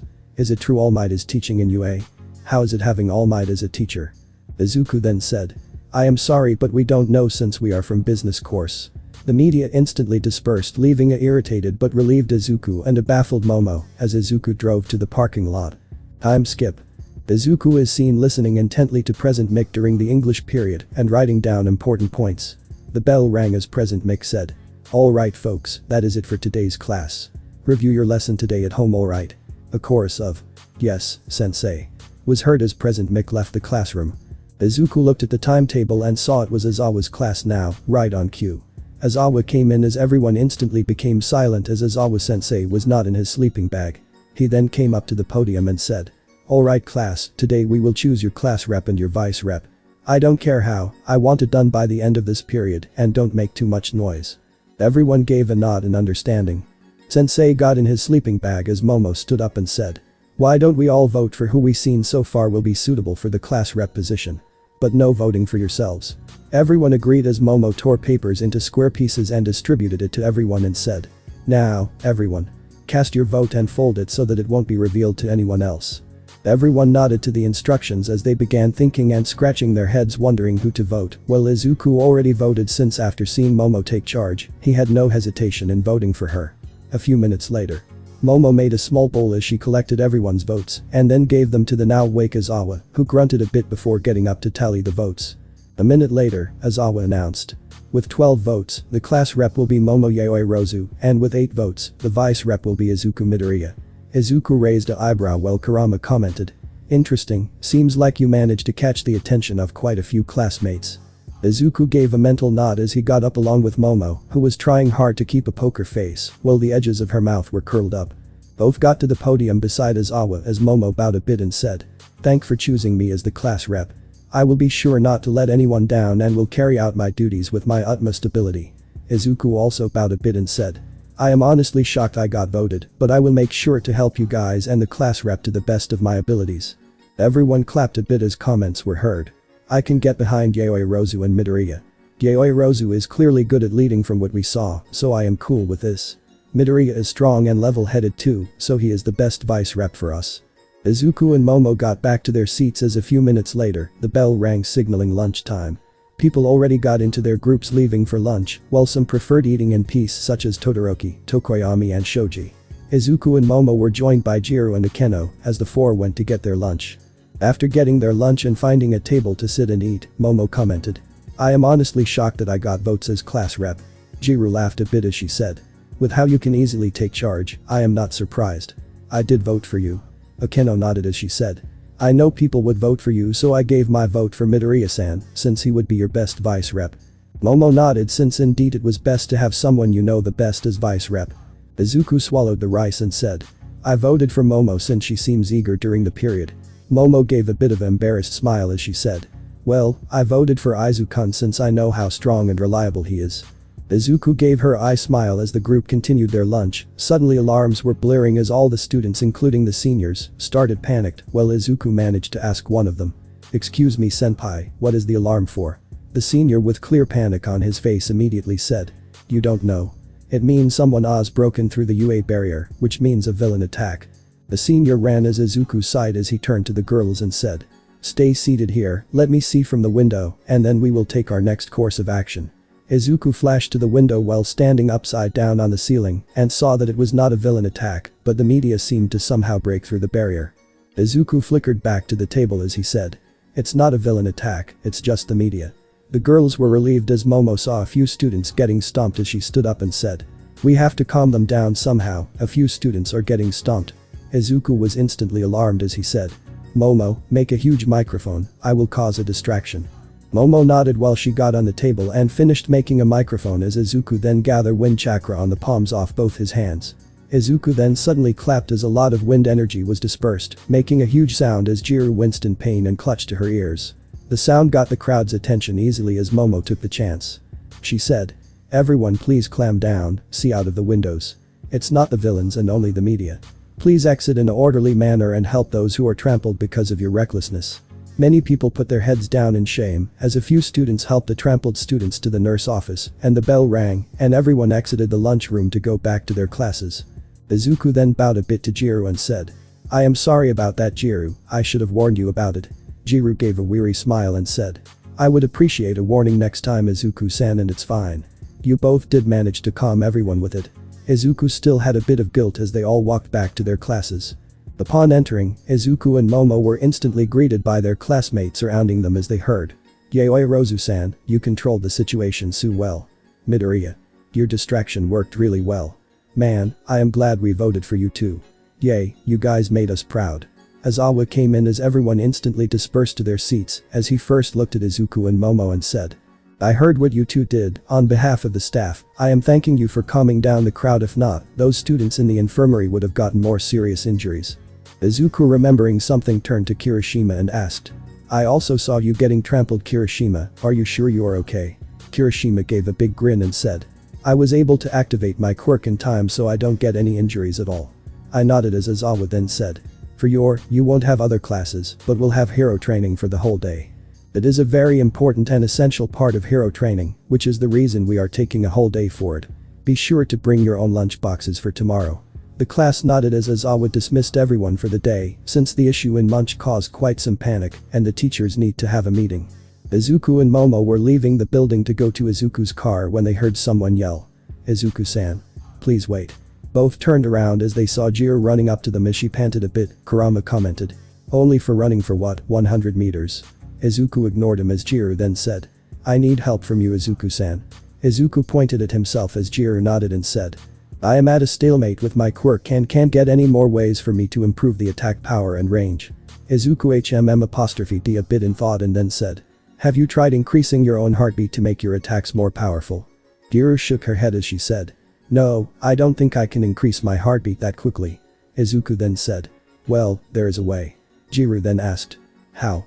Izuku then explained, "Sometimes you have your favorite songs or songs which make your beat faster, right?" Jirou thought a bit and said, "Yep." Izuku continued, "Then record those songs and download them into a small iPod and then request for headphones which you can wear at all times. And then press play during fight so your heartbeat will increase listening to it and you can strengthen your attacks." Jirou was shocked and then thought a bit and said, "Won't it be distracting?" Izuku replied, "Then get a Bluetooth headphone on one ear only, since you have enhanced hearing too. You can clearly hear your surroundings with one ear anyways. You just need to practice and get used to it while fighting, which I am sure Momo can help you with." Momo gave a smile and said, "I would gladly help Kayaka, I would love to have a sparring partner." Jirou gave a smile and owed a bit and said, "Thank for the help you both, and Momo, we will discuss the timing tomorrow, okay?" Momo nodded as Kayaka turned around, waking on her way as Izuku and Momo got in the car and left to go home. Upon reaching Momo's house first, Athena came out as she greeting the two of them and asked, "How was today, Izuku and Momo-chan?" Momo beamed with a smile and said, "I was elected as class representative and Izuku as vice representative." Athena smiled as she said, "My, good job you two. Already declaring your dictatorship over everyone."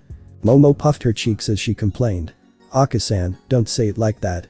Izuku smiled a bit as he gave his goodbyes and left to go home. Upon parking the car, Izuku came to the front door and rang the bell as Inko opened the door with a smile as Izuku told her what happened for the day. Third person POV. Currently we see Inko looking intently at Izuku wearing an apron and cooking as she said, "If I take a picture of this, how much money will I make on the internet under the caption? Yuzuki in apron." Izuku deadpanned at her as he said, "I am pretty sure no will pay for that, mom." Inko laughed lightly as she said, "You never know, son, you never know." With that, Inko took a pic as Izuku packed his lunchbox and put it in a container which he placed in his backpack as he went to change into his UA uniform. After changing, Izuku took his car keys and said goodbye to Inko as he got into his car and drove towards Momo's place. Stopping in the main driveway, Izuku honked as he waited for a minute as the doors opened and out came Momo. She got in as Izuku asked, "Did you get the lunch box?" Momo nodded her head yes as Izuku drove towards their school. Time skip.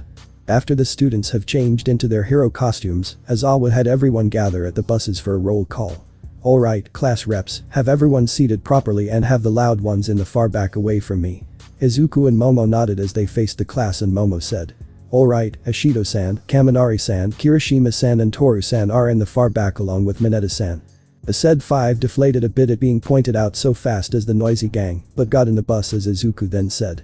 The rest are allowed to sit however, but do not make much noise. Students nodded as everyone got into the buses and the driver set off to their destination. On the way, the students were chattering a bit but not loudly, but suddenly Kirishima with a loud voice commented. You know, talking about flashy quirks, Midoriya, Bakugo and Todoroki have eye-catching ones. I wish mine was flashier too.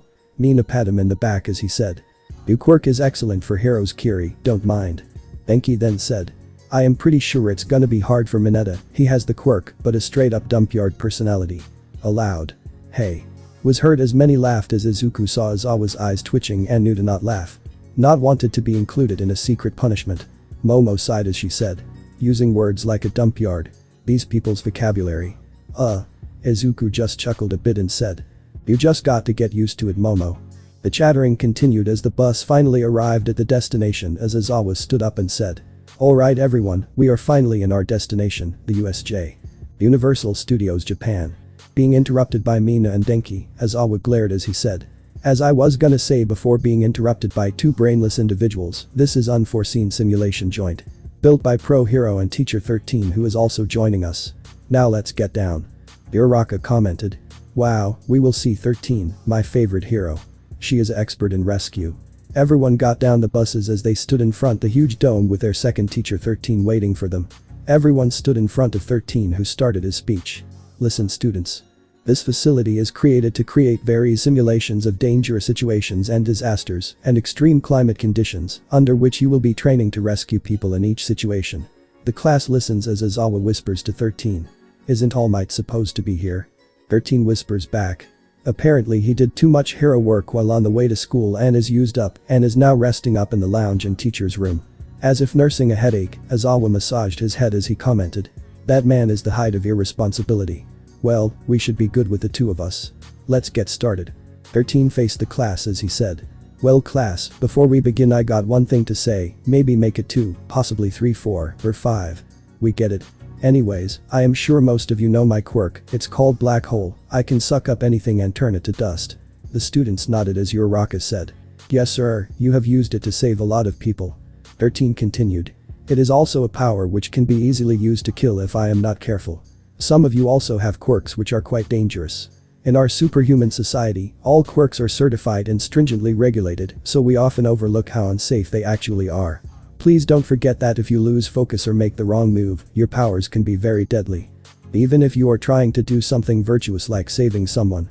Thanks for Izawa's fitness test, you all have a solid idea of your quirk's potential, and with All Might's combat class, you most likely experienced how dangerous your powers can be when used against others. Here, you won't be using your quirks to fight your enemies or each other, only to help.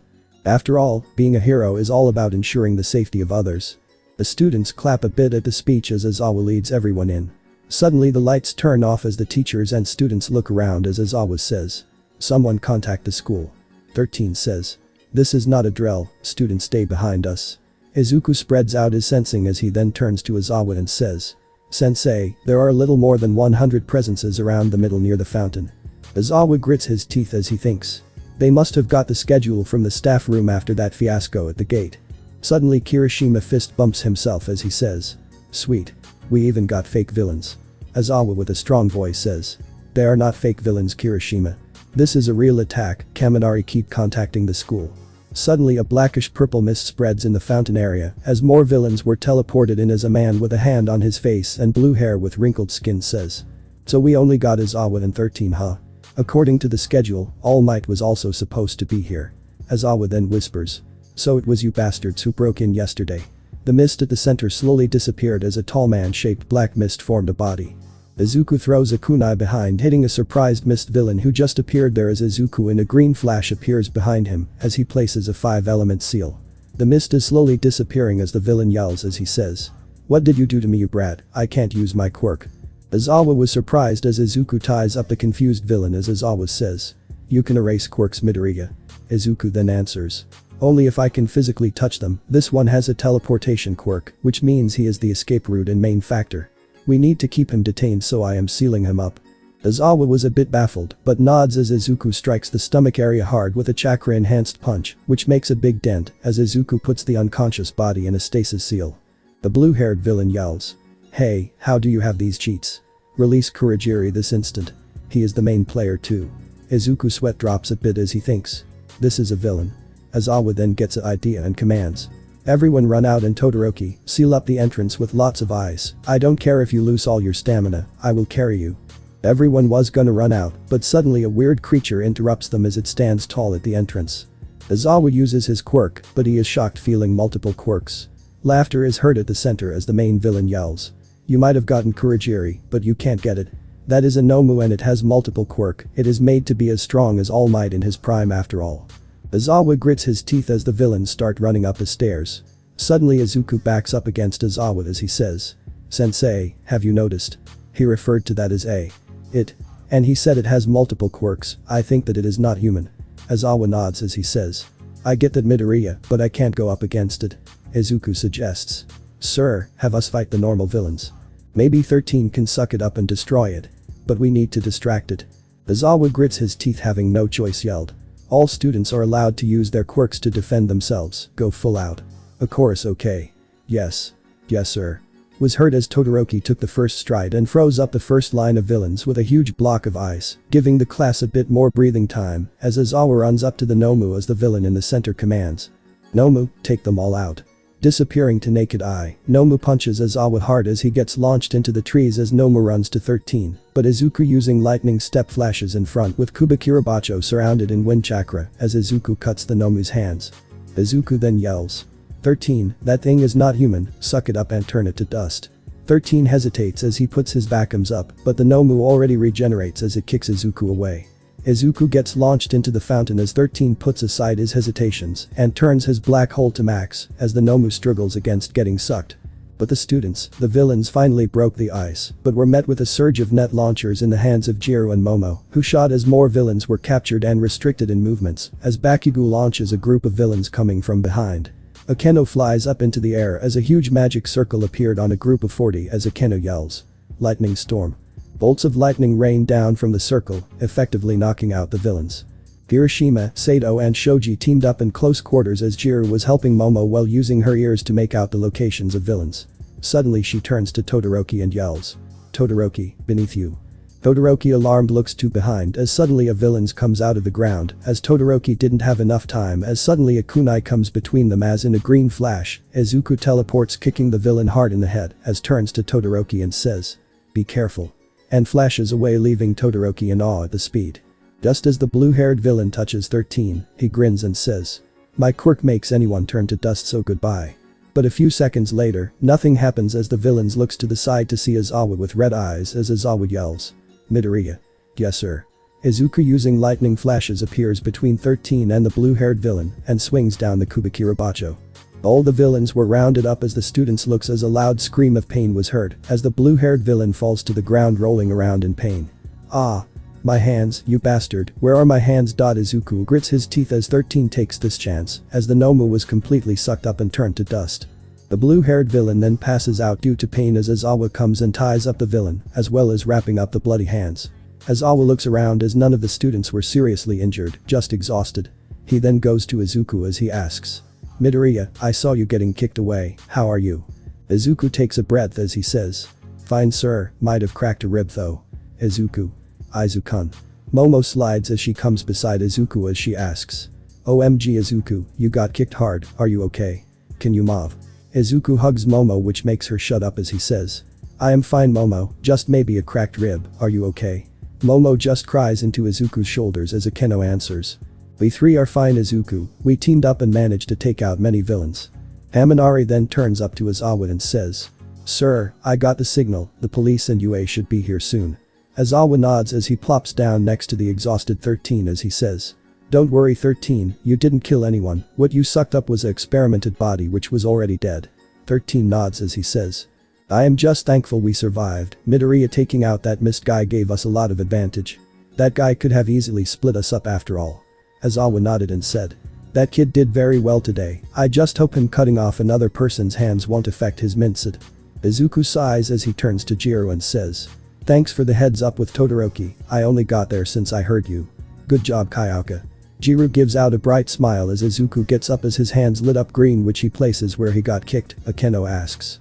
What are you doing, Midoriya? Izuku answers. This is a healing technique I made up with my quirk. The girls look in awe as Izuku just stands up bending around as if it doesn't hurt as he goes to Izawa and places his hands above the visible injuries.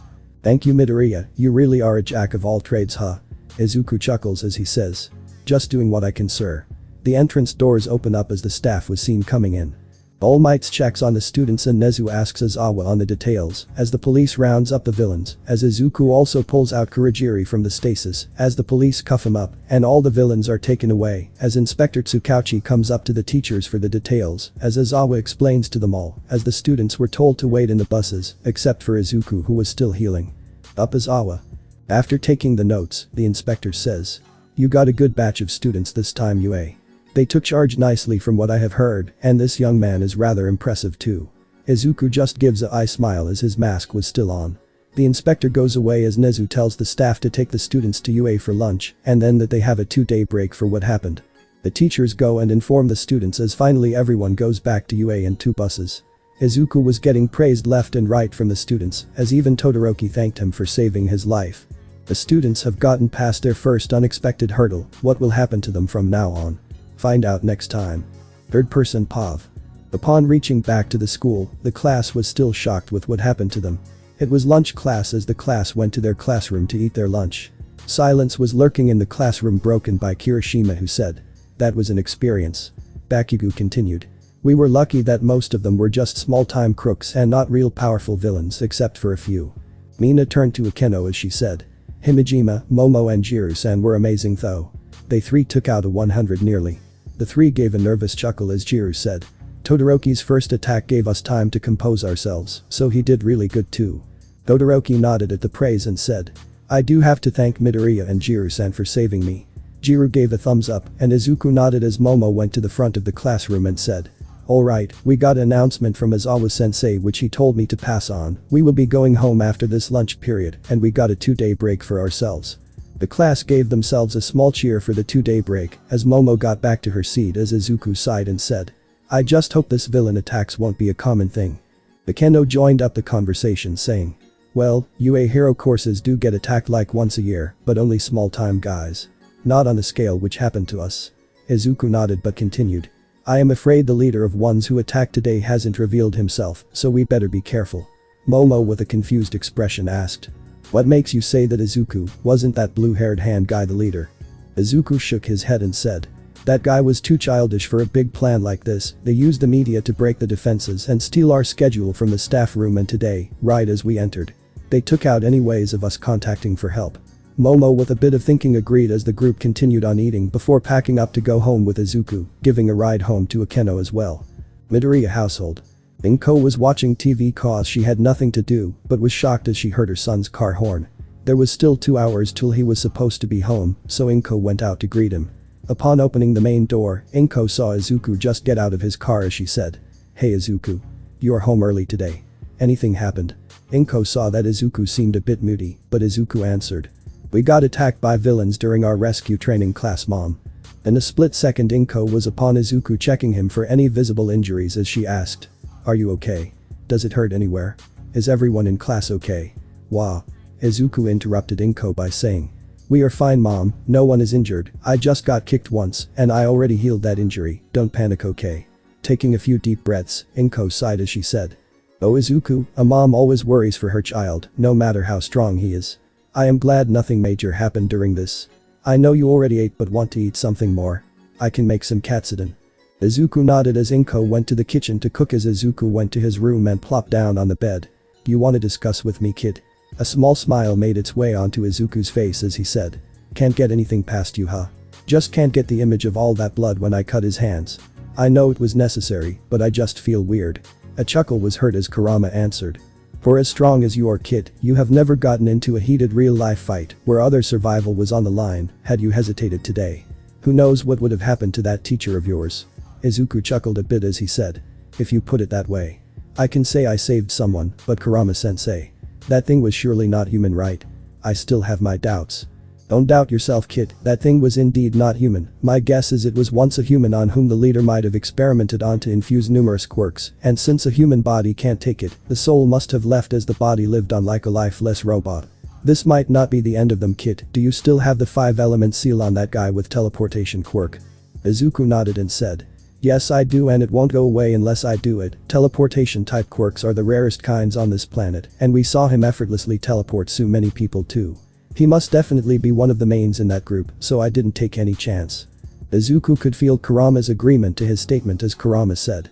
There is a possibility of this villains group attacking us once more. We should ask your school to present us with the semester plans, so we can maybe guess on what outings they have a possibility to attack. Izuku answered. I guess my position as a vice rep is useful for this. Oh well. I will go and eat now. Mom should be done by now. Izuku got up from his bed as he changed to normal clothes and went down to eat his favorite. Momo's house. Entering into the house, Momo saw her mom on the couch as her mom looked confused and asked. Sweetie, aren't you home early today? Did something happen? You told me you have a full day class today. Momo sighed as she explained all the events that happened as Athena had Momo lay down on her lap as she said. I am glad nothing serious happened to you and Izuku, sweetie. My advice is for you treat this as a lesson to move forward. Do you still want to be a hero? Momo nodded as Athena smiled as she pet Momo on her head as slowly Momo slept. A few minutes later Akira came down as Athena explained the situation to him as Akira said. Izuku's guess might be true. All we can do is trust our daughter since this is a path that she chose after all, and I am confident that Izuku will not let anything serious happen to her. Maybe we can help her. Let's design an outfit for her together as our support like we did with young Rumi back then. Athena nodded as Akira sat beside his wife as Athena was still rubbing softly on Momo's head. 2 days later. Izuku comes down in his school uniform ready to go as he sees his mom at the table with breakfast ready and she seemed extra happy. Izuku sat down at the table as he asked. You seem extra happy, mom, what's up? Inko giggled as she said. Remember that pic I took of you while you didn't have mask and was wearing an apron? Izuku nodded as Inko continued. Well, with Athena's help, we made an anonymous account as we put the pic for auction. The print sold for $20,000. Izuku spit out the orange juice as he looked at his mom in shock as he said. You mean someone spent $20,000 for that? Inko shook her head a bit and said. Your small modeling session did go a lot more viral than you think, Izuku. You did shot up into the top 10 after all. It shouldn't be a wonder. Izuku sighed as he asked. So, who got it? Inko thought for a bit and answered. It was an anonymous person with a name DRAGONQUEEN23. Izuku sighed as he finished his breakfast and got into the car to go school. Stopping by Momo's house, Momo was already waiting as she got in and laughed as Izuku sighed and said. I am guessing Aunt Athena told you about the apron pic. Momo nodded but thought. Well, I also auctioned till 10,000 but gave up. Izuku continued driving while Momo was teasing him about his face's worth. 30 minutes later. Izuku parked the car as himself, and Momo got out as Momo saw Keno and called her over as the three continued walking to class.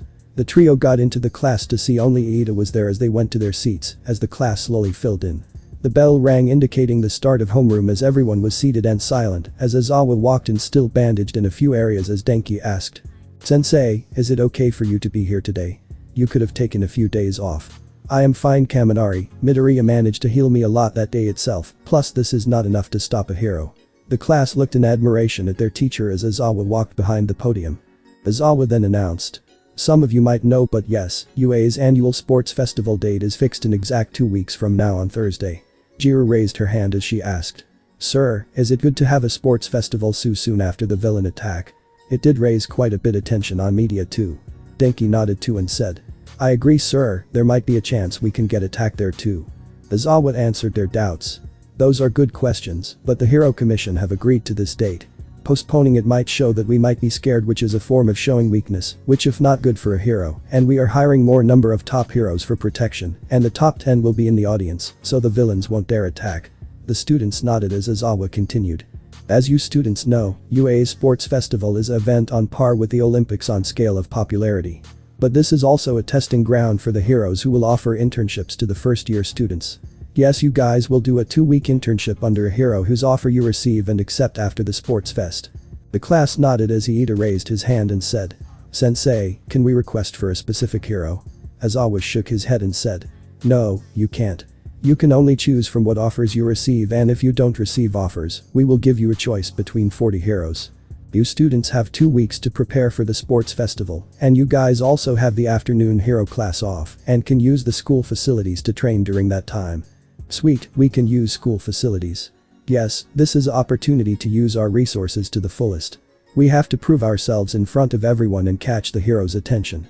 Which hero are you aiming for, Yaoi Rozu? I am gonna try for Ryukyu, she is really good at hand-to-hand. Ooh. That is a name I heard of, she recently got into top 500 right. Everyone was excited as slowly the classes went by, and it was time for lunch. Bakugo, Kirishima and Denki were the first to get up as they opened the door and were instantly swarmed by many students with UA uniforms. What is happening here? Why are there so many students swarming our door? Izuku was also observing as he could spot that pesky blondie from 1B amongst the crowd too. The purple-haired student came forward from the students as he said, "Ah, Class 1A, quite the attention you garnered from the media due to that villain attack. You all don't even look much. I am one of those who wanted to be in hero course but was forced to choose other options like many others here." The class looked a bit mad at this person as Izuku and Momo came forward to the front as Momo said, "Please kindly stop swarming our class door, we need to get to the lunchroom." Shinsu and the students ignored Momo as Shinsu said, "Now that I got another chance, do you know? If someone from other courses do really good in the festival above the hero students, they can be transferred in, and someone from the hero course will be transferred out." Izuku interfered as he said, "Okay, nice, now it would be nice if you would let us leave for lunch and go train instead of swarming others' classrooms." The crowd a bit peeved made way as the class went out to get lunch as someone in the crowd yelled, "Look at them with such egos just because they survived a villain attack." The crowd roared in agreement as Izuku just sighed and continued walked, but Bakugo yelled, "Oh yeah? Say that sentence after looking at 200 villains running to kill you." The crowd shut up instantly as the class went to lunchroom as Izuku was thinking about how to use the school facilities. Kurama answered for him. "Why not go to the ground beta, you don't have much experience in quick movements around tight spaces and building, you can train on that here." Izuku thought a bit and nodded as he thought. "I can also learn to fight indoors with flash step. I never trained in narrow spaces after all." Third person Pav. 2 weeks later. Loud cheering can be heard across the humongous stadium as it was only a matter of minutes before the event which is on par with the Olympics in terms of popularity begins. Yes, it's the UA Sports Festival, where the heroes hopefuls who have just entered into the academy a month ago will showcase their skills for all to see hero, civilians or villains alike. Most of the heroes are seen either conversing with each other or patrolling around the stadium. In the Class 1 lounge. Everyone were conversing with one or many as Kirishima could be heard saying, "Man, I am excited about this, we will on international television, my mom came to watch me, I hope I will make her proud." Kaminari grinned at his spiky-haired friend as he said, "I am sure we will do well, man. You, me and Bakugo trained a lot for this."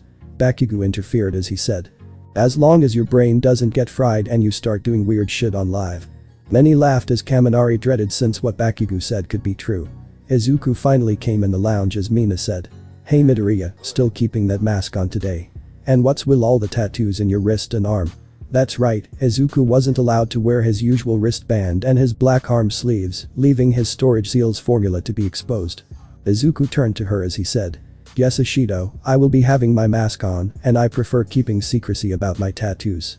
Mina pouted a bit at not getting the info she wanted as Momo laughed a bit and said, "You might never get to see his true face, Mina, I known him for like forever, and even I only saw his true face after he got the mask like 2 to 3 times. Mina's pout increased in size as the others were on trying to persuade Izuku into revealing his face. A little while later, the chaos on Izuku's face died out as Todoroki approached Izuku as he announced, "Midoriya-san, well you proved yourself to be on top PF the class, I will do my best to defeat you."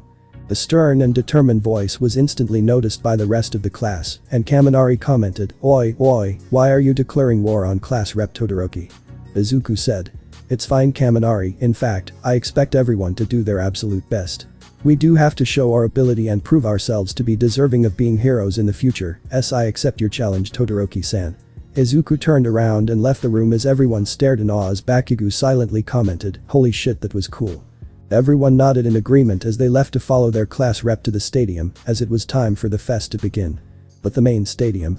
Alright ladies and gentlemen, here comes the famed Class 1 of the Hero Course, the brave students who faced a disaster a while ago, but survived through with their strength which they will showcase today. Cheering was heard across the huge stadium which is rumored to be able to fill up to 100,000 people.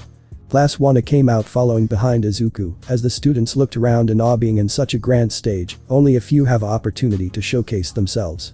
President Mick seeing that the Class 1 were in position announced. Now will come Class 1B, who are fired up as they trained extensively in order to prove themselves to be stronger than their rivals. Class 1B came out as competitive glares and smirks were exchanged between 1A and 1B students as Izuku waved a bit at Ibara, who beamed as she waved back. Kendo came up to Izuku and Momo as she said, "Man, this is big, you both excited?" Momo and Izuku nodded as Momo said, "Good luck to you, Kendo." Kendo grinned as she went back to her class to have them stand in their places. Soon, President Mick called the rest of the courses as a total of 250 students were competing for the prize. Soon from the entry came out Midnight smirking and her hip swaying as many men and teens alike stared at the walking beauty as women cheered for their idol. The students whom she teaches were showing embarrassed expressions, seeing their teacher like this as Midnight reached a small podium as she turned on the mic and said, "Hello all beautiful ladies and handsome men, I am your host this time, and the opening speech will be given by the top scorer of the UA's entrance exam, surpassing even the records of Endeavor and All Might by a big margin. It's the class representative of Class 1A, Izuku Midoriya." The last statement got an eyebrow raise and a lot of interest from a particular flaming hero who thought, "Even All Might's record, huh? Seems like you got some huge competition, Shoto. You better stop your rebellious actions and take this seriously using your fire side too." The rest of the top heroes were also interested in the last statement as they kept their attention on probably a upcoming top hero. Ryukyu, who was patrolling about, saw the screen as she smiled proudly at her best friend's introduction. Izuku came up on the podium as he took the mic offered by Midnight and brought it close to his mouth and said, "Good luck to all participants." In a monotone manner as he handed the mic back to a stunned Midnight who was expected an epic speech as even the crowd was speechless for a moment as Izuku returned to his spot. Inko chuckled as she said, "I was expecting this, he might be overwhelmed so he tried to make it short as possible." Akira and Athena nodded knowing Izuku for a long time. Midnight got out of her stupor as she announced, Anyways, with a short but encouraging opening speech, let's get started with the sports festival." The crowd cheered as Momo patted Izuku on the back as she could see he was a bit dejected about not giving a longer and more cheerful speech. Akeno commented, My. Who knew our seemingly perfect class rep would be nervous in front of a crowd?"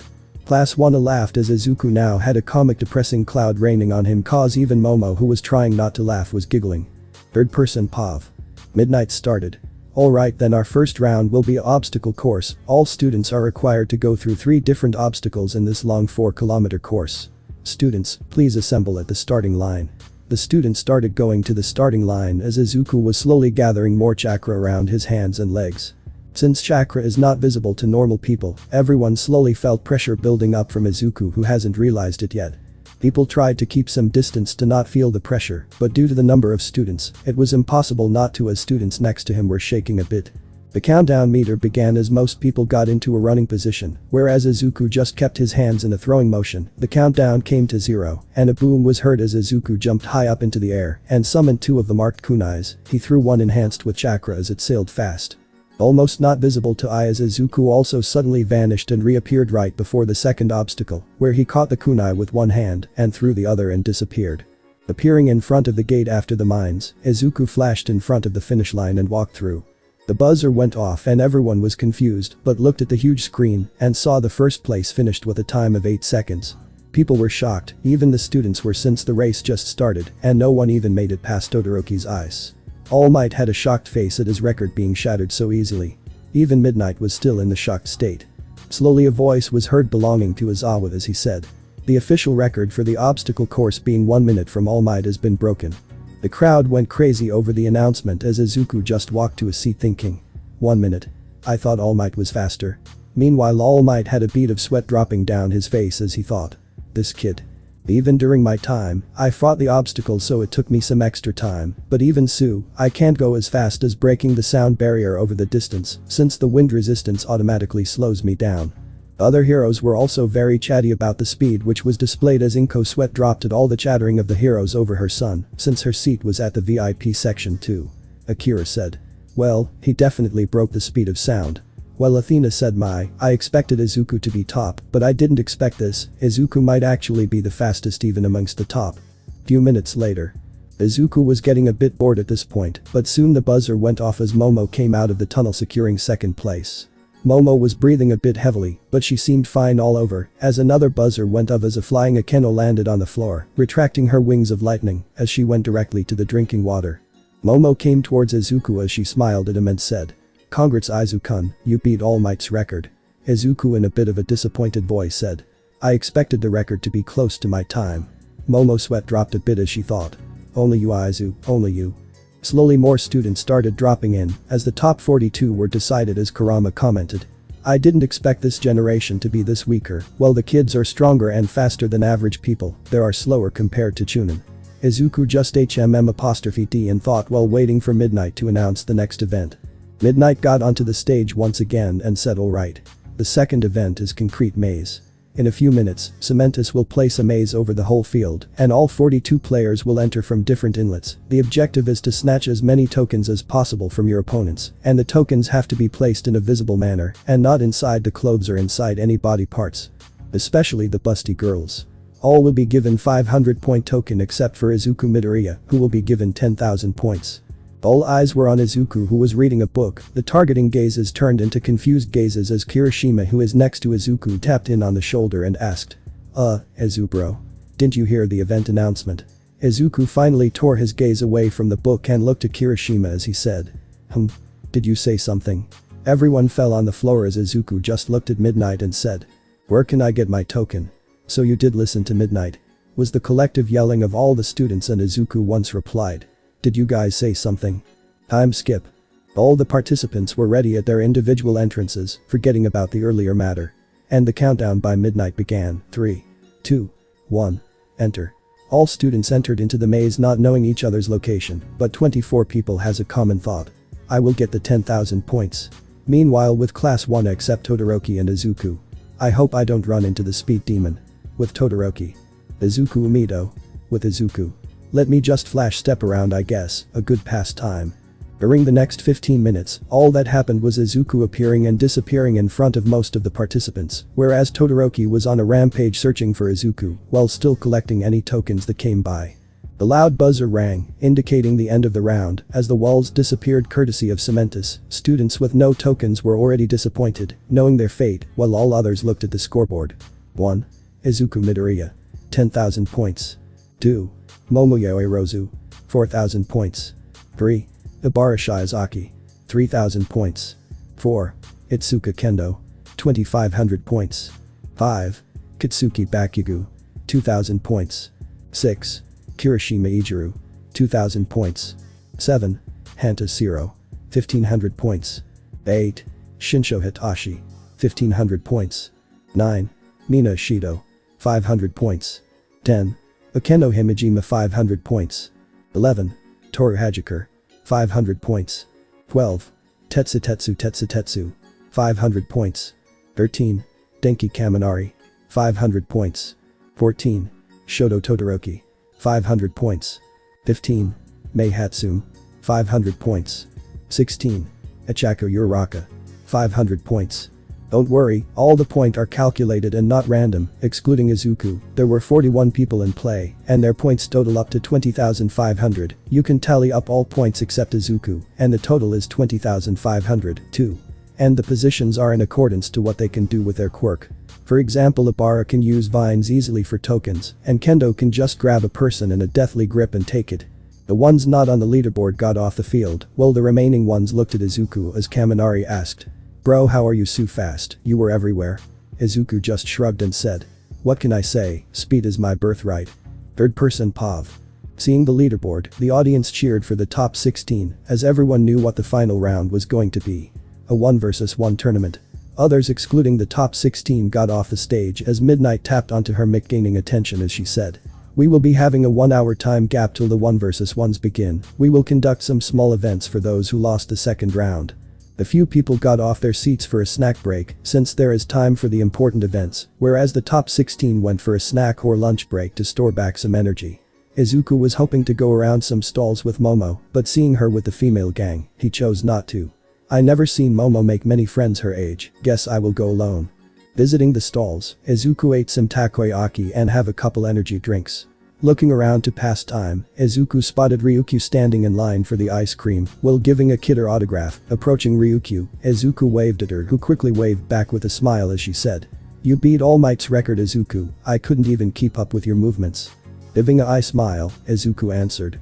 I had to show the villains what I am made of, since we both know gangs and villain groups will watch this to target any upcoming talents.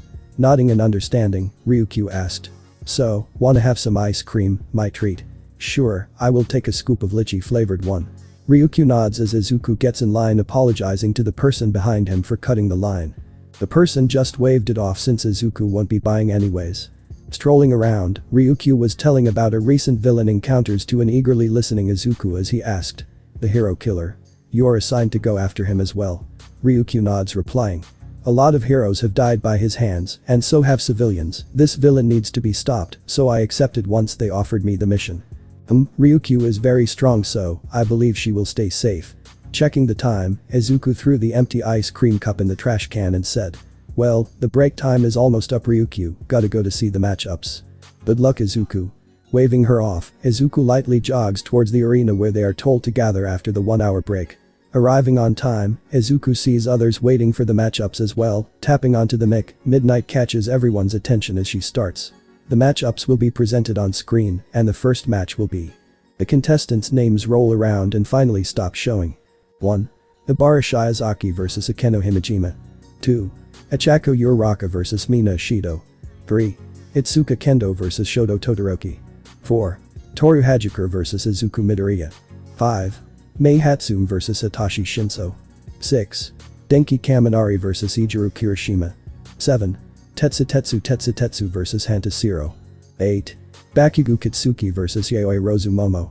Midnight announces, and our first match is between Ibara Shiozaki and Akeno Himejima. Jeering noises. The rest of the contestants can wait for their turn with their classes or in the waiting room. The contestants have left as Akeno and Ibara were on each side of the arena as present mic began. Alright folks. This is a match between a heartful believer of God from Class 1B, Shiozaki Ibara, and her opponent is none other than the Class 1A's goddess of beauty, Akeno Himejima. What's with the goddess title to my student? I don't know, Shota, I heard it from a couple general class boys gossiping about Akeno being the college's goddess or something. Sweat dropping at the rather embarrassing introduction, Akeno and Ibara gave each other a stare, meaning. We shall forget this ever happened. Midnight starts the countdown. 3, 2, 1, and fight.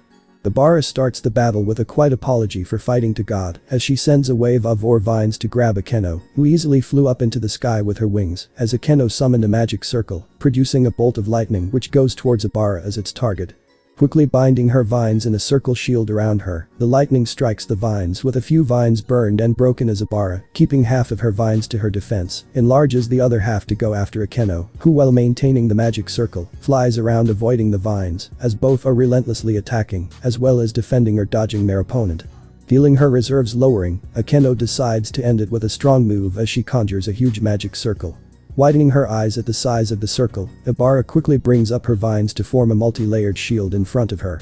The huge purple lightning hit the ground where Ibara stood upon as Akeno crouches and exhausting from the toll it took, the smoke moved away revealing Ibara with first-degree burns and all vines destroyed or scattered as she slowly fell to the ground. Teching on her quickly, Midnight brings up the mic to her alluring kissable lips as she announces. Ibara has fainted. The winner of the first match is Akeno Himejima. Giving a gentle smile, Akeno slowly walks back through the entrance as Mick talks. What a terrific first match, both the ladies have shown themselves to not be underestimated and Himejima's final attack even destroyed a portion of the arena. We sure have some powerful girls in our school, Shota. Indeed, both gave a commendable performance focusing not only on attacking, but also defending themselves at the first time. It was a good first match. Appearing on stage, Midnight signals Mick, who calls out, it's time for round 2, our contestants are Class 1A's bubbly girl, Ochako Uraraka, who will be fighting against her classmate famous for her unique appearance, Mina Shido. Both girls appear on stage with smiles on their face, as if gathering for a hangout. Midnight begins the countdown. 3, 2, 1, and begin. Uraraka immediately rushes Mina, having better chances at close combat, but is quickly forced to dodge sideways as Mina shoots acid from her hands. I am not making it easy, Acha. I will not lose Mina. Ochako starts running ahead in a zigzag manner, but is outclassed in speed as Mina, emitting acid from her feet, glides around the arena away from Ochako. Being forced to dodge from different angles, Ochako had no choice but to shield her weak parts while jumping around, dancing to Mina's attacks, who is not showing any signs of slowing down, continued for a few seconds as Ochako had first-degree burns on her arms and legs as she had been using them to protect herself. Mina was slowly tiring herself running out acid as she had been shooting and running around the arena the entire time. A small stumble of Ichako which was seen by the keen eye of Mina, who rushes forward. Ichako launches a strong punch at the approaching Mina, who bend her body back using acid to slid under the punch as she jumps and kicks into the back of Ichako's neck, which proved to be a critical hit as Ichako slowly fell to the floor unconscious. Checking upon Uraraka, Midnight points to Mina saying, "Participant Ichako Uraraka has fainted." The match goes to Mina Shido. In the stands, Denki quickly gets up worried about his best friend as he runs out, while Mina also stays till Uraraka was taken by the bots.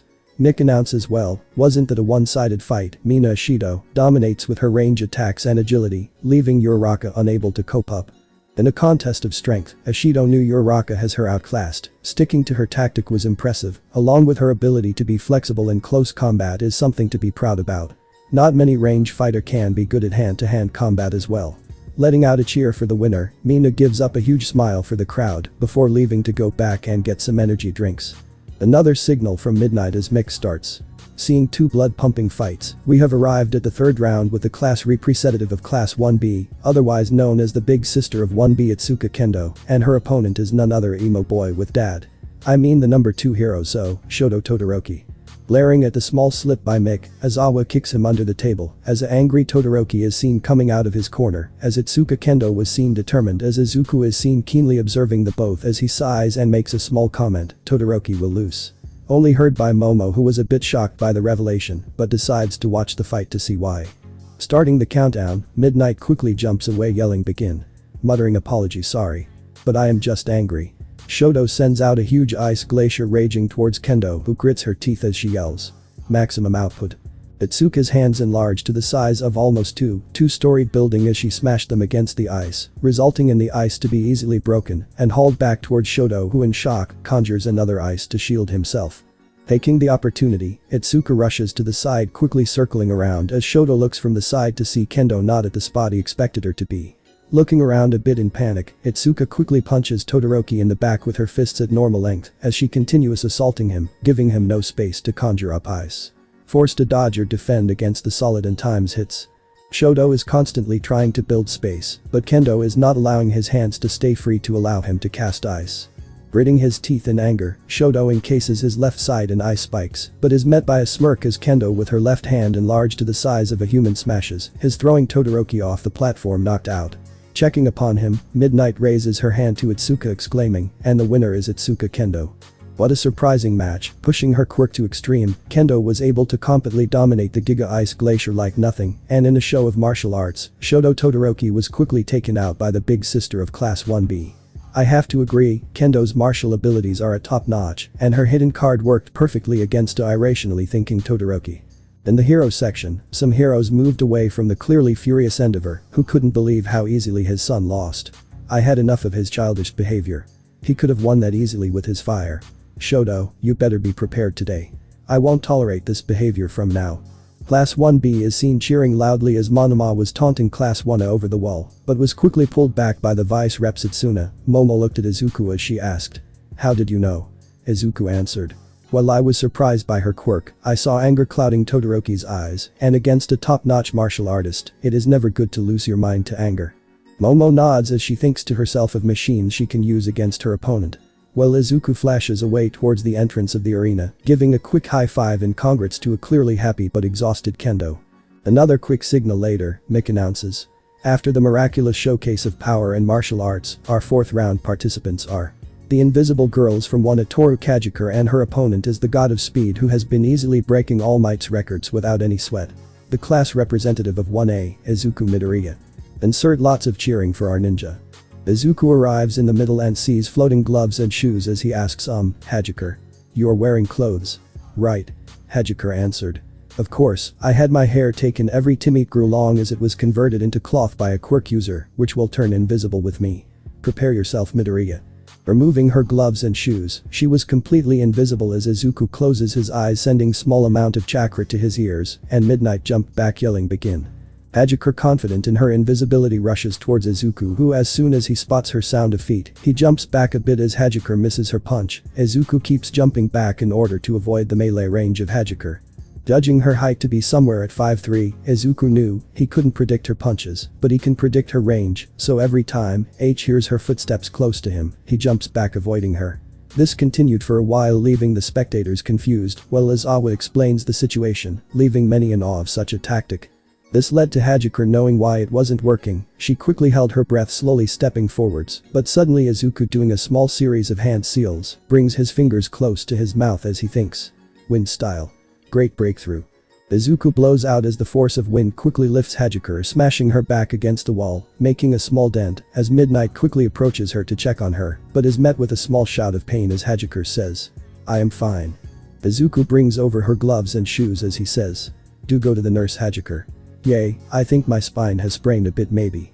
Calling over the bots, Midnight placed Hajikure on the stretcher. After knowing her position, she lifts Izuku's hands, declaring him as the winner as she whispers, "You senses are quite strong, huh? I wonder if your sense of pleasure is high too." Confused and a bit flustered, Izuku quickly jogs of the arena, while Momo and Akeno are seen glaring death at Midnight, with those around them scared by their presence. She made Izuku fluster. "Ara, I didn't expect you to be in competition, miss." Midnight. "I got some planning to do." Many were confused by why Kurama urgently requests Izuku to ask his mom for the calligraphy set, as Minato and Kushina laugh as Kushina says, "Well, I guess the best ninja art to be learned earlier will be Fuinjutsu, since it does not affect a child of his growth at all." Naruto sighed as he said, "I wish I was also given the chance to learn Fuinjutsu first and not after my marriage to Hinata." Giving a small glare to the whistling Hiruzen. Watching Kurama give instruction on how Izuku will train in calligraphy and Izuku's choice in learning acrobatics, Jiraiya commented, "I have to admit, the Nine Tails is a rather capable teacher." Minato quickly commented, "Yeah, unlike a white-haired student and teacher of mine." Kakashi just turned away in embarrassment while Jiraiya was gonna counter back, but Tsunade said, "All you taught him in 3 years was a taijutsu style, how to control Rasengan better and almost nothing else." Crying in a corner, others laughed at the white-haired sage. Watching Izuku intently listening and learning from Kurama about the basic strokes of calligraphy, Mito commented, "Looks like the child is rather good at learning what is taught to him. His first attempt with the brush is much better compared to mine." Kushina nodded, remembering when she would just run around and prank others instead of learning. Chapter 7. Watching Izuku diligently practice for a week with Inko and Kurama's guidance, Itachi commented, "Looks like Izuku-kun's drive to learn is rather impressive." Fugaku, looking at Itachi, said, "In a way, his growth might be similar to you, Itachi." Itachi nodded as Boruto was seen muttering on and on about genius and talented people as Hinata with a dry voice said, "Says the one spending his childhood hating his dad for no reason and not training at all." Sarada laughed at her husband's betrayed expression, while Himawari was seen trying to console him. Seeing Izuku and Momo meet after Izuku's calligraphy exam and Izuku feeding Momo, Ino comments, "Oh. Look at the cute children." Momo reminds me a bit of Hinata with the shyness. Hinata sweat drops but stays silent, knowing how much worse she was. Jiraiya laughs as she says, "Looks like the young kid will be quite a women killer in the future." But feeling the glares of the female populace, Jiraiya goes back to his depression corner, while Minato and Naruto sweat drop. They saw as Akira goes into Izuku's room and seeing the diary, Naruto comments, "Wow. I didn't know it was that bad." Minato sadly nods as he says, "Well, we didn't know about the kid before you met him, Naruto, so seeing this shows why Izuku is so cautious and scared." Many agreed. A child who was happy was suddenly met with the world's hatred, being unable to cope up. Watching as both families moved into the Yaoi Rozu mansion, Sakura comments, "Damn, that is one humongous palace." Many agreed as Tsunade says, "Well, isn't Momo-chan excited?" Watching the girl drag Izuku everywhere to show him, many agreed as they continued watching till Athena's sister came and the first tutoring session. After watching how Lena's husband came and the discussion about the plan to get evidence, Sasuke says, "That is a rather intelligent plan, to create legal evidence instead of shutting down the case right then and there." Minato comments, "Yeah, a plan is certain someone could have used against Danzo." With imaginary arrow going through his heart, here is enjoying Jiraiya in the depression corner. Watching the excited Athena also dragging Inko to bond, leaving a lonely Akira, Mito comments, "Well, like parent like child, huh? Now it seems obvious about Momo's excitement." Chapter 8. Upon seeing the Midoriya family's new home, many whistled in admiration over the layout and the training room as Hiruzen said, "If we had these equipment during our time in the school, the kids would have grown more." Upon seeing Izuku's diligent meditation and how he unlocked chakra on the first try, Hashirama commented, "God, this child will be a beast in the future. I don't know anyone who unlocked their chakra on the first try, even at the age of 6. Minato nods as everyone sees Kurama's shocked expression and his verbal comment about Naruto, who whines and says, "Hey. I am sorry for being such a brat, blame my genes." Kushina looked to the side a bit embarrassed knowing where Naruto inherited it from. Sasuke, watching the amount of chakra, says. That is a rather huge amount of chakra for a young child. I think he might be a descendant from a clan. Minato then says. Well, that might be true. A chunin level chakra for a 6-year-old is a lot. They watched as how Izuku was able to overcome the leaf control exercise quite easily. Minato, hearing Kurama compare Izuku to him, chuckled as he said. As sad as it is, the kid is much smarter than me when I was young. That is such an easy way to learn the control exercise. I did work hard as well as smart, but looks like the child does it much better than me. Sasuke looks at Sakura as he asks, isn't that how you learned your leaf exercise in school? Sakura shook her head saying. No, I actually practiced at home the whole day so I can impress everyone the next day. Impress Sasuke, you mean? Countered Naruto and Ino as Sakura just looked to the side. The cast watched over the month how Izuku trained himself while slowly bonding with Alina, his teacher, and his friendship with Momo, and how Athena was quick to become best of friends with Inko. Rock Lee comments. Such a youthful friendship. Right, Guy Sensei? You're right, Lee, that is a youthful friendship. Ignoring the excited and weird duo, Kakashi says, I am feeling a bit of deja vu to happen in the future. Others looked confused but continued watching. Chapter 9. Watching in awe as Izuku continued to learn tree climbing exercise as easily as he learned the leaf exercise, and how Kurama proposed teaching the throwing arts. Sasuke sighed as he said, and we used to think of our generation as prodigious. The Konoha 12 let out sighs of disappointment but were assured by Shikaku, who said, you guys grew up during the peaceful times, so we didn't train you much and let you all have your freedom. Ino quickly asked. Then we would have been as good as Izuku at learning. Her hope was crushed with the collective response of the older generating saying nope. No chance. No. As Ino gave a depressive sigh. They saw Izuku's plan to acquire shuriken and kunai and how he executed it. Laughing as they saw the embarrassment on Izuku after giving a hug to a shocked Athena. Watching over the next month how Izuku was making visible progress on his training each day, and a rather proud Kurama, on which Naruto grumbled about not ever seeing that expression on Kurama. Everyone cheered during the court scene where Aldera was judged guilty, with most of the faculty arrested, and how the government took responsibility over the issue. Minato and Fugaku shuddered watching as how Athena threatened Akira when he didn't agree to Momo learning throwing arts, as their wives were as scary if not more than Athena. Events happened and it was finally Izuku's birthday. Having a good laugh over a scared Izuku sticking to the ceiling. They watched as Momo gave a steel necklace to Izuku with a picture of them playing. The females cooed over the gift. It was finally Akira's turn, and Kakashi felt his senses tingling as he watched very intently. There was dead silence in the heaven as everyone saw a mask similar to one Kakashi has was given to Izuku by Akira. Kushina cursed. I swear, if Izuku wears that 24/7, I will beat this Akira bastard when he comes to heaven, a notion which was agreed by Rin, Minato, Naruto, Sasuke and Sakura. While Kakashi was seen standing with an extremely proud expression on his face as he had tears of happiness streaming down. Everyone agreed on Inko's statement of learning something musical to relax, which was something many ninjas didn't, as their only relaxing ways were their rather high hormonal drive. Especially the females, which can be 100% agreed by the snake mistress, Anko Mitarashi. Third person Pav. Back on the mic, Present announced. Let's move on to the next matchup. We now got Mei Hatsune, the tech genius from the support class versus Eraserhead's Wannabe-san from General Department. Hitachi Shinso. A smack was heard as Present Mick had a lump over his head and Izawa a smoking fist. Both contestants are seen walking out of the corners, with one of them being extremely wrapped in gadgets and the other walking over to the middle with hands in pockets. Midnight then yelled begin. Shinso immediately asked. What are those gadgets?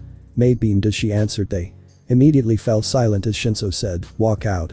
Wordlessly, Mei just walked out as Midnight announced. Winner with walkout is Hitachi Shinso. Many in the crowd were shocked at what happened as Present Mick asked, that was. Shota, could you explain what happened there? Izawa crossed his arms as he said, I won't, since his quirk is his only way to victory. Many contestants grumbled as Present Mick announced anyways. Moving on from that, we got from the Hero Class 1A, the Pikachu wannabe with psychic personality, Denki Kaminari. Battling against his muscle-head best friend of Hero Class 1A, Ijiru Kirishima. Cheers and laughs were heard as a grumbling Kaminari came out cursing at Present Mick, with a slightly embarrassed Kirishima from the other side. Walking upon the stage, Midnight got a nod from both the contestants as she brought the mic to her mouth as she began the countdown. Alright. 3, 2, 1. Begin, Kaminari yelled. I will finish this one move, bro. 1,000,000 volts. Kirishima hardens his body to the max as he yells. I already knew, bro. I will tank it. Lightning hit Kirishima, producing a bit of smoke. Kirishima the jumped through the smoke, shocking many, and decked a dumb mode Kaminari in the face, making him fly off the edge onto the grass. Kirishima looks fine except for the burnt marks and panting cause of all the endurance he spent to tank the hit. Midnight then announces that Pikachu is unconscious. This match goes to Kirishima. Pumping his fist up, Kirishima waits till his friend gets carried out and follows after. Present Mick then looks at the list as he announces from the booth. Now that was a good Pokemon battle folks, let's move on to the next fight which is between the Steelix, Tetsu, and battling this Steelix will be the wannabe Spider-Man, Hantashiro.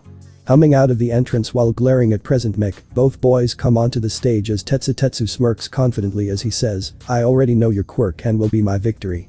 As Shiro says, we will see man, you look too alike to Kirishima. Tetsu gets a bit of a tick mark hearing the same comment over and over again. Midnight then announces alright boys, 3, 2, 1, begin.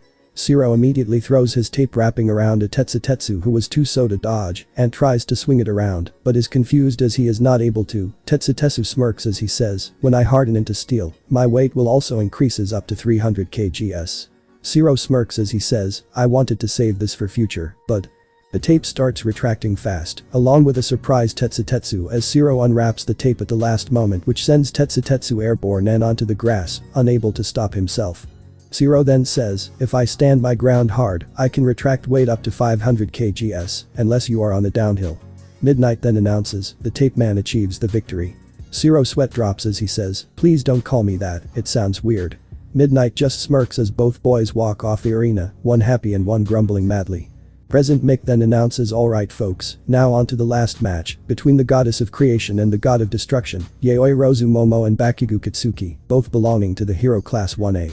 Cheers were let out hearing the names and supposed titles of the last two contestants, especially Momo's, since everyone know of the Yayoi Rozu family legacy.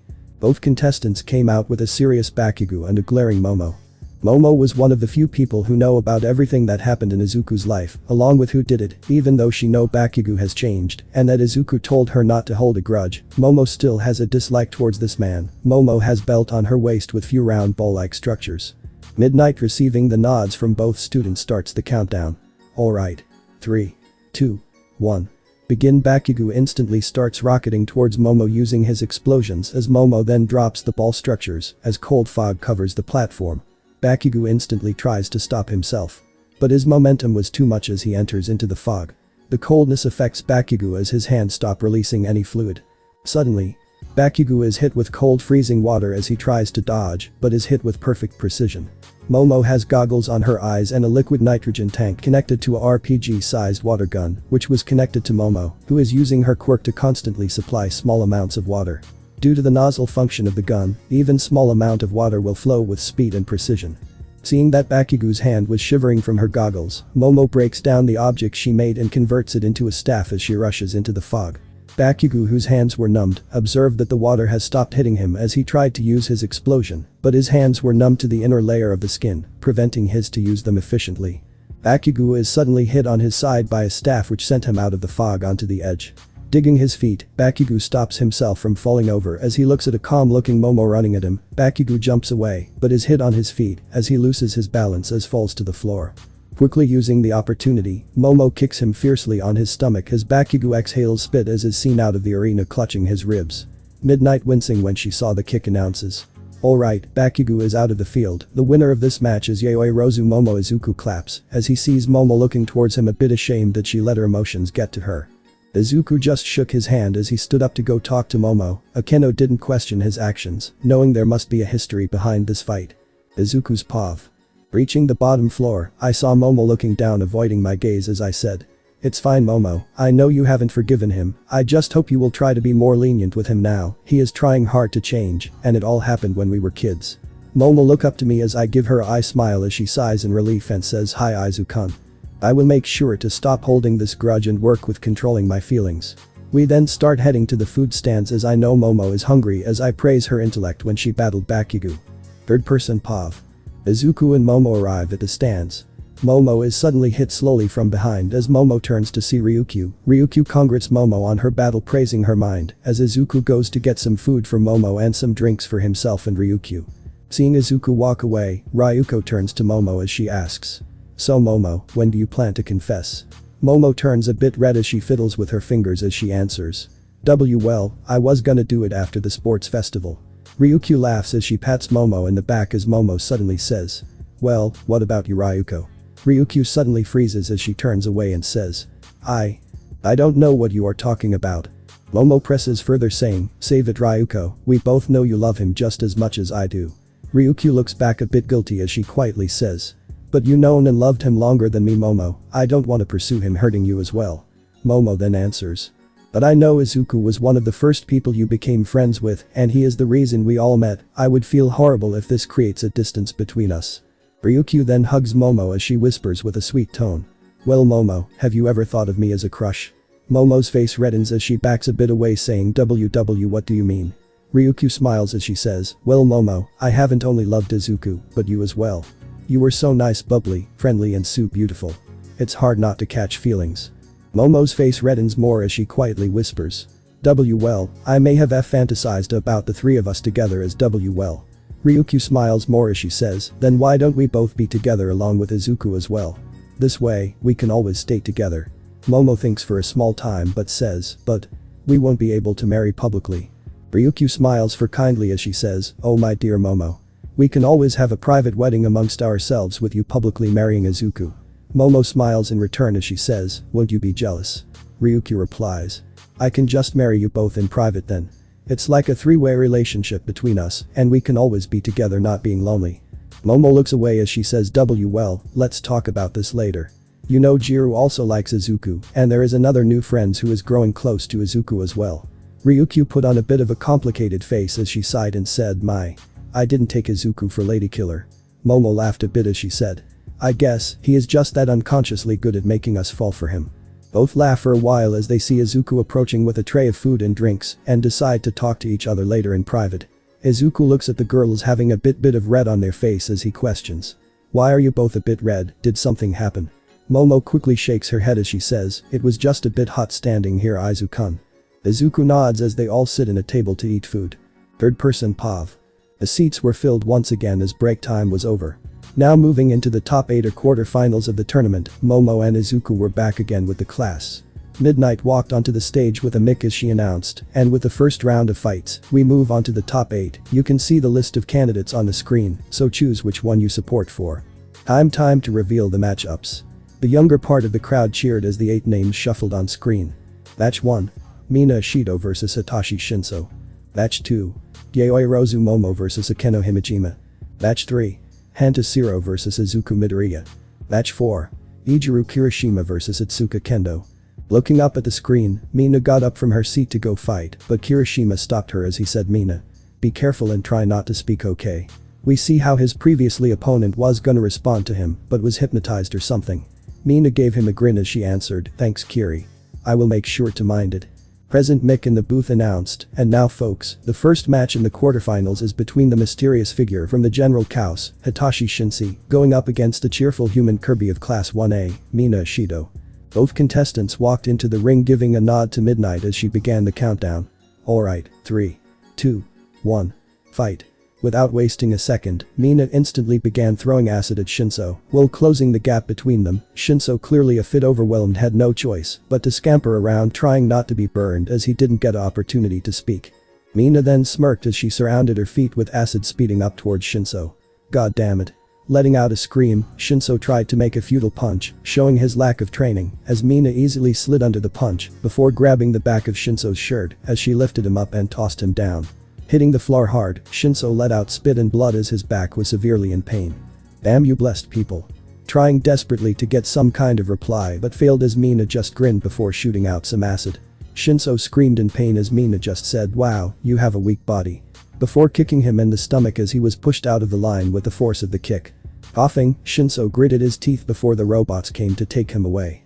Midnight came close Mina as she rose Mina's hand declaring, "And the winner is Mina Ishido going for the semi-finals." The crow cheered as Mina gave a bright smile waving around before she left the stands. Izuku watched a bit proud of his classmate winning so easily and her cheerful personality catching people's attention. Izuku looked at Kirishima too, seeing how even though he was not the smartest in class, his battle instinct is quite crazy. Seeing both Momo and Akeno silently go down, Izuku looked more focused as it was his close friends who are battling after all. Up in the booth, Present Mick started. Alright folks, this is a match between arguably some of the top female candidates of the hero course. We have the Thunder Priestess, Akeno Himejima going up against the Goddess of Creation and the President of Class 1A, Momo Yaoyorozu. Coming onto the field, Momo gave Akeno a smile as she said, "Let's not hold back Akeno." Giving a smile in return, Akeno answered, "I will not dare so, President." Giving a nod to Midnight who began the countdown. Alright then 3, 2, 1, fight. Momo instantly created a full leather sweater around her and a huge wooden shield. Akeno shoots lightning which hits the wood, breaking it apart, but Momo is not affected. Making rubber gloves, Momo charged towards Akeno who suddenly summons wings made with lightning flying into the sky. Momo then makes a 1-inch thick sheet of rubber as she couches under it, hidden from view. Akeno constantly tries striking with lightning which doesn't work so Akeno decides to not waste more energy and lands on the ground away from Momo. Momo creates a small grenade as she compresses shallthane vapor. Fluethane. In quantities into it as she creates a mini grenade launcher. President. Come on out. We don't have all day. Momo throws the rubber sheet up shielding herself from view as Akeno immediately flies up. Momo jumps towards the side as she shoots the grenade launcher. Being unable to react in time, the grenade hits the lightning wings, causing the gases to rush out spreading around Akeno's area. The audience were unaffected as there was an energy barrier around the fighting area. Momo had his face mask as Akeno who slowly falls to the floor wobbling as she chuckles. I guess I lost. Falling asleep. The gas slowly spread all over the arena neutralizing itself as Midnight blocking her nose with a face mask comes onto the field. Raising Momo's hand, she declares the winner by knockout is Momo Yaoyorozu. Momo smiles as she goes towards Akeno. Momo was equally exhausted, creating so many things. Making a small bottle with cold water, Momo splashes some on Akeno. Waking up, Akeno looks around gathering her bearing as she looks at Momo offering her a hand. Grabbing the hand, Akeno pulls herself up as she surprisingly hugs Momo as she whisper. "You were so cool, President. I will make sure to defeat you next time." Momo replies, "We will see Akeno." They separate as things Momo made turn back into shiny particles merging with her. Feeling some of her energy back. Both go out of the arena. In time to see Izuku walking towards them. "You both fought really well, Momo. Your knowledge with chemicals is still a mystery to me. Akeno, you were also able to increase your duration of using lightning. Maybe you need more practice on control is all." Both give a cheerful smile at the compliment. "Thanks Izuku." Giving a eye smile, Izuku walks by going to the arena for his match.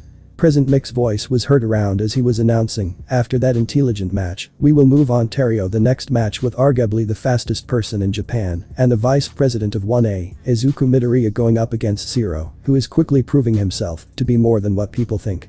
Both boys are on the stage as Zero was seen with a nervous smile. Izuku just keeps silent as Zero seats as he says, "PLS don't hurt me too much vice press."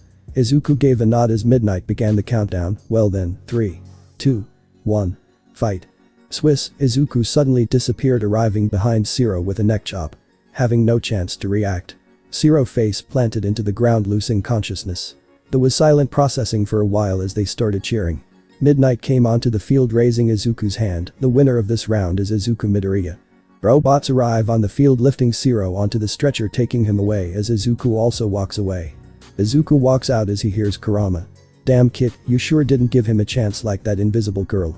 Izuku shrugs as he thought. I mean, Zero already had given up halfway when he said to go easy on him. Izuku looks at Suka walks towards him as she passes by him as she says, "I can't wait to test up with you Midoriya." Izuku pauses looking back, seeing Kendo walk towards the arena as he just walks away whispering. "As much as I want to expect strong opponents, I know for a fact no one here can defeat me. I was trained for the sake of not being a hero, but to protect people any way possible even killing the villains."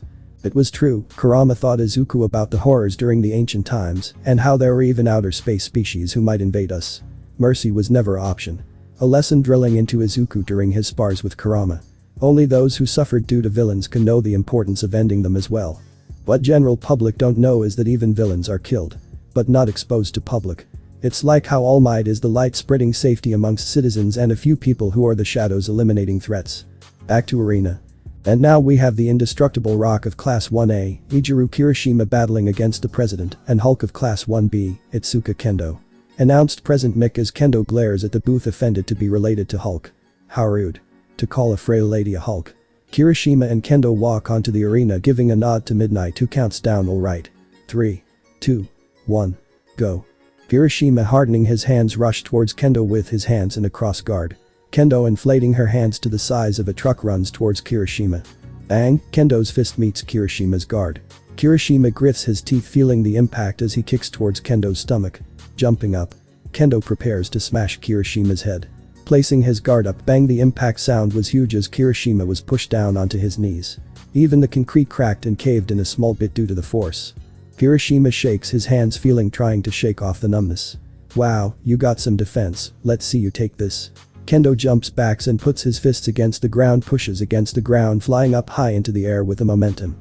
Now extending her fists more to cover the more area than Kirishima can escape, she starts falling towards the ground with her fist facing front. Kirishima pales as he pushes his hardening to the limit and curls his hands and legs up. Boom! Like an explosion, a huge sound was heard as the arena broke up into parts. The smoke cleared as Midnight saw Kirishima fully knocked out with his hands twisted and broken. The robots come take him away as Midnight goes to Kendo, who was panting and shaking her hands a bit in pain, thinking, damn it. Punching that guy in concrete was too much for my poor arms. Midnight points to Kendo, declaring, and the winner of the last round of the quarterfinals is Itsuka Kendo. Kendo waves her arms around with a small pained smile as she goes towards the infirmary. President Mick then announces, we will take a 10-minute break to check the condition of the students and be back with the semi-finals. The mic turns off as President Mick turns to Izawa as he says, man, this batch is crazy. Izawa, she literally destroyed the arena. Izawa nods as he replies, true Mick, but this is what we need, stronger students to take up the mantle. We both know All Might is not immortal. Mick nods his head, understanding Izawa. But Izuku. Seeing the fight, Izuku looked surprised at the destruction. I did not expect this level of destruction from her, I admit. Kurama replied. That girl really went all the ways to train her quirk, kinda like you, kid. Izuku could agree with Kurama. Her quirk is not related to any element either. So he can't just seal it. Izuku shrugs, thinking, I guess I will reveal another jutsu. She might think I will do what I did with Zero after all. You have to be careful, kid, her physical strength is more after all. It may not hurt, but the momentum will definitely push you off. Izuku smiles under his mask. I just have to take her out faster than before. Third person Pav. It was the top 4 left, who were Mina, Momo, Kendo and Izuku, as they were on the stage as Midnight was addressing the audience. Alright guys, time for the top 4 and let us see the matchup. 4 names shuffled around on the screen as they finally stopped revealing. Match 1. Mina Ishido vs Itsuka Kendo. Match 2. Izuku Midoriya vs Momo Yaoi Rozu. Momo, who was still exhausted from her match, looked a bit nervous as she saw Izuku look at her with an even stare. Mina was still bubbly as ever, but Kendo was a bit exhausted and in pain from her fist, hitting the concrete harder than ever during her match with Kirishima. Midnight announced, alright, it's time for the match 1 between Mina Ishido and Itsuka Kendo. May the other participants wait on the side. Momo and Izuku walked off towards Midnight Station beside the arena as Mine and Kendo stood, facing each other. Midnight walked in between as she put forwards her hand. Alright then. 3, 2, 1. Begin. Mina started by shooting acid at high speeds towards Kendo, who was running around the field, dodging. Mina, seeing that her opponent was too agile for her aim, started sliding around the floor, throwing acid on the ground, limiting Kendo's movements. Kendo, noticing having her movements restricted, concentrated her quirk on one arm, making it the size of a truck, as she pushed off the ground using the fist, launching herself more than 13 meters in the air. Instead of panicking, Mina tooled the opportunity to shooting acid at the airborne target as Kendo, with her hand still big, aimed it towards Mina while falling down at her. Kendo's hand was working as a shield, but it was still being burned by the acid as Kendo cringed in pain. Mina, releasing acid from her feet in one quick push of her feet, quickly slid off, dodging the fist, and Kendo hit the concrete full force. Kendo gave a shout in pain as Mina took the opportunity to quickly slid up and kick the disoriented Kendo in the back, pushing her off the arena. Pressing a button to call the med bots. Midnight announces, and the winner of that match was Mina Ishido. With President Mick in the booth continuing. Wow, our acid queen striked again with a clean victory using agility. Izawa continues. Ishido's quirk is very versatile and dangerous, seeing she can control the acidic level of her acid, and she has an excellent way of controlling it as well. Mina grins while waving and going of the stage, as Midnight comes up saying, alright, time for the second matchup of the semi-finals. It's Izuku Midoriya versus the Princess of UA, Momo Yaoi Rozu. Izuku walks up to the stage with no expression on his face, while Momo walks up determined to do her best. Izuku's Pav. Momo. You have come a long way in training. I will test you today on your progress. Alright Momo, show me your training. She nods, bringing out her staff and creating a waist pouch for her throwables. I look at Midnight, who walks up the stage putting her hand forwards as she starts. Alright then. 3, 2, 1. Start. Momo rushes me, striking forward with the staff which I push aside with palm. Third person POV. Using the momentum from which Izuku pushed the staff, Momo rotates, striking from the side as Izuku jump, avoiding the staff. Momo then extends the staff from where she held, causing Izuku to hold the staff while being pushed off due to the force of its extension. Izuku raises his hand, striking the metal staff and breaking it to stop the extension as Momo absorbs the part of the staff as she takes out a handful of shuriken, throwing at Izuku, who jumps aside to avoid it. Momo uses the time to make a smoke grenade as she also wears a mask, throwing the smoke grenade to the ground. Izuku knew where Momo was but stays still to see what her plan is. Izuku suddenly moves to the left as he hears a slashing sound. Izuku holds a hand sign as suddenly wind explodes from him, clearing the smoke and pushing Momo back a bit. The smoke clears as Izuku sees Momo using a katana with a rounded edge. Izuku takes out 2 kunais as Momo rushes, slashing at him with all she learned as Izuku calmly parries the sword with the kunais. Momo then does a forward slash as Izuku spins around after kicking Momo's feet, making her stumble as he uses the handle of the kunai to hit Momo's back, making her fall to the ground. You're good with the sword, Momo, but don't forget that you should never place too much weight on one foot cause it's easy to make you lose your footing. Momo gets up as she glares a bit at Izuku for lecturing her in the middle of a match as she suddenly throws more shuriken at Izuku, making him jump back as Momo creates a net gun shooting at Izuku. Coating his kunai with wind chakra, Izuku cuts up the nets, making it fall aside as Izuku places one step forward and disappears as Momo turns around, thinking she might be attacked from the back, but Izuku was above her as he holds her shoulders like he was doing a handstand on her shoulders and lifts her up while landing on the floor and throws Momo over the edge. Midnight, seeing that Momo was off the arena, declares. By ring out, the winner is Izuku Midoriya. In the booth, present Mick comments, and the speed demon strikes again, both contestants showing their abelites with different weapons, and Izuku Midoriya in a show of acrobatics and strength throws his opponent in a unique style. Azawa continues. Aoi Rozu Momo was also very adept with her weapons and tactics, but Izuku Midoriya shows more prowess with physical combat, even compared to most pros. The audience cheered as Izuku helps a pouting Momo, standing up as he puts on a helpless expression at Momo, who seemed to be mad at him. You have gotten a lot better recently, Momo, you are really good with the katana. Momo, silent for a while, replies, I have been practicing, but Izuku-kun, did you really have to throw me like that? You could have neck chopped me like Zero. Izuku scratches his mask near the cheek area as he thinks. Well, I can't say that I was a bit too into the match, now can I? No kid, you can't unless you want Momo to ignore you for a week. Says Kurama as Izuku dreads at that happening as he replies to Momo, I was just showing you example that you can even be attacked from above you, is all. Thinking about it, Momo sighs as she says fine, but I want a date in the mall after this tournament. Yes. Replied Izuku immediately. Izuku and Momo froze as they processed what they just said as they stated, getting red in the face as Izuku says we will talk about the date later. Why yes. Replies Momo as she runs off towards the stands. Izuku stays growing more red under Kurama's teasing as Midnight chuckles at what she witnessed. Going up to the stage, Midnight announces, alright folks, now is time for the finals between Mina Ishido and Izuku Midoriya.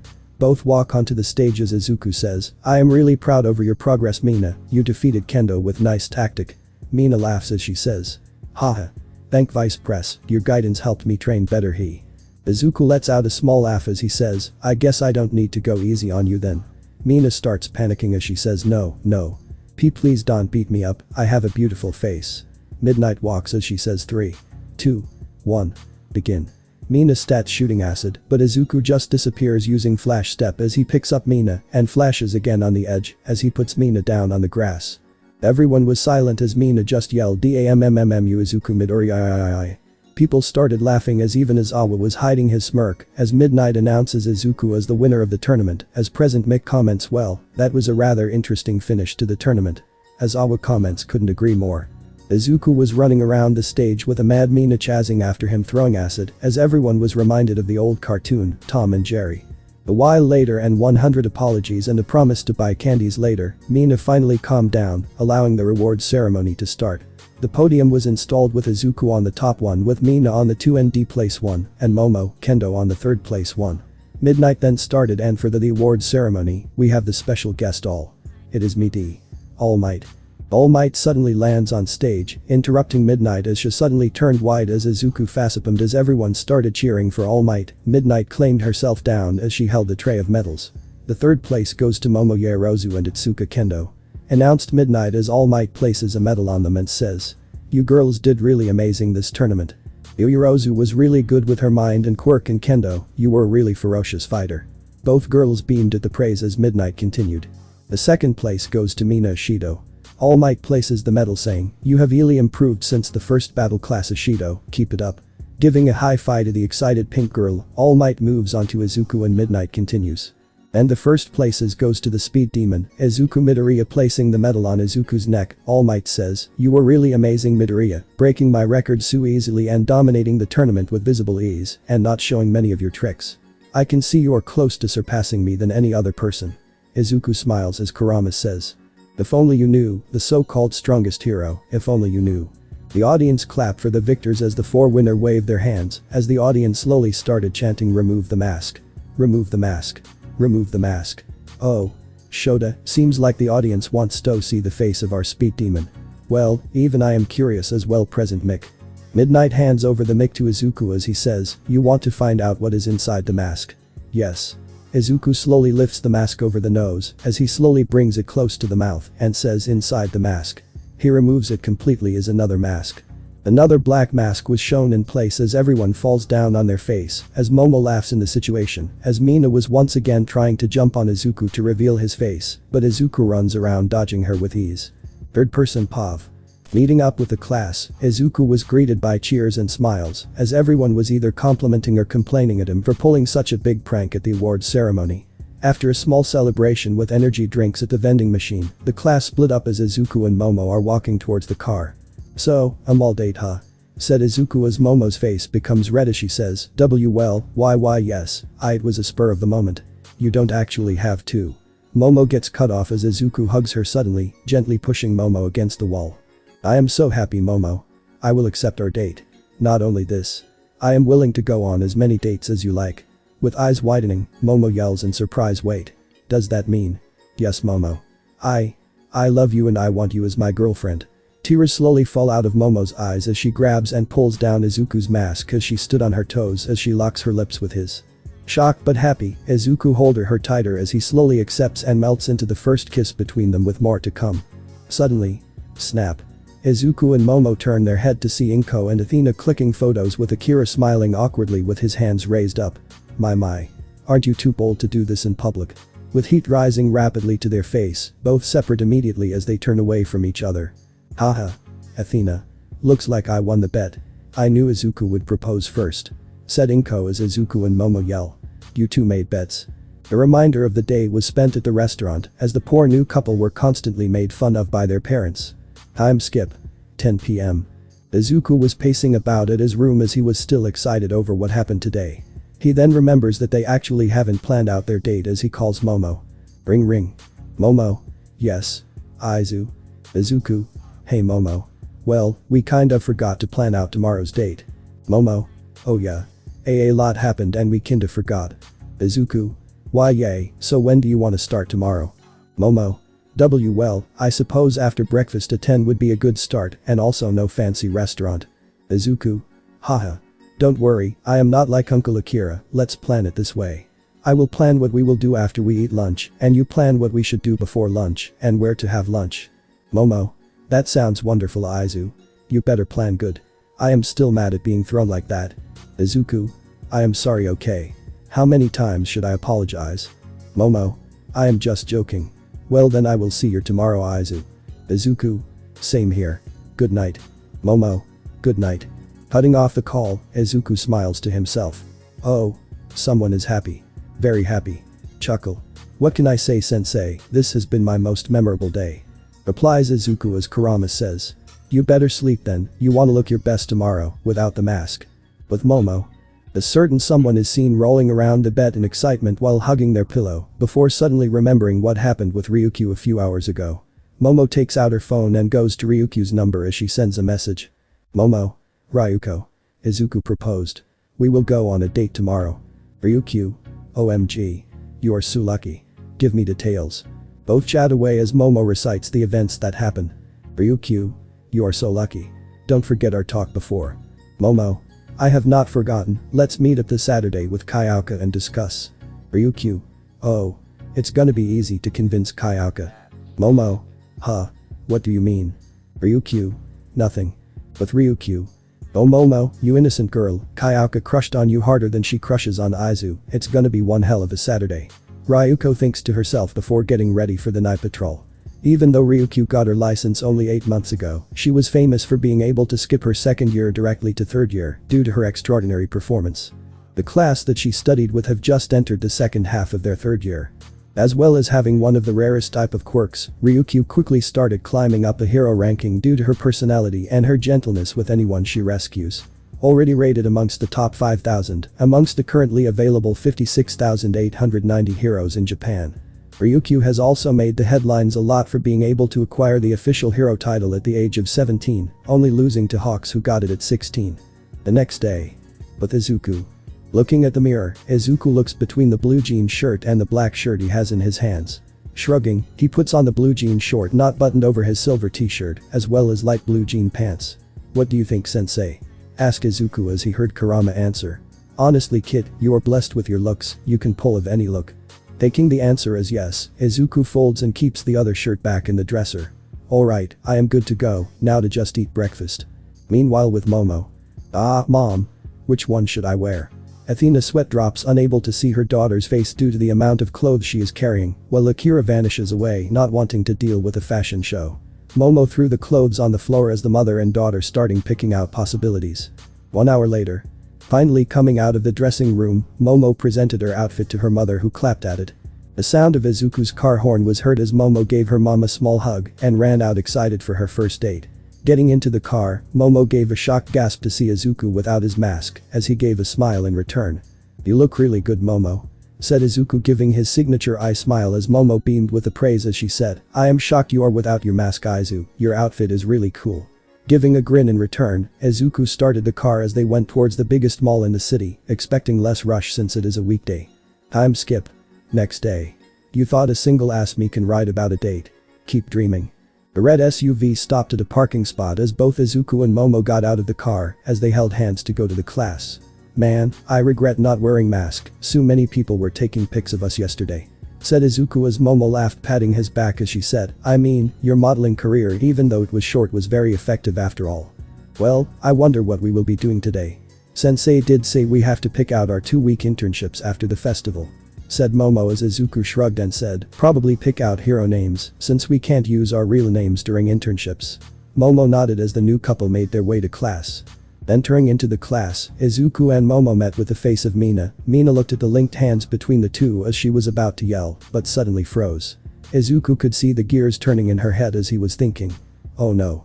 OMG, our vice rep is Yuzuki the model. Yelled Mina as Izuku facepalmed as Momo stifled a laugh as the class was shocked as they yelled. What Mina then yelled, I saw the video of Yuzuki running away from fangirls while carrying Momo, but Izuku is holding her hands. So he is Yuzuki. Izuku was cursing in his head that someone dumb like Mina had to be the one to discover him. The class started crowding Izuku and Momo as Aizawa in the hallway sweat dropped at the scene as he sighed. Momo then said guys. Aizawa-sensei is here. Everyone seemingly teleported to their places as a irritated Izuku and a giggling Momo walked back to their places. The Kendo who saw Izuku sit down, said Ara. I didn't expect you to be that famous model Izuku-kun, I wonder what else you are hiding. Izuku just groaned as Kurama said in his head. How about the fact that you can single-handedly destroy All Might? Izuku sighed as he replied. You are not helping in this situation sensei. Aizawa then came up to the desk as he said. Alright problem children. You guys know that you will be picking your internships today but before that. We have another important thing to do, which is. The students looked in anticipation and fear expecting some grueling task as Aizawa continued. Choosing your hero names. The fun activity. The students cheered in unison as Aizawa glared with his quirk making the class stop their celebration as he continued, but I will not be the judge of your hero names, cause if you choose a bad one, there will be hell to pay. Said Midnight as she walked into the class getting the attention of several boys and a couple girls. Oh. It's Midnight. I guess someone like her is best suitable for judging our names, since her hero name is one of the most popular ones. Man, those bunkers are B. Smack. Shut up Kiro. The class calms down as Midnight stands on the front desk with Aizawa slithering out of the classroom. Midnight announced, now each of you take a board from the desk and write a hero name, and I will judge your choices. The students line up taking the boards as they go back to their places discussing with their friends. Most of the hero names are same and unchanged. Midnight then calls on Akeno, who walks up to the front showcasing her board as she says, "I chose Lightning Priestess as my name to represent my power and my family tradition." Midnight gives a thumb up as Izuku walks up, being the last to showcase as he shows his board saying, "And I chose to be the Green Flash, the reason should be quite obvious." Midnight nodded in approval as she then announced the end of the class and told the students to go to the principal to register their hero names for now. The day ended as Izuku, who was waiting for Momo, got a call as he accepted it as asked. Izuku. "Hey Momo, where are you?" Momo. "Izu, I will be hanging out with Kayaka and Ryuko for the evening, you can go home without me." Izuku. "Alright then love, I will see you tomorrow morning then." Momo. "Alibi." The call was cut as Izuku decides to drive home for the day. At home, Izuku's pav. Entering into the house, I don't notice mom's presence, I guess she went for extra shift.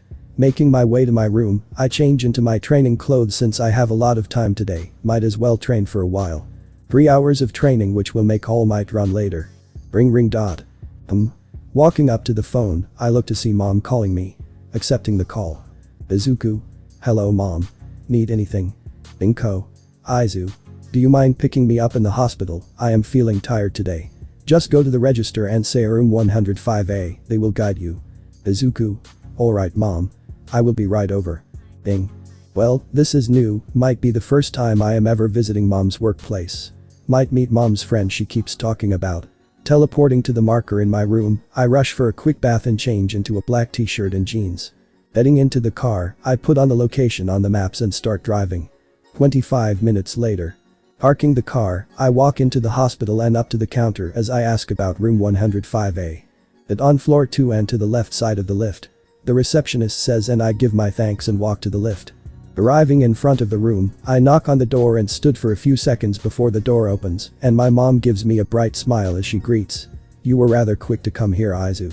Come inside. I will introduce you to my friend." Walking inside, I see a lady looking to be in her late 30s or early 40s with little wrinkles around her eyes, maybe due to lack of sleep.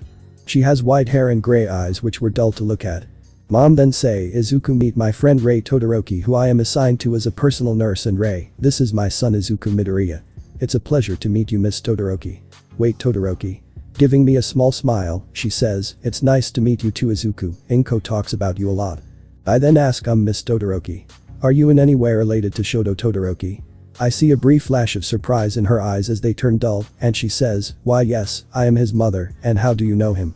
I rub the back of my head a bit sheepishly as I answer. "Well, Miss Todoroki, I am his classmate at UA." She then says, "Ooh, I thought I saw you somewhere, you were the winner of the sports festival. Congrats on that, Izuku." "Thank you, miss." She then turns silent for a moment and she says, "Izuku, how is my son in school?" I was surprised, doesn't he tell his mom about his school life? Nevertheless, I answer. He is smart in studies, he does come of as cold, but he does have people talking to him, but he does have a strange obsession of only using his ice and not using his fire. I see her eyes turn dull as she says, "I see, I wish I could talk to him one day, but he probably doesn't want to." Izuku's pav. The night passed as I contemplated what my mom told me about Miss Todoroki's past with Shoto. Never would I imagine that Endeavor would behave like this with his family. I woke up, I already finished packing my bags for the internship. I can't go with Ryuko since she is still a newbie in the hero field. I did pick Maruko since I saw many news articles point out about her never taking in any interns. I wonder why she picked me, but anyways. Her secretary did send me the agency location. I went downstairs for breakfast. I first have to go to the station to drop off Momo and pick up my hero costume suitcase with Izawa. Thankfully, the agency is near to the station. "Izuku, are you leaving? You will be late if you don't." I hear my mom yell as I reply, "Yes mom. Just a minute." I put on my shoes as I take the keys while I go out. I recently widened the size of the sunroof on my car. I don't know why I did. But I did. Strapping on the seatbelt, I start the car and drive towards the bigger mansion in front of me. "Good morning, Izu-kun." "Morning, Momo." Flashing me a smile, Momo gets into the car as I ask, "So is all of your stuff ready?" Momo pointed at the back as she said, "Yep. 2 whole suitcases." I let out a sigh as I said, "My dear Momo, is there a need to pack so much when you are a walking shopping mall?" Momo gives me a sheepish smile as she says, "Well, it is my first internship and is with Iwabami, I kind of got too excited and forgot." Letting out a chuckle, I start driving while Momo connects to the Bluetooth to play songs. 20 minutes later. Parking my car, I offer to carry Momo's luggage since mine is sealed in my storage tattoo anyways. I spot Aizawa in platform 5 as we both stand in front of him. I see no one else arrived yet. Aizawa turned towards me as he spoke. Good luck on your internship, Midoriya. Maruko can be quite a character. I see him sending me a glance of pity as I reply. Thanks, sensei, I am sure I will be able to learn new things. He nodded as we stood in silence waiting for others. 10 minutes is the amount of time we had to wait till everyone arrived. Aizawa, after taking attendance, said. Try to learn as much as possible because this is valuable experience, and don't cause trouble or do actions which will tarnish the academy's reputation. Don't use your quirks without permission of your intern teachers. That is all. Now leave. Yes, sir. Everyone ran off to their stations as I stored my costume suitcase and my tattoo. That storage ability is really convenient, said Aizawa as I nodded. I do agree.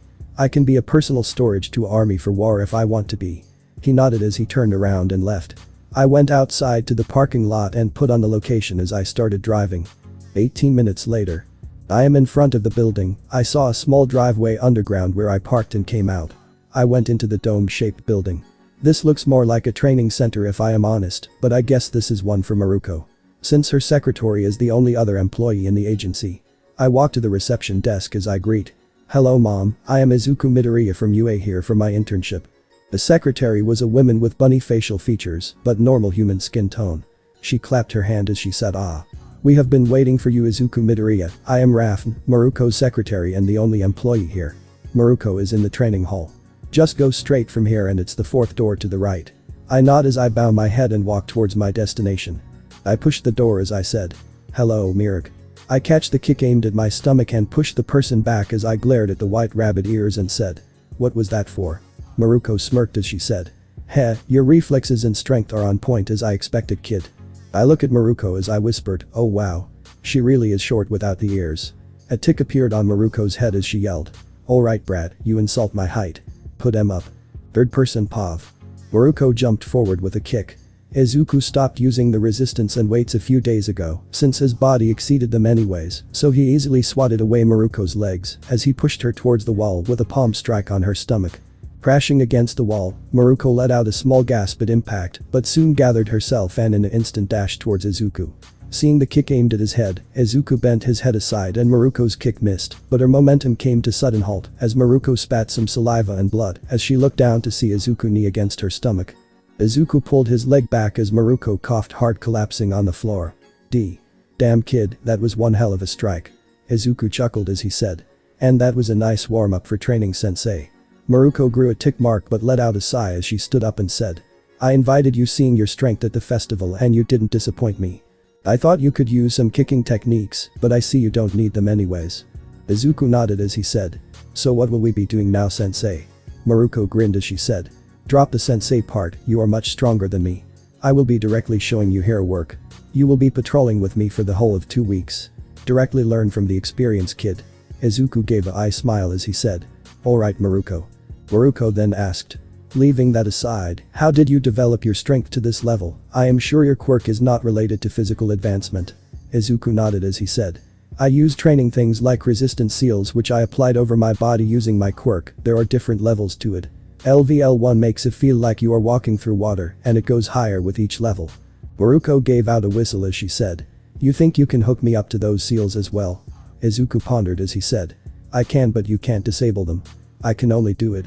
But I guess you can get used to LVL1 by the time our internship ends and we can meet up to alter it accordingly. Maruko grinned as she spread her arms and said. Alright kid. Hook him up. Izuku then nervously scratched his cheeks as he said. Well, you have to remove your clothes. I can only do them on the skin. Thinking for a while, Maruko circled around Izuku poking at his muscles as bit as she stepped back and said. You know what, you will be fine for a mate. Maruko immediately stripped off her clothes as she gave a wide grin. Izuku stared for a second in shock as he turned fully red and yelled. Wah wah, what are you doing? Have you no shame? Maruko gave a confused tilt as she said. What? You said you can only apply on the skin. Izuku, still covering his face, said. Okay, it's my fault for a miscommunication, but aren't you not ashamed showing your naked body? Maruko then pointed at Izuku, making her chest jiggle as she said. Hey. I am not exposing slut, alright. I only did this to you since I announced you are suitable as a mate. Izuku yelled. Just wear your bra and panties at least, or else I am running away now. Geez, fine. Maruko wore her undergarments as Izuku finally opened his eyes but regretted it. God damn it, that black undergarments are not helping. She just looks more sexy now. Finally calming himself down, Izuku took out his brush as he started applying the sealing array on Maruko. The redness in his face didn't disappear, and Maruko's wide teasing grin didn't help at all. 10 minutes later. Izuku was finally done as Maruko dressed herself up, while Izuku was mentally apologizing to Momo for seeing another woman's sexy body. Izuku crashed his head against the floor for thinking that Maruko's body was sexy, but he can't help it. He is still a fanboy at heart, and Maruko has always been his hero crush in middle school. Maruko then tried moving around as she said. "Woo. This is quite difficult, this is one hell of a training, alright. I guess I can't do much fighting like this." Maruko then pointed at Izuku as she said. "Alright Green Flash, you will be doing all the fighting against villains for the next 2 weeks. Well, I train with this." Izuku protested saying. "Aren't you meant to be the one training me?" Maruko grinned as she said. "Practical learning is the best, kid. I will give you pointers too, so don't worry." Izuku let out a sigh resigning to his fate as he heard Kurama laugh in his mind. "Ahahaha. This is comedy gold, kid. She is one fiery woman, alright, more than Naruto's mom. Good luck with this one." Izuku retorted in his mind. "I already have a girlfriend." Kurama snorted as he said. "Ha. As if one is enough. You will only grow more powerful. You will be the center of attraction with your face as well. And I think your girl is planning to bring someone too."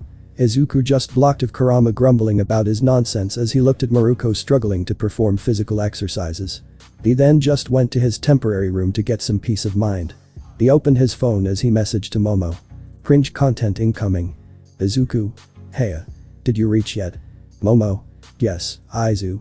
I did. Turns out Kendo from B class is also here.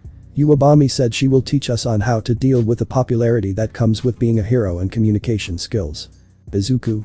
"That is nice. You will definitely be popular for your beautiful face." Momo. "Oh. Stop it. You are being cheesy. And this lady only belongs to you." Izuku. "That is true. They can only cry in jealousy." Tucking to himself for the amount of cliché text, Izuku continued messaging for a bit before Maruko broke into the room as she said. "Alright my man, time for patrolling."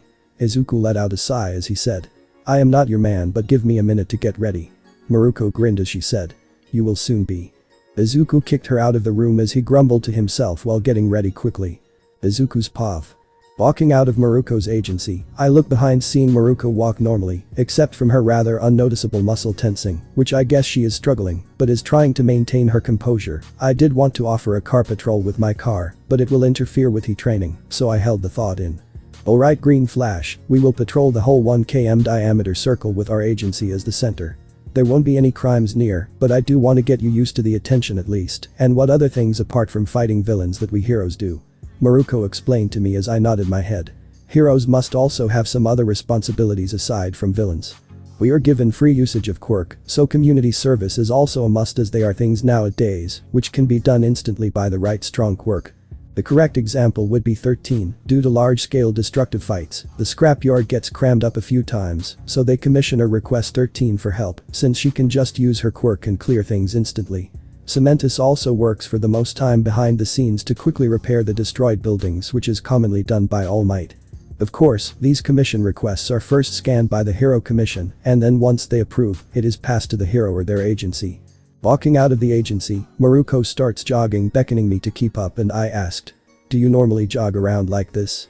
Shaking her head, Maruko replied, "I normally jump between buildings since I don't want to catch public attention since I am after all in the top leagues." I do agree.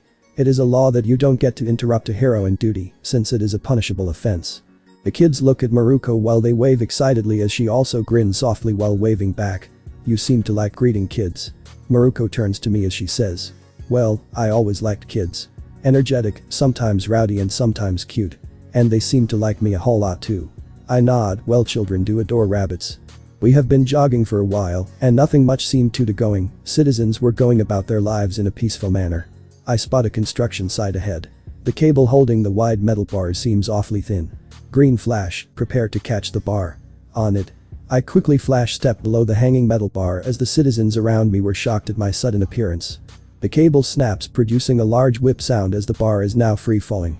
I quickly jump as I catch the bar with both hands, bending a bit at the sudden weight. I use flash step again to the open space in the construction site. I place the bar down softly as the ground shakes a bit at the weight where it is placed. I wait a few seconds as I see the construction crew rushing over. The one I think is the manager walks forwards as he bows his head. "Sire Hiro. I am extremely sorry for what happened. I hope you didn't injure yourself." I sigh as I give a small glare and say, "I hope this kind of negligence is not shown anymore. This looks like a huge construction site and it's in a busy area. You have to be extremely careful with it. If I wasn't around on time, there could have been a tragic incident." The crew bows in shame as Maruko now comes over. "This is still a major incident. I will submit what happened here to the police. Luckily nothing happened, so you guys will only get a severe warning. Be more careful next time." They all sigh a bit in relief as the manager nods yes Miss Maruko. I turn around and leave with Maruko. I then see a mother and a small boy in front of us as the mother bowed her head as she said, "Thanks so much for saving us from the metal bar. We would have been crushed if it wasn't for you. Thank a lot." I wave my hands in the air. "Ma'am, please don't bow. It is our duty to ensure the safety of others." Maruko bumps her shoulder to me elbow as she said, "Take a compliment, champ. Nothing wrong with it." I sigh as I accept as soon the mother and son walked away smiling after taking our autographs. Nothing eventful happened for the rest of the morning and afternoon. Our duo stopped for a lunch break around 3 p.m, taking a wrap to go before going back to patrolling. We are eating and walking around at the same time. Turning towards her, I asked, "So, what are the limitations that we have as a hero?" "Think for a bit," she answered back. "We have the same power as the police in a way and are allowed to use quirks, but we are always have to be ready to jump into action. Example, if I am in a vacation, if anything happened near me, I can't just think that I can leave it to the local heroes or police. I have to take action by the oath we took to become heroes. We are not allowed to do some things, such as arresting anyone based on a suspicion. Police can do that but not us. And believe it or not, we are allowed to take the extreme measure of execution in situations where the villain is too strong to contain or is too dangerous for the civilians around. It is of course the last resort." I nodded listening to her points. "Well, I guess in a way, we are just police with superpowers." Looking ahead, I see a person wearing a hoodie and covering his face look his angles and then walk into an alleyway. Of course, it is like far away from my position, so the guy didn't see us. I turned to Mirko and said, "About 500 meters down the street." He is covering himself fully and looked at his surroundings cautiously before going into an alley. Mirko just whistled a bit as she said, "Damn. You can see that far. Go from above the building. If you see anything suspicious, tell me over the earphones. I will stand nearby cutting their escape. Try to subdue them without your quirk, alright? I can't authorize your quirk without solid evidence." Nodding my head, I jump high into the air using a tree as footing and jumping on top of the 3-storied house beside me. I quickly jump through the houses to reach that alleyway. I reach above the alley and look down to see the person leaning against a wall in the dark. I quickly send chakra to my ears to enhance my hearing and focus down. He might be blended with the dark, but I can still spot him clearly. I wait for a minute before I see a group of teenagers wearing school uniform approaching from the other alleyway. I tap the earpiece hearing the ping and said, "Mirko, 3 teens wearing uniform just came from the other end. Be on full alert. I will handle the guy and you scare the teens if I signal." I release my finger as I hear got it from the other end. "Goody guys, pov." I see the teens approaching, see the similarities in the details they sent. I remove my shoes and press a hidden button on the side of it as the souls pop out. I take out the packets containing MDMA and keep them in my hand. The kid with a lime green spiky hair and a grin on his face says, "Did you get the correct proportions, old man?" I feel my eyes twitch at the old man comment, but keeping my calm I answered, "Don't worry, I got the correct amount. Did you get the 90,000 yen, Brad?" The kid just scoffs as he puts his hand in his bag bringing out a stack of cash. He stretched his hand to give it to me. Thump. Izuku's pov. Looking at the man I hit on the head, he directly fell down unconscious. Well, I did put a lot of force behind it. I look at the teens as the one with the money suddenly turns his hands into a hammer as he jumps back. "Oh really now? You were gonna get a light sentence for just being a victim who is addicting and is buying drugs, but now you kids are in trouble." The 3 look back as dread fills their mind as they look at the bloodthirsty grin of Maruko. I do admit, she does look scary with it in the dark. It SM Maruko. Run. The guy in the back screams as the 3 of them try to run. I sigh as I dash ahead, arriving just in front of the 3 as they fall unconscious. I guess neck chopping is quite efficient after all. I bring out 2 cuffs as I cuff the 2 kids with the quirk cancelling cuffs while I watch Maruko do the same with the man and the other teen. I hum in thought as I said, "I think this is not the only dealer around. We might need to tell the police to investigate this man harshly to get the others." Maruko nodded as she grinned at me and said, Good job kid, you directly knocked them all out without any waste in time, unlike some others who I saw announce their presence before engaging in a pointless battle with the villain. I can see that scenario happening, to be honest. I hear Maruko press a button. I looked at her as she explained. Ah, this is a tracker as well as a signal. We, the ones on the top, have these, so that we can just press it, and the police will come from the nearest station immediately. This is only given to the top because 1. Since our catch rate is high, the police is always on ready to reach our location anytime. They can't monitor too many heroes at once. I nod as it made sense, to be fair. I hear the sound of sirens in the distance as I whistle a bit in awe. They sure are quick. I guess that tracker really is very useful. Maruko nodded at me and said. Yeah, and also, if you press it twice, it sends an emergency signal to nearby top heroes that the situation needs backup, and since many keep the tracker in their agency, you generally get a lot of backup as well, since top hero agencies involve multiple sidekicks and smaller heroes. Damn, that little thing is very useful. I then just lean against the wall as Maruko reports the events of what happened to the police as they write it down and give her a salute and take the 4 away. I then see their senior officer approach me as he said. I heard about how you handled it. You did extremely well for an intern and without your quirk too. I will definitely send a letter to UA about this. Keep up the good job kid. The nod and try to imitate the salute I saw as I see the officer grin as he walks away. That's it guys. Hopefully you enjoyed it. With that, take care.